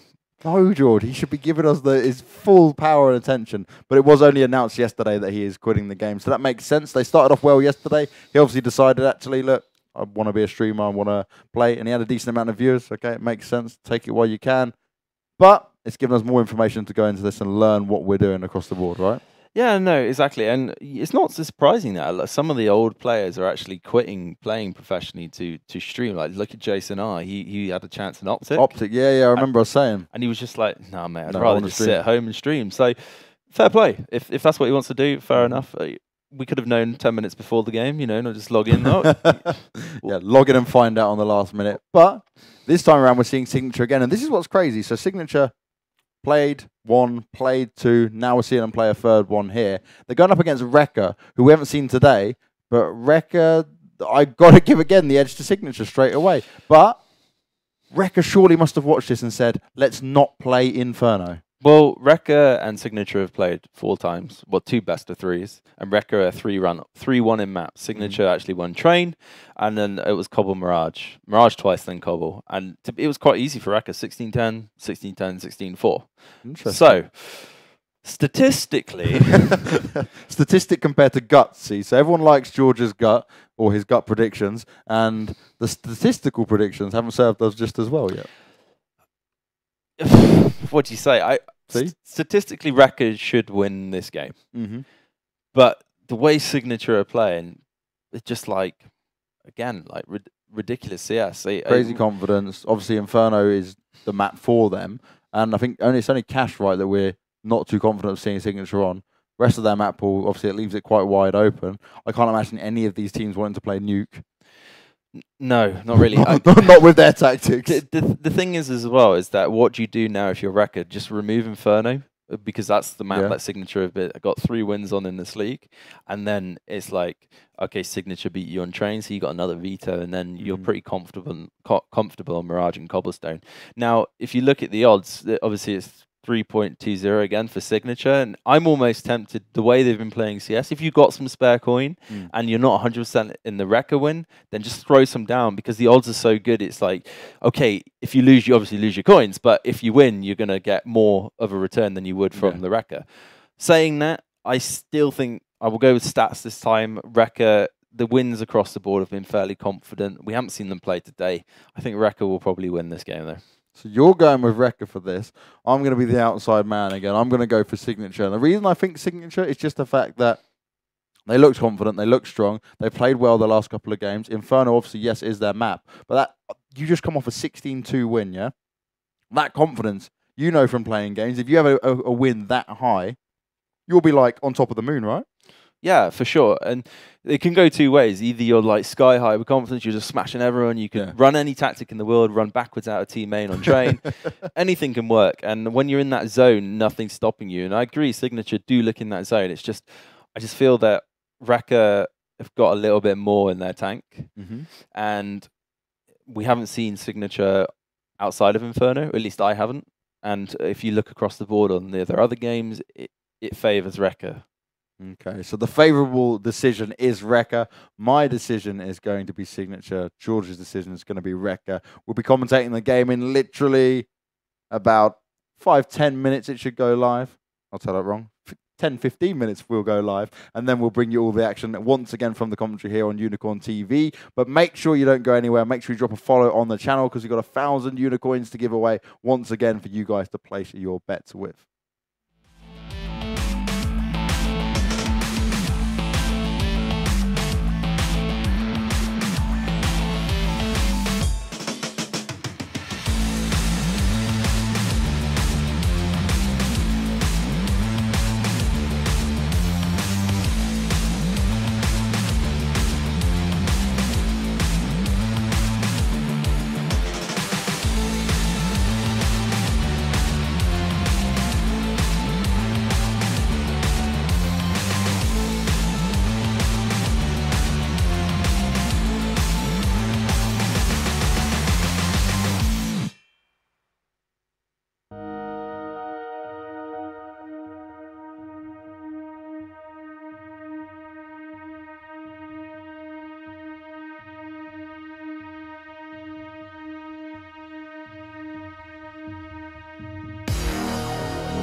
try to forget that you were here.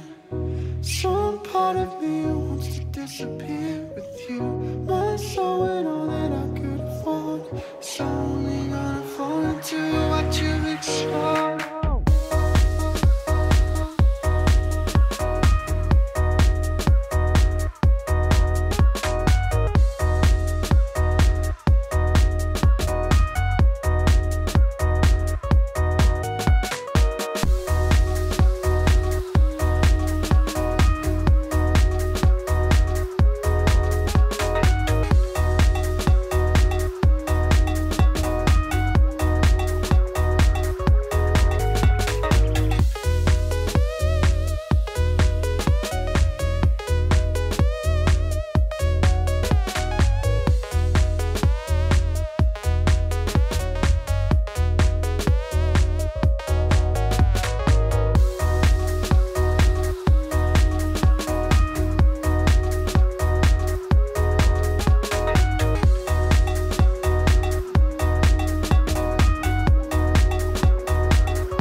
We're back and we've made it in for the 9th round.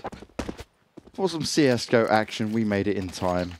It's going to be Rekka taking on the crazy Signature, who just Inferno pros, and somehow, some way, they were given Inferno again. I'm pretty sure the other teams have not been watching this. This is insane.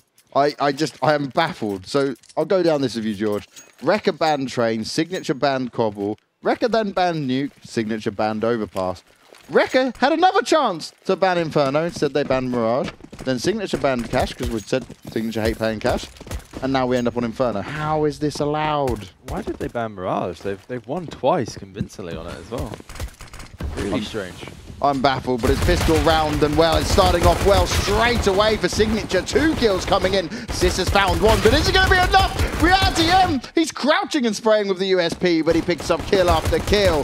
Can he get another one in the bag? But Ryan Giggs there firing back. 2 versus 1 now. Frost, Misty. Is he going to be able to pick this bomb up? He's done it. He's planting. 37 points of health. He's in a 1v2. Oh, the jumping USP headshot comes in. Lights out for him as he hits the deck. And 1-0 now as Rekka may start to regret the decision already. Well, I did say if you're going with your gut, it might be worth sticking a few unicoins on Signature, just because the odds are so favourable. And I'd like to say I went with Signature this time, and you went with Rekka. I did, yes, I did indeed. And statistically, it made sense. It made sense to go with Rekka. But as we know, especially in this region, stats are not all they're cracked up to be sometimes. But it's still early days, 1-0 in favour of Signature. But I'm just surprised it's allowed to go to Inferno again, honestly.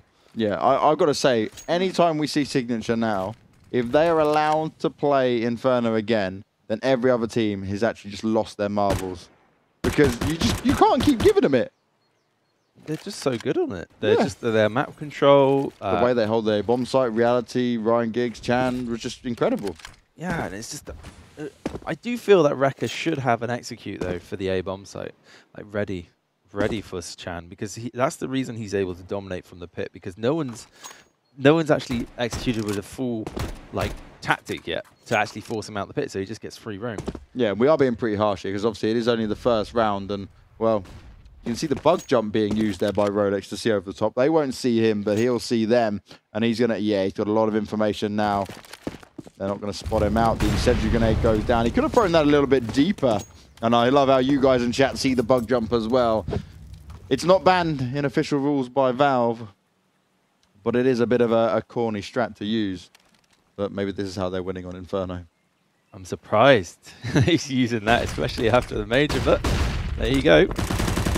First kill comes in, Rolex picks it up with a UMP, but none of his teammates there to back him up yet. The T side actually starting to get in. A bit of damage been done to him. Reality M there spraying away with the M4.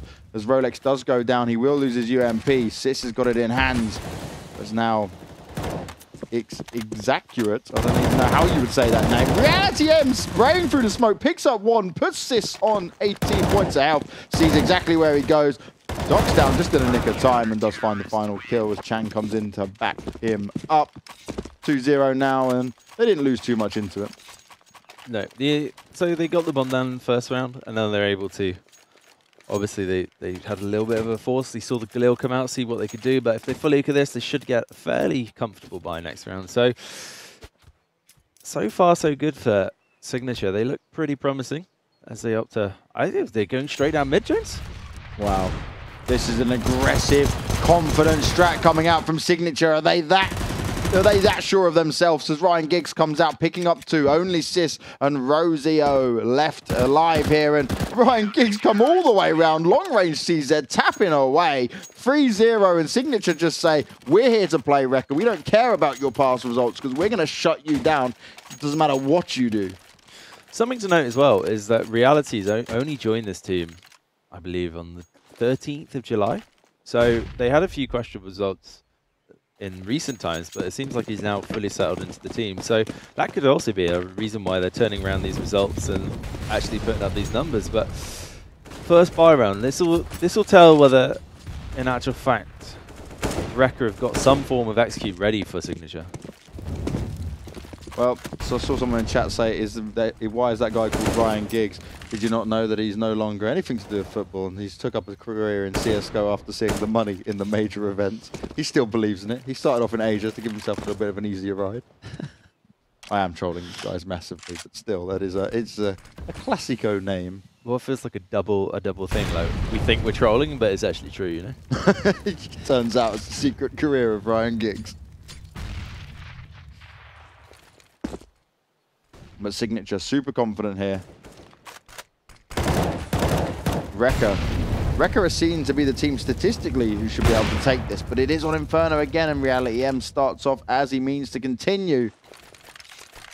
As he picks up the first AW kill onto Frost Mystic. I think you might be right, James. I just feel like the way Signature play is so smart. It just seems like they got too much in the tank on this map. Well, Sis does find the reply onto Ryan, but it's still a one-man advantage for the CTs. And Crazy Guy and Zacurate seem to be making their way up towards B. Sis still hanging around there, listening to see when they'll be doing the rotating round, playing that lurker role. But is he going to be able to do anything? You've still got Guta, who was so good at holding this bomb site. All on his own here at B, and now he's backed up. Crazy Guy edging his way in. Smoke's going to go down. And then, instant spray comes in from Rolex. He finds one. Now it's only Sis and Zacurate left alive. Guta finds it. Can he get the second? Yes, he does, as he sprays it out just before the time as well, as they took forever to get into that bomb site. And 4-0 Signature once again here, starting off strong on Inferno. A map that I think we're going to have to rename to DE_Signature. You can't Sigferno? I don't know. I can't even make anything out of that. Ignore me.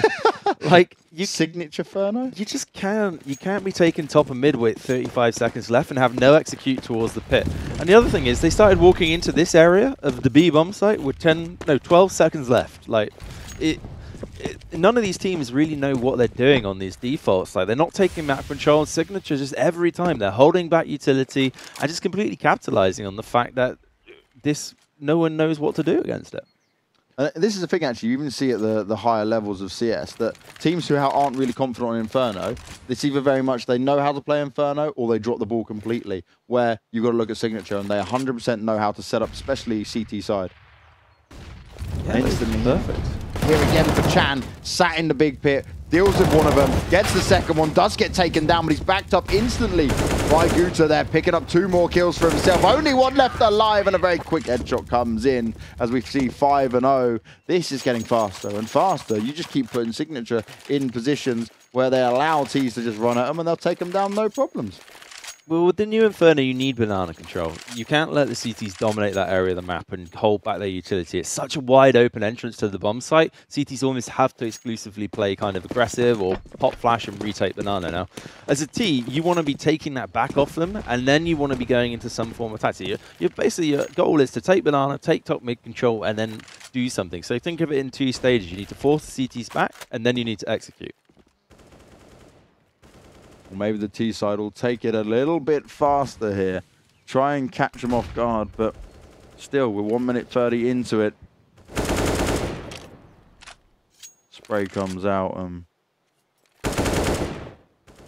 Shot after shot comes in, but nothing happening just yet. Reality there, and he plays quad so aggressively with his AWP. He's got to be careful because there's a lot of terrorists coming towards him, waiting in the wings. As the shots will rain out. They have got the full mid control, but they've got to be careful they don't get pinched in by the incendiary grenades dropping on the floor. There's still a lot up for incendiary grenades across the CT side here.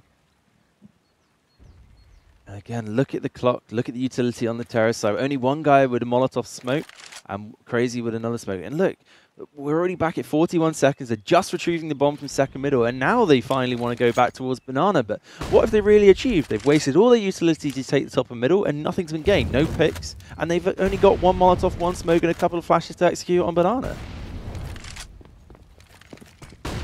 Taking a long time for them to get in here. The flashes come out. The incendiary going across from the CTs, and that's going to keep the T's at bay. Sis looked like he might try to push into it, but they don't even have a smoke to extinguish it whatsoever. Neither side has any utility to work with here, but the CTs, they've already got the read on this. They've already rotated reality over. Rolex goes down instantly. Gutor there backing it up, but one of the T's, Sis jumps on his head, finishes him off from above, and the timer just goes down. what is with these 30-second rush plays? When are they going to learn? That's all that needed to happen. Bomb tries to go down, one frag on them, job's done. Job's good, and that's it. You can't plant in that situation, and really, why are we going back towards banana? The most optimal thing there, if you haven't got a pick, is maybe try do a split on the arch side and banana. That way you can pinch from both sides, but you've already used your utility, like I said, taking top middle, and then you're trying to go back to banana with no full execute. It's always going to be questionable. Well, 6-0 is the current score, and Rekka, they've not shown us much hope until that previous round, and even then, it was just too late for them. They went to push in, but Sentry can hold them back so much. Sis gets the first kill. That's the AWP taken out of this, and that's actually a pivotal kill.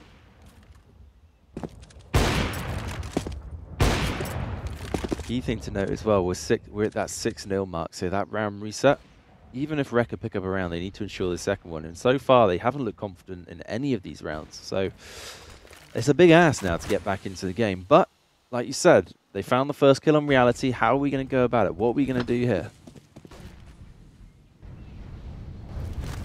And it does look like they're opting for that arch split. So confident play here coming out from Rekka, and they just need to find these opening frags as they push on towards the bomb site. All on Ryan Gibson to try and make one of these opening frags.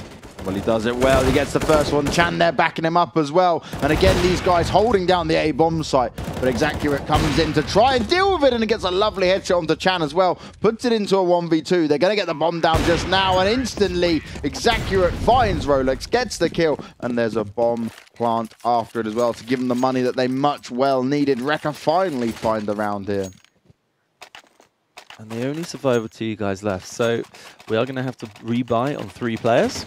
So that does mean we're in that potential situation now where if Signature do pick up this round, then it's going to look very, very bleak for Rekka. But we're not at that stage yet, and it would be interesting to see if Signature opt for that aggressive player, or they're just going to keep it the same, try and win out the round as they would do normally. Another thing here is that if actually, okay, they just picked up 1 round, but if they don't get a second one here, then they're going to get reset, and Signature are going to have all the money control, and they're going to be right back to the beginning again. But we did see the AWP of Crazy Guy pick up an AWP leg shot onto Guto, who's already sat down a little bit. Crazy Guy gets one, finishes him off with a headshot as well, so puts in double the pain. I'm not too confident on double AWP setup on the T side, though. It can be good if you find the openings, but like I said, look at this. We're already at 1:08. Last smoke goes down on banana, and Rolex they're opting to just hold this out on his own, so risky play, but he is forced back finally with that Molotov towards the logs area, and now he's going back to that crouch jump. And this is why that bug is so overpowered, because he can just sit there all day and just get a spot off and get the early call off for the rotation on the CT side.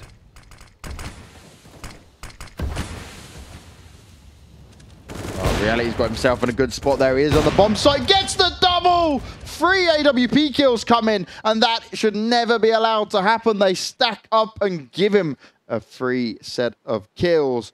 2 more to find here. Crazy Guy and Zacurate still running around, focusing on this A bomb site, and surely they can hear Crazy Guy running. Ryan Giggs looks directly at apartments. That's going to be an easy kill for him. Only Exacurate left alive, and that's 4 kills up for Reality M, playing it in a brilliant spot there. And now Zacurate, they get reset. They call for the timeout because their money is destroyed. Yeah, they are money. Well, you can imagine the second word. But it's... yeah, that's the problem when you go 6-0 down and then you kind of luck around. Okay, you survive with 2 guys left. You never really look confident in the other 6 rounds. You finally win on the 7th, and then it's like, okay, what are we going to do going into the 8th? And that's often the case. You just get reset. And CSGO is very unforgiving like that. You can just, bam, instantly like that, you can be on the back foot again. So Signature, they just look in full control of this game. I mentioned it in the pre-game. It's like if you had some coins, the odds are so good. The way they've been playing today might have been worth just sticking some on. Statistically, Rekka still hold the advantage, but right now on T side, they almost look like Mongols, not really knowing what to do. They take top middle late, no real execute after that.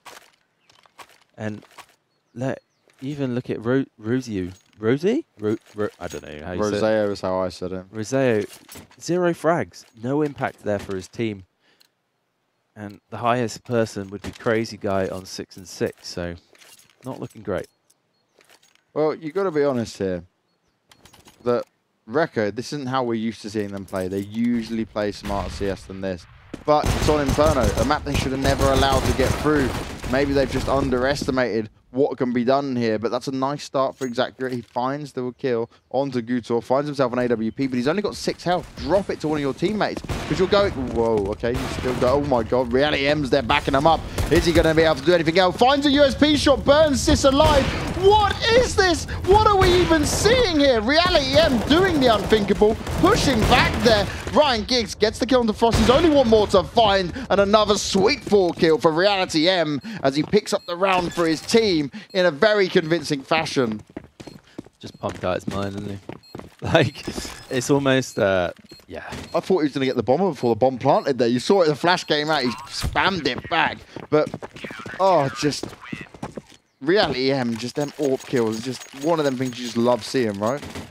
Yeah, I haven't seen him miss a shot, to be honest, in the last game and this game. And he must be out back just taking adrenaline shot straight to the eyes. Like, it's just incredible. Incredible play. Just constantly, he hit the collateral in the round previous. Big 3K there. And I think it's all going to come down to this buy, really. If they get shut out, Team Rekka right now. Interesting thing about the veto, right? They beat Signature comfortably on Mirage 2 times. And also on Cobblestone. So why would you even allow Inferno into the mix? Just doesn't make sense. Especially, okay, you might be good on Inferno, but like, if you're statistically a better team than Signature, then surely you, in your mind, you would kind of remove their best map, right? That would make most sense to me, because they're confident. That would make sense indeed, but once again, the firefight is going in favor of the CTs. Frosty Misty does come in with one as he pushes onto the A bomb site. He's desperately trying to pull his way back into this for his team. Guter there, ready and waiting. Got an AWP in hand. Can he make anything of it? Nice and Sentry goes out. It's pretty much going to land on Crazy Guy, who's cooking away, but does move in time. Not too much for him to worry about in that situation. Rolex now, though, sneaks around, making a lot of noise, gets shot in the back as Crazy Guy finishes him off. And finally, again, we see another round up here for him. But is it going to be enough? Well, economically, we are going to have to get some rebuys going in that. There you go, Frost Misty is buying out.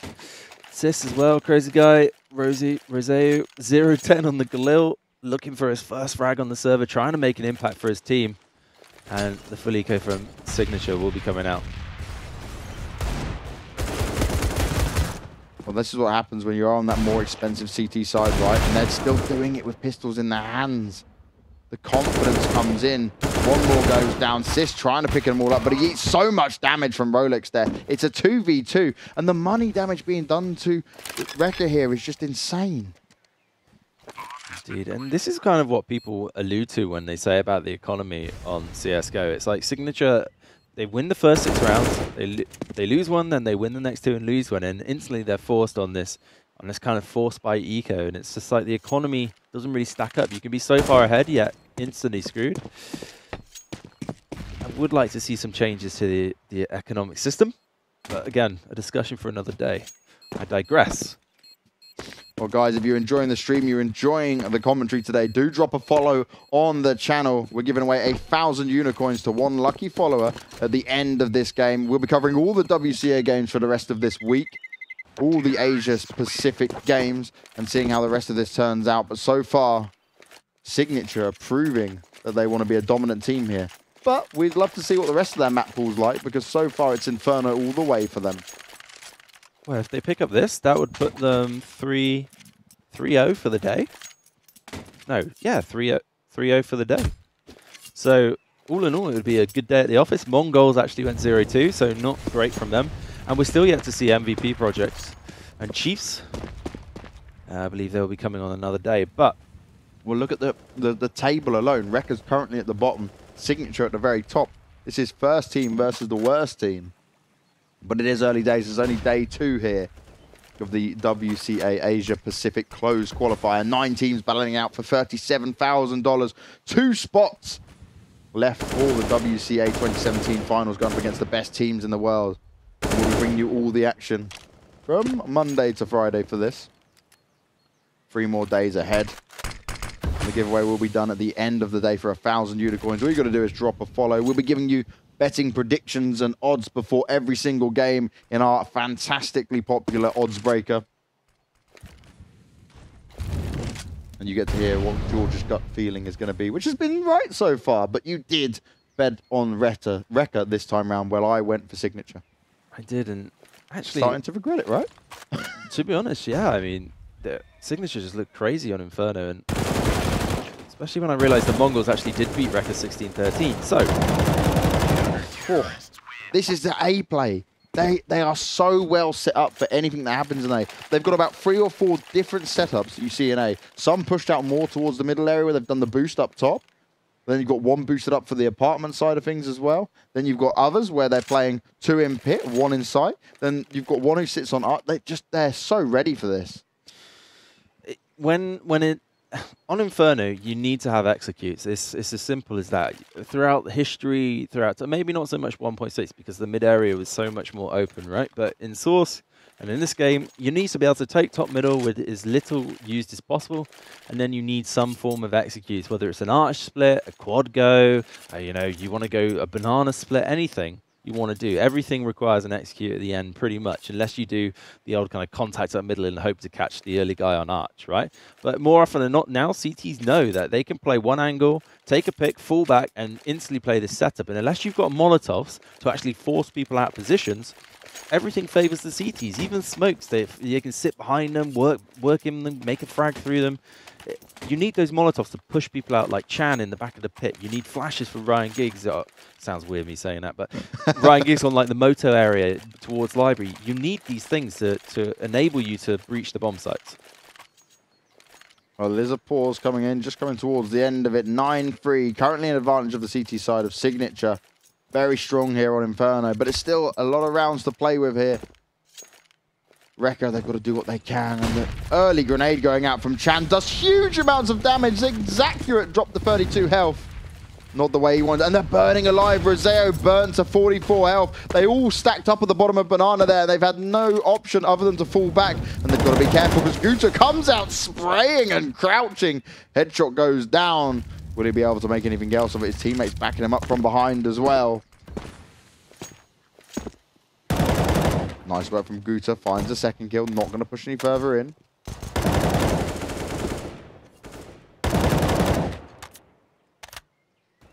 Kill after kill for Guta as he's just sitting on that banana, not being challenged at all. Despite Frost, Misty and Roseo's Tech 9s in hand, they don't want to deal with this. A nice shot there comes from Ryan Giggs, loses his head. Guta, 4 clean kills. They were on eco, but they literally just sat at the bottom of the ramp waiting to die. No one tried to do anything. No one tried to contest it. And I hate to say it, but 0-13 on Rosé, not looking sharp on Inferno. And I hope to God he isn't the captain and picked it, because that would be very questionable. But the problem for them, they force-bought that round, didn't get any frags out of it. And again, Signature just choking the life out of Rekka. They're not getting any control over that banana, and quite frankly, they're just getting dominated again. And what do you do in this situation? Well, there's only a few things you really can do. You need to man up, and like what we saw in Morto's first Gambit, you need to take that banana control off them, otherwise they're going to punish you. Love this when we're reading in chat about people saying about match fixing, etc. Remember, some of the odds that have been put out are based on previous results. That's how these odds are made. But it comes down to what actually happens on the day, how these guys play CSGO. And, well, Signature, they've come back, completely different tournament, ready for this. And so far, only having to play Inferno, they've done pretty well. Well, it's one of those things where when you have a team dominating on a map, it doesn't matter if statistically they're the best at it or whatever. If they have a run on a certain map, you should always try and remove it if you've got a big enough map. And that's what it comes down to in these best of ones. Assist starts off strong. Shots come in with a Tech 9 as Reality M does go down. The man with AWP has been so pivotal in holding this. But Ryan Giggs and Chan, they're doing it on their own. They don't need to be backed up as they come to close it out in a convincing fashion. 11-3. And even when the Ts get all the way in, the CTs can't make it happen. I'll be honest, Ace CSGO, I am going to reply to you because I'm feeling kind of like that. They may be playing stupidly, but in our experience from watching games on Inferno, some teams really know how it works, yeah? And other teams don't. You even see it at the top level. To me, this shows that just Wrecker's not comfortable on Inferno. I mean, one of the prime examples is the way they take Banana. They're trying to challenge early, but they're using all their Molotovs at the top of the car. Now, if you look at Signature, what they do is they use one towards so the CTs can't push them, and then they Molotov the back end of the bomb site, and then drop anyone who's at the top in. Nice work there from Frosty Misty, but he couldn't make anything else of it. As Crazy Guy and his accurate do pop out. He baited himself out for his team. He did go down, but he was able to give them all the information they needed. Ryan Giggs, wow! 3 kills. He sprays them down one by one. And only Sis left alive with a Galil. Looking to bring this 12-3 unless he can do anything else with it.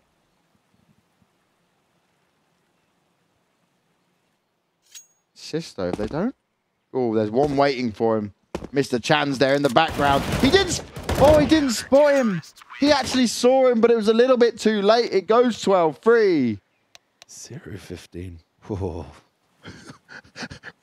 Roseo, 0, 4 assists and 15. You contributed like a boss to your team. Yeah. Not looking good for Roseo's career, some would say.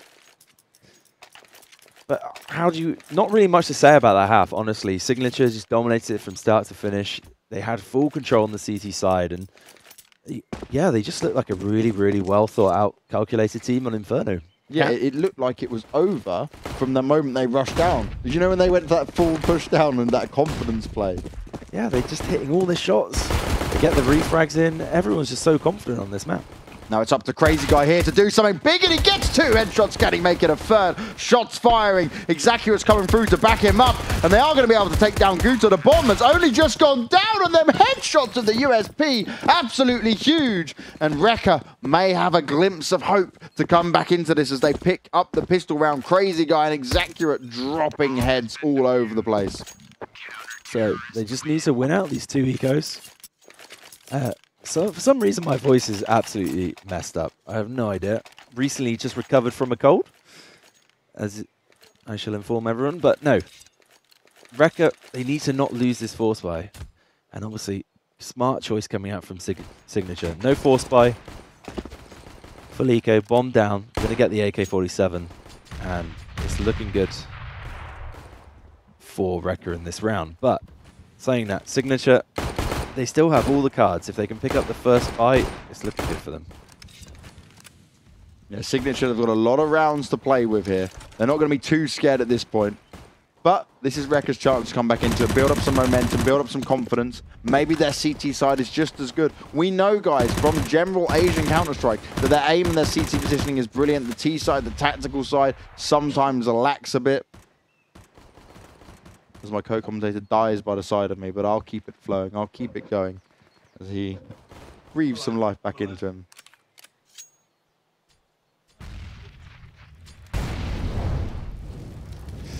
And the MP9 of Frost Mist is he looks to try to spot out Rolex. Bit of damage done towards him, but he's not going to pick up the kill just yet. He's just shoulder peeking his way out there.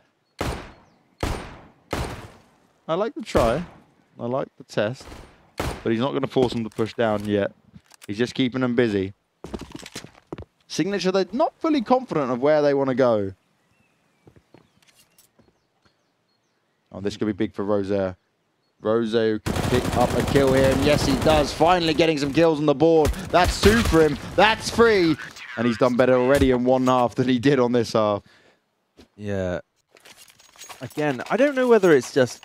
Sometimes it can happen on maps like your aim can be fine, everything can be working for you, but you just don't pick up the frags, and it can happen to the best of people. It's just Inferno is one of those maps where if you're trying to look for the entries and you're getting shut out, like from Signature's aggression, you're not gonna have any tools to work with. But this is the first buy. This is going to be the first test for Wrecker as they keep 2 UMPs and an MP9. So important that Signature try and pick up this round as they fully invested with the AK-47s. Wow, Gutor straight away, waiting on stairs, drops Sis instantly, but he did have a member there with him. Are they going to see each other? It's Rezeu. It's time for you to step up and do something for your team here, but you're going to fall back and run away.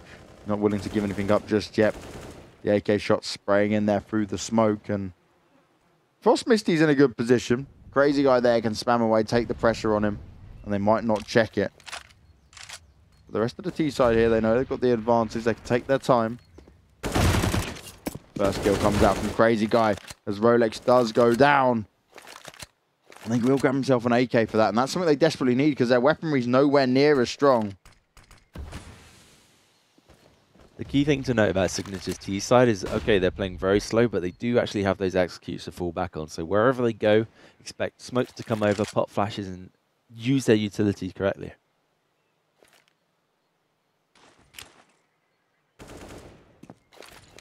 Flashbangs and smokes will go over across the board here. Frost Misty had to fall back and push out of position. Got an MP9 in hand, tries to find the kill, doesn't know who to aim at, still alive, dancing around, but finally goes down. Crazy Guy gets himself in a good position, drops Ryan, looks for a second kill, trying to spray through. Yinchuan dropped to 19 health, not willing to use that molly just yet. He's going to hold back and wait it off. Reality checking to ensure no one's coming up banana, but they're all towards construction. Whereas they're just there waiting out. Flashes go over, and Signature not 100% sure where to look as Chan finds the first kill. The CTs haven't got too much to work with as Reality M finds one. Can he find the last? Crazy Guy, the only man left alive. And Gutor spamming away there, trying to give the sound cues. Nice distraction tactic, but the bomb will go, and we'll see 13-5 as the first gun round here gets picked up in favor of Signature. I've got to say, that knife is absolutely cracking from Reality. I do have knife envy, as you know, people who follow the stream regularly. I currently do not have one in my inventory, so when I see that one, the Abyss, definitely looking good. But no, Signature, what can you say? Just a really nice, well thought around. They got the opening frag. Guta made the important pick into apps. Then they regrouped. And like I said, they just have those executes to fall back on. Nice pop flashes. And look at how they take Banana now. Look, they Molotov the top of the bomb site, so no one can be there with the AWP, pushing people back. And now Frost Misty's isolated. Wow, Crazy Guy with the AWP already on 14 health. All that damage done early on to him. He's now going to be out in the open. If he can just get one kill here, it would be huge. But already, the terrorists, they're falling back. They're not going to allow him to have that option. And instantly, look what they've done. You've got 2 CTs towards A, 2 towards B. You've completely split it up. You just see how well executed that pick even is. They force the AWP all the way back. And then Frost Misty's behind the sandbags, but because he's completely cut off by that molly, it's just an easy trade frag for Signature. And technically already you've got a 5-on-3. 13-5. Current score, and Signature, they do look confident in this. They've got a one-man advantage. Crazy Guy on B with the AWP doesn't have much to work with. And they've still got 2 Molotovs. If they place the Molotovs well over onto the B bomb site, they could burn Crazy Guy alive before he even has a chance to move. The smokes go over. And it looks like Rolex is going to be leading the charge here. Very interesting positioning of that Molotov, but he's using it just to distract, as they are going to push on to A. And instantly you can see, look, the guys from B rotating over. Interesting molly there from Signature as he just starts to jump through his own molly. Chan gets picked off. Rosero putting in the work. Can he get a second kill there? He's sat behind. Does go down though. And instantly Sis manages to reply, but it's not enough. It's in a 2v2. The bomb's going to go down. Rolex in a good position. He can sneak through that smoke. He's only got to deal with 2 of them. It's accurate. Oh, he's brought his knife out. No. Oh, he won't go for the knife kill. He wasn't going to risk it. Crazy Guy, 14 health. That's all he's got left there. And his Rolex looking towards his right location. Yes, he is as he picks up the kill. Very nicely done. Smart play there. But it did go right down to the wire, which you wouldn't have expected at the beginning of that round. No, exactly. It just came down to this crucial frags. Guta was able to pick up the guy in Graveyard. And again, that's why the executes are so nice, because you're able to do those important fakes. It all came off the back of Frost Misty dying in the first sort of 20 seconds. That forces the 5-on-4. It forces someone from A to over-rotate. And then Signature know that. They can play the fake, and then they go to the area where there's going to be less CTs. And already it should be 15-5 for Signature, as you can see across the board. PT50 on 2 players, Deagle. And yeah, just again, I'm really impressed by the way they trade frag, the way they have these executes. It's just really nice from Signature. Oh, nice use of the Deagle there from Frost Misty. Isn't able to grab the headshot, but a nice bit of damage done early on. Now it's the waiting game. Again, Signature preferring this B bomb site, pushing in ever so slowly. But they're waiting out, waiting for that time. They've got Guta with a UMP, checking out at middle. Flashes and smokes go over, and they're instantly going to push in here against only the pistols before potentially going to match point. Unless it can be something special here, but Chan, he's not going to allow it. Gets the first kill on to Crazy Guy. Frosty Misty out there in the background. Mollies go over and they're boosting up. Ryan Giggs put himself in a great position, but eats a lot of bullets. Gets dropped down to 58 health, but no one down as of yet. And this is crazy. Roseo's going the longest way around towards T-Spawn. I'm guessing to just try to pick up some weaponry. But he's actually moved all the way around Gutor, who's gone the opposite direction, coming from mid. A tour of the map. Well, we spoke about qualifying for the WCA. It would be interesting for me if Signature were one of the dark horses here, because you imagine that Boot Dreamscape have a strong chance of qualifying because they're 2-1 for Tyloo. They beat Tyloo 2-1 and qualify for Malmo. You can imagine that MVP project maybe in their Chiefs. Obviously, they will be looking to qualify. And even Greyhound, they bounced back after a loss to Signature, but I can kind of see why they lost to Signature now on Inferno 16-9. Yeah, I'm really looking forward to see how Chiefs perform on here. For me, it's looking at Chiefs, Greyhound, and Signature to see who can come up top here. There's only 2 spots across the board for the WCA. These teams are definitely going to want it. Big money on the line as well. $37,000 for this region.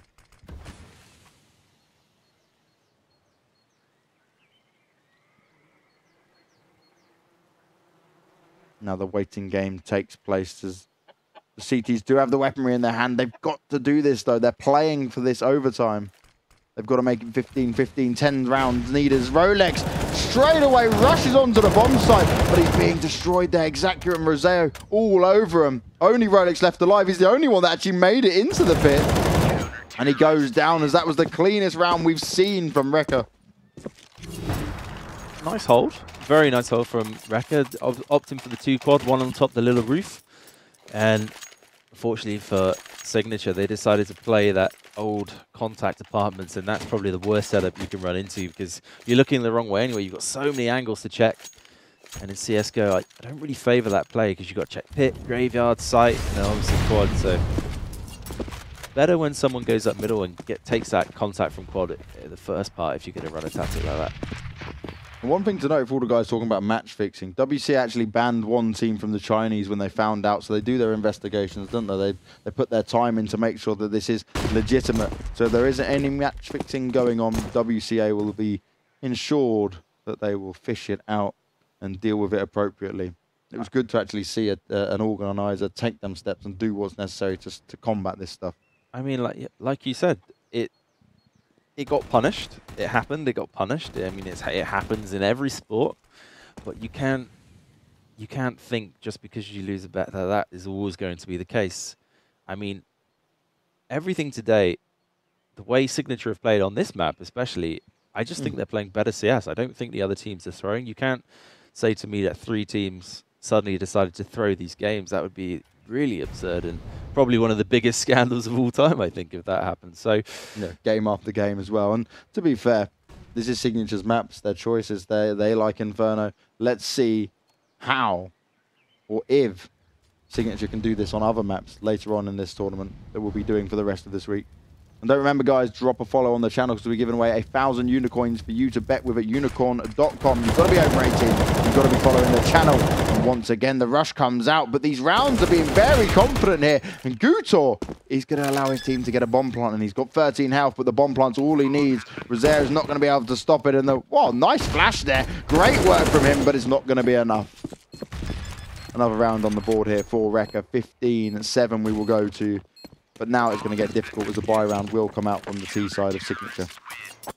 I want to know if Reality is going to opt for the AWP here, try and open up the bomb sites, maybe get an early pick towards the night. Yes, so he does actually opt, just what I thought he might do. Let's see if he's going to utilize. He's got the worst spawn, unfortunately. But maybe he can find a frag, towards that banana area, even going into the apartments if you can find a CT over aggressively peeking. Chat asked us to explain why they picked Inferno. Well, Signature is their favorite map, but if another team is playing, so say for example Record, they didn't do their research to see that Signature was very good on Inferno, then this is the result you get. Signature get their maps. Sometimes it just happens, and this is why you should always prepare in the best way possible for your opponent. But it was a trade frag straight away there at Banana. I think with vetoes, sometimes it goes either way. Either you veto to play your best maps, or you veto the opponent's best map. So, for example, SK, their map pool is so big, they could always veto the opponent's best maps. But in actual fact, if you look at them, they tend to just go, no, we're better than you on that map. We'll pick it anyway. So, and that's where overconfidence can come into play for some teams. It can be your downfall. I personally always used to favour vetoing my opponent's best maps and then taking them on either a neutral map or hopefully one of our stronger maps. Yeah, and everyone's got their own chosen strategy when it comes to the veto system, which is obviously where teams have to be so prepared. This is the best team wins, right? Exactly. And the map pool, these maps have been since the dawn of time, right? Okay, they've changed graphically and the physics engine has changed from game to game, but ultimately the layout is pretty much identical. So there's not really much you'll see that's fresh in terms of map pool in CS these days. So it's getting to the point now as well, we're so far deep into CSGO that everyone's probably got a strong map pool. Even if you're starting off, everyone's got a good idea of how to play the maps. And the B rush comes into play now. Ryan Giggs getting shot in the back there. He's got actually 2 CTs coming towards him. Exacurate's there with the AWP. Misses the bomb jumping over. I thought he was going to go for the shot there. Chan's got himself in a nice location as well. 2 versus 3. Exacurate comes in though. Oh, and he tries to spray it out, hoping there wasn't 2 CTs there. But Chan can't make it work. It will be another round on the board. And we'll see it go 15-8. As there is still a glimmer of hope for Rekka to pull themselves back into this. Wow, just Signature looked to be stumbling a little bit. Maybe now, if I was Signature, just take the pause, just reevaluate. I wouldn't buy into this. Just take a full eco, maybe a couple of, yeah, that's it, a couple Tech 9s, maybe 1 flash in there, just see if we can get the bomb down again. And yeah, it looks like they're going to opt for some form of execute. Just try and get the bomb down, and then I would take the pause. Next round, go into it confident, full buy, have a clear plan of what we're going to do, and then just figure it out from there. Because if you look at Team Rekka, they're playing so deep in the B bomb site that you could actually exploit that. Even just a contact round up Banana at this point would be optimal, because they're just executing tactic after tactic. So now maybe is the time to mix something up. Time to mix it up indeed, but will they be able to do it? Tech 9's in their hands. And I like the fact they've got a couple of flashes, a couple of smokes, and a molly in there. It means they've got something thought out for it. So they're going to be probably aiming to get that bomb down, trying to get some weaponry, or even the chance to take it. They're up against 2 AWPs. On the CT side, that makes sense. But this is where it could catch them off guard, because the fast play is going to come in. There you go. The flashbang goes over the top. Signature, again, showing how confident they are. Rolex has found the first kill. Sis able to stay alive for so long. He picked up 3 kills, but he's finally taken out. Guto's found himself an AWP. The bomb will now be planted by Ryan Giggs. He's not putting footballs in the back of the net anymore. He's dropping bombs instead. They've got to deal with Crazy Eye with the AWP. Frost Misty with the M4. It's going to be down to what Guto can do here. He needs to get that first pick. He needs to be able to just open it up and shut Crazy Guy down. And he drops Crazy Guy, 17 health. Leads him. Brilliant work from Gutor. He's got to be checking every single corner now, though. Frost Misty coming up from quad side. The incendiary grenade goes down, but it's nowhere near him just yet. Gutor finds the kill. This could be it. They could win it on a Tech 9 round. And Gutor picks up the last kill, takes down Crazy Guy after legging him 16-8. And we watch Signature again take a win on Inferno. What can you say? 3-0 for the day? They're set comfortably at the top of the league now. Yeah, just don't play Inferno. Like, let's give some words of advice to our Asia Pacific teams. If you are watching this broadcast, if you are playing in this league, don't play Signature on Inferno. That'll be the logical decision, right? they're just more prepared. I mean, let's go back to the T side, because that's what I want to touch on. Rekka, you see them when they're trying to take banana, they're just kind of forcing their way in there. They're throwing the standard Molotov to the car, and nothing really happens. Now, reverse that. Look at Signature.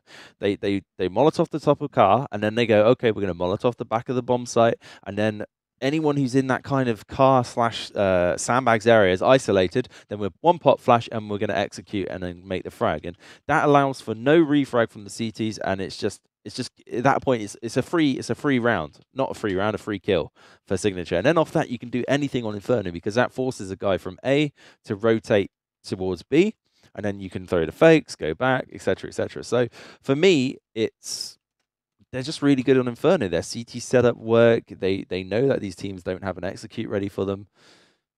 Just don't play them on Inferno. And I love the fact that actually you can see Signature are watching what other teams do. You saw the push there on apartments with the Tech 9. Flashes went out, completely gave them control, allowed them to win that on a Tech 9 round without even guns. That brilliant play there. But again, I'd love to see the rest of their map pool, right? We're going to cast them over the next few days. Remember, guys, we are doing the commentary for the rest of the weeks here for the WCA as well, Asia Pacific Games. So make sure you drop a follow. And obviously, I've put the giveaway up now. So type WCA coins with a K, Koins. Put that in chat. You can be entered. You must be a follower to win. If you win and you're not following, I'm just going to re-roll and you would have missed out. So don't let that be you. And you can check out all of our other social media platforms below. We did some cool videos and interviews with the teams at PGL, where we just got back from yesterday. So we are non-stop pushing out CSGO content across the board here. But on to these WCA games. Match fixing, whatever else aside, guys. WCA found teams doing it just in the Chinese season, and they dealt with it. They handled it. They banned the players. They sorted it out. Have faith in the system. Have faith in the league. WCA is a big tournament organizer. They've got they've got it with these qualifiers running across all over the world, and we're now going to see a whole big 27 tournament take place with good prize money. I just think the region as a whole is kind of improving. So you have these upsets like I'm going to go back to the Boot Dreamscape. They beat Tyloo 2-1. They've qualified for Malmo. Tyloo technically have beaten tier 1 teams at tier 1 competitions. So you can't really argue about that. And then you're seeing more often than not, like a DSN, Fnatic Legend, he coaches them. And then on the side of MVP Project, you got Ronald Rambo Kim, the old Team 3D player, legendary status, you know, everyone goes, oh, he's in that famous video where he goes, oh, whose org is this, you know? Like, so these players these old legends are coming back and they're coaching these teams, and it's not AIM the Asian Pacific region lacks, it's actually team play and refragging. So in terms of that, you're just going to see this upward trajectory of tactics and executes. And I think some teams are there, like Signature on Inferno, and some teams aren't there, like Rekka on Inferno. You can just see it. They're using the utility too early, and then they've got nothing to go off it when it matters. And that's another thing, right? So we haven't seen Signature across other maps yet. So yes, they've done well on Inferno. Let's see if they've got the same setup as they go into the rest of the games. And we haven't seen Chiefs play yet, the Australian team who we saw do so well at IEM Sydney. They're going to bring a lot to this, and I think that's going to be a scary team. They're probably looking at that #1 spot with that's all they want right now. Well, if you look throughout the league, I guess you could say that Greyhound and Chiefs were two of the favourites to qualify.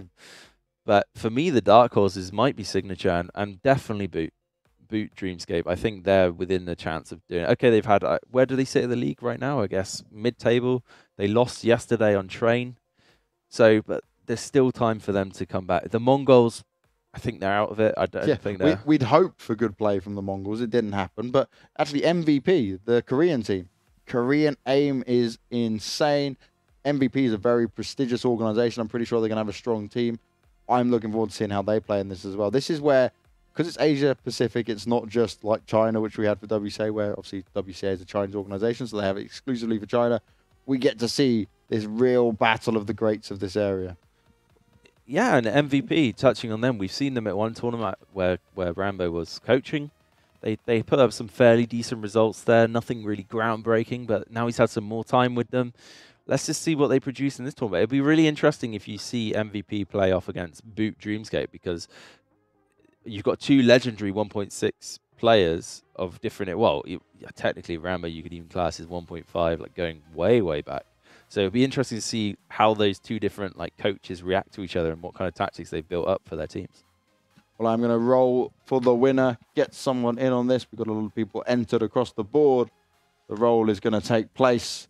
And the winner is Josh05. Congratulations to you. We'll be giving away more unicorns across the board. I will drop you a message with the code from the Unicorn channel so you can claim your coins and place more bets tomorrow. Remember, you've got to be over 18 to use the Unicoins and place your bets on unicorn.com. But thank you very much, guys, for joining us. My name's James Banks. My co-commentator today is George Hoskins. We've had a lot of fun, and we'll be bringing you more action from the WCA tomorrow and up until the rest of this week.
From the moment of your birth,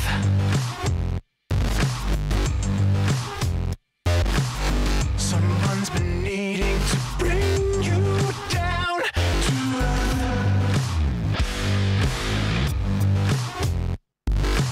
Lost up in your atmosphere of self-entitlement. That broken halo on your head is hardly heaven sent.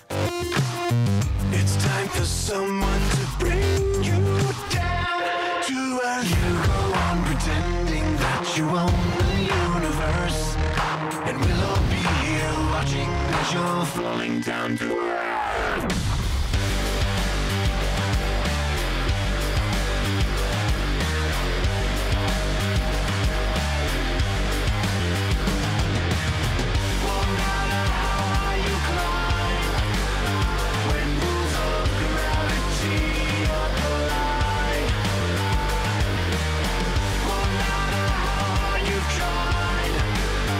When your ego and earth collide,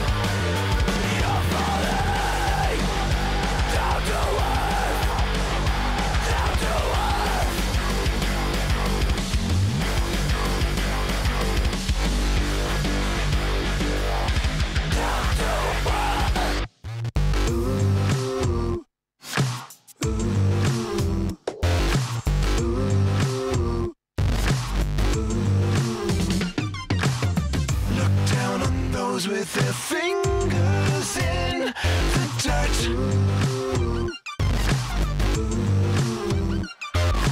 We look up and see that your own life is inert.